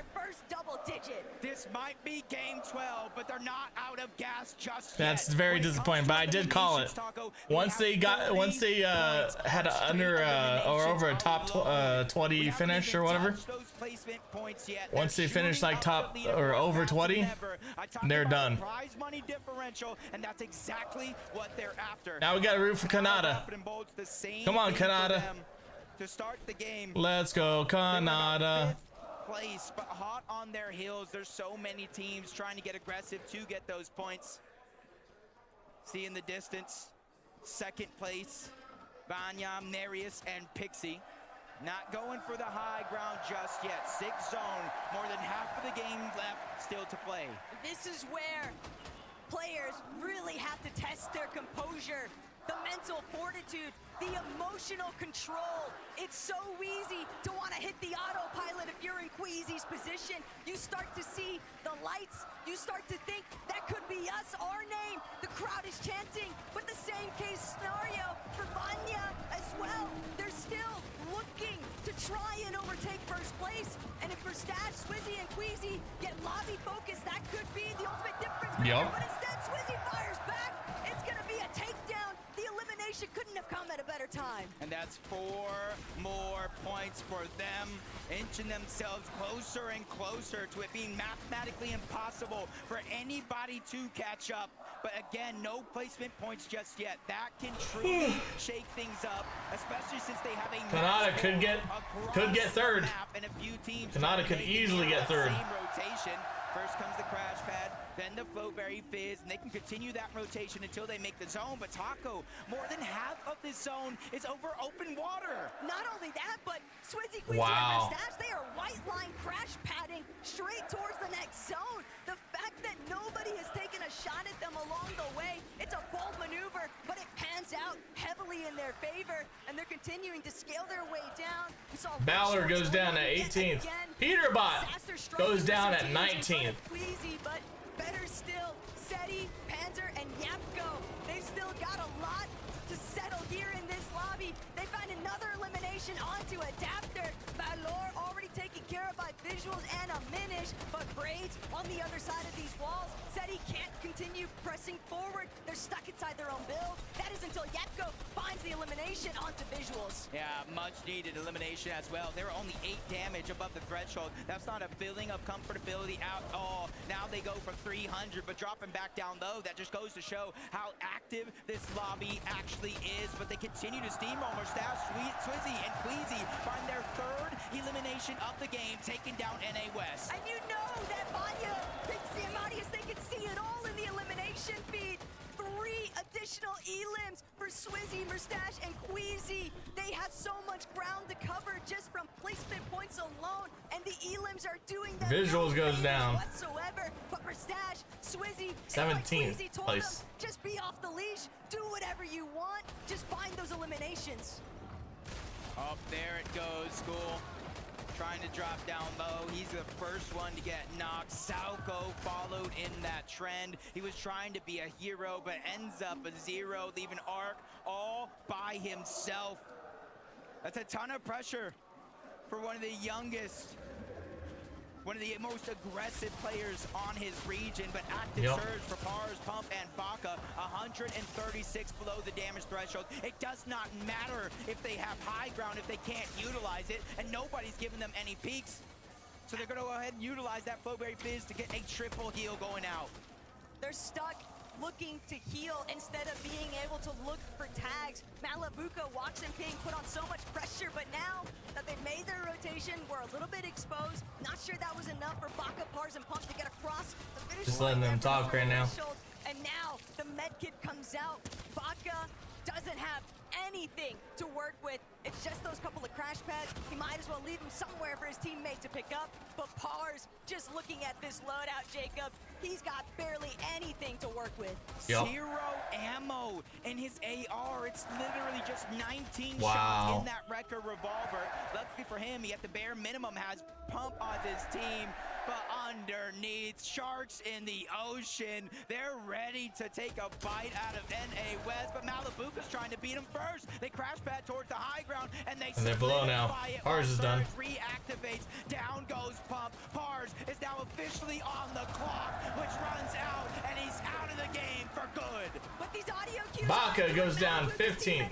Sora and Arc goes down 16th. Directly underneath, more than happy to see if they can close in. They knew that there were weakened trios directly above them, but they just want to see how bad off are they really. They're still trailing underneath, but Wax, Malabuka attempting to Malabuka has got high ground currently. But they have so much surge. 62 points. That's the difference between first and second place. Time is truly running out. They have to make sure Queasy, Mustache, and Swizzy somehow go down outside of the Queasy is all healthy right now. Becoming more and more impossible. There's 600 plus damage. Kanata also healthy. To the backside of zone, trying to figure out where the weakness is for any of these trios trying to rotate in. Even with Kanata down below, they're lurking, no visual audios. But if you look at the sky, that's Marius, Vanya, and Pixie. But they lose Vanya throughout this mix. They're on that middle ground where all the chaos ensues. Vanya just barely managing to start to get his life back up to a healthy level. Swizzy, Mustache, Queasy though, they see the high ground. They're starting to go for the chop. Malibuka gonna be forced to drop eventually, but can Malibuka even get down in the first place? I don't think so. Wow. He's the victim of the lobby now. Swizzy, Queasy, they don't hesitate. They're immediately And now they got height. They know height domination is They lost it though. will be tested. On the high ground right now, they're getting challenged, but they're fighting for it all. It's Pixie, it's Marius. Kanata goes down, 12th place. This is the moment right here. Swizzy goes down. Mustache has fallen. It is all up to Queasy and Taco. There are more than enough points still left on the board for them to overtake the first place spot. Queasy goes down, 11th place. Marius is gonna have to pop that slurp juice and So this is possible. Where's Queasy? Pixie and Marius, they're so incredibly low. They're not going to be able to save Vanya. They'll at least get everything that he had to offer at the final moments. But Marius, Pixie's team down a duo. Queasy, they don't know where he's gone off to. Seti in the low ground. If Marius and Pixie aren't careful, they might run smack dab into the center of where all the congestion is building at. But they're crash padding up. I don't know if that was a smart idea. They know what is in front of them, and they want to take it by force. They already have second place locked in. It's all Nice. nothing down Hit. for BHZ, but no. Now there's only one remaining. Down as well. One remaining of the second place Pressure team. on his shoulders. You got to remember though, Queasy is down. They are 50 points shy. He needs the Pixie win, down. but he That is game. denied. That means Queasy is your World Cup. Or not World Cup, sorry. Queasy is your FNCS Grand Finals champion. Congratulations, Queasy. When it comes to IG yelling and as a player in general, and he's got two goats with him, it's Swizzy and Mustache. But there's still hundreds Congrats. of thousands of dollars split between these teams still left alive. A good chunk of them at the top of the leaderboard, including Pablo, who's trying to have that solo run, but that one gets ended and rather quickly as he was by himself. That was Seti and Yapko. They're one of 3 teams left alive. Panzer's trying to move in, 20 HP. He's quickly running out of builds. Seti as well, but he's gonna go out. Cammy, his invitational partner, has done it again. He ends his show. Yapko, third place. Fedoroxy with 112 points. Third. Or sorry, fourth. And Cammy wins over the kill over Cooper and Reetz. GG's. Guys, you won. Smile. Guys, smile. You guys won. Be happy.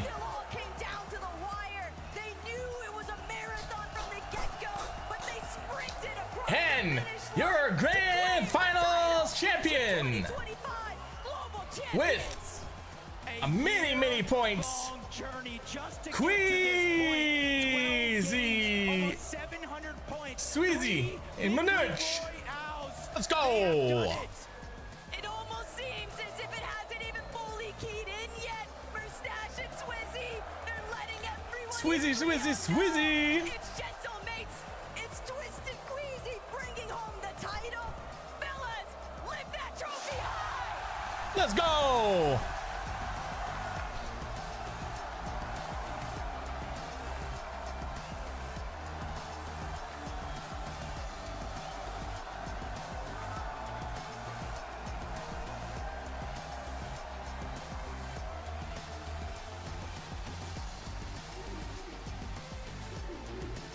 Aujourd'hui et pour l'éternité, vos champions, Queasy! Queasy, you're champion. Mustache, you have been to so many of never placed inside the top 10. How does it feel to be a global champion? It feels nice. I can't believe it still. Like, we've been playing this year. We played so bad every Grands. We should have won every Grands, but now this is the day when we won. You might not have won an FNCS major final in 2025, but that doesn't matter right now. You are the best. You always have to bring something negative in. That's kind of crap. Don't bring something negative in. Can you believe it? I mean, after today's performance, I don't know about that, but They were fantastic. We got it, so that's all that matters. Well, talk to me about today. Yesterday, we were all saying this trophy was surely yours. But this morning, those first 3 games, they didn't go your way. Did you think you were going to have to settle for second place again? No, I was playing only for first. That's why we did what we did at the game 11, and I mean, shout out to them, because we went into this like thinking like 99% we're gonna win, and it pushed it to the last game. So yep, it ended up being good. I don't even know. They did amazing. Guys, I'm with Sweezy.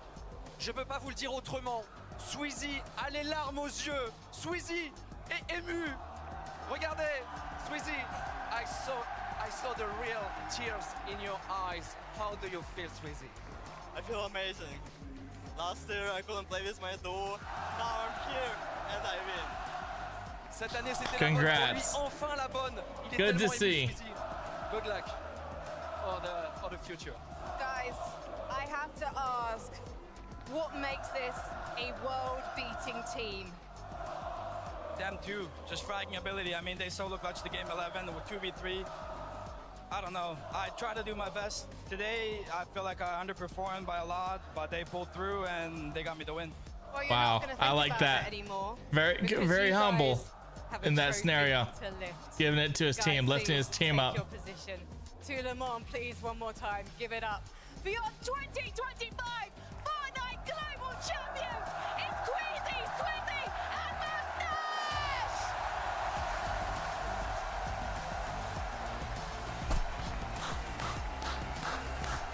Congratulations.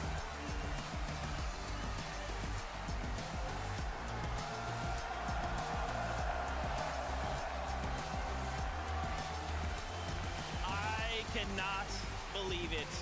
In this moment, your global champions, Queasy, Swizzy, Moustache, taking it all the way to game number 12.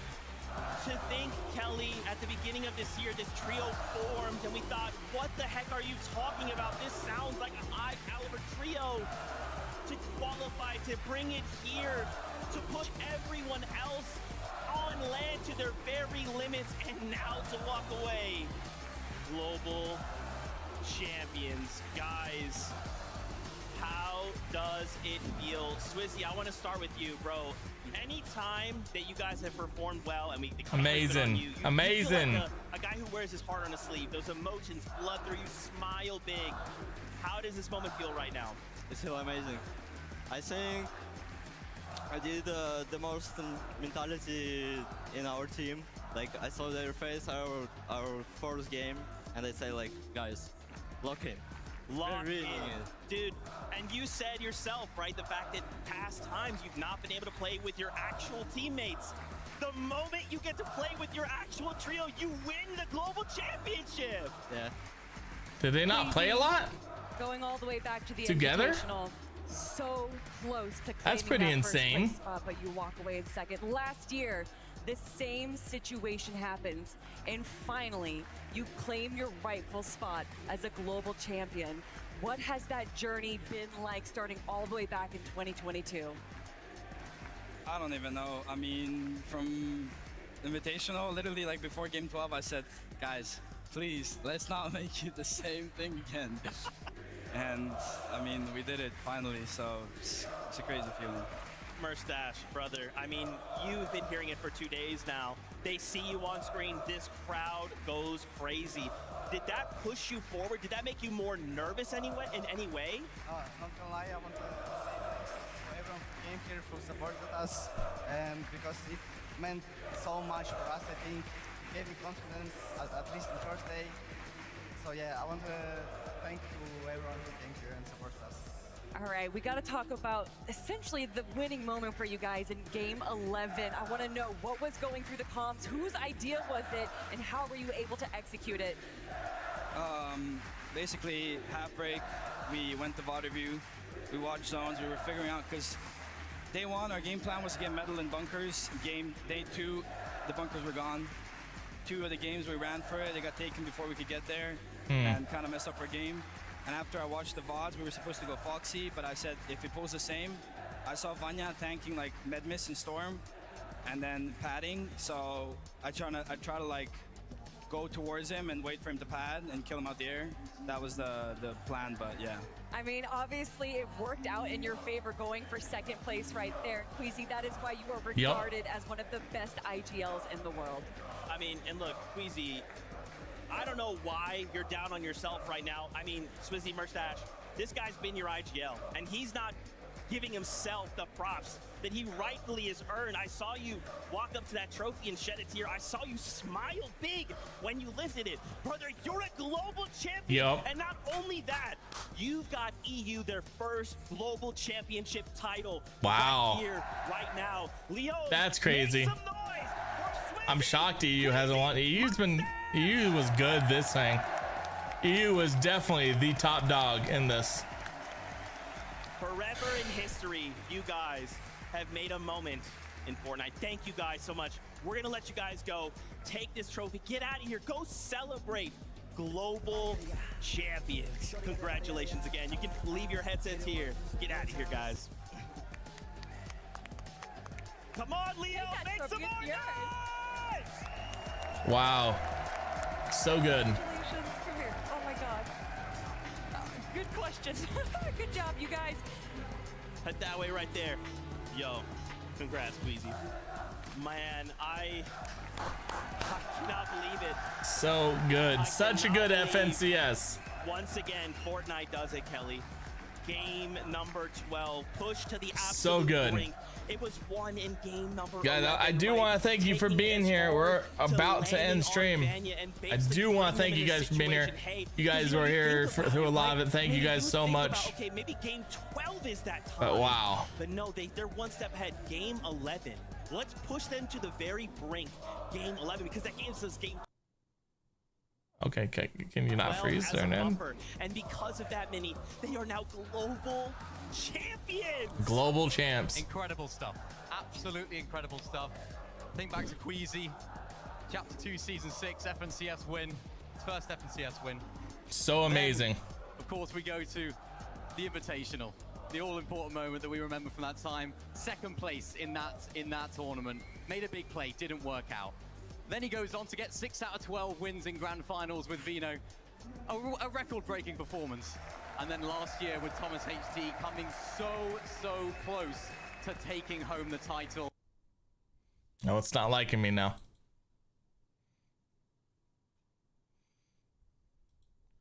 We'll give it one last refresh. One last refresh. Oh, it's not liking me, period, right now.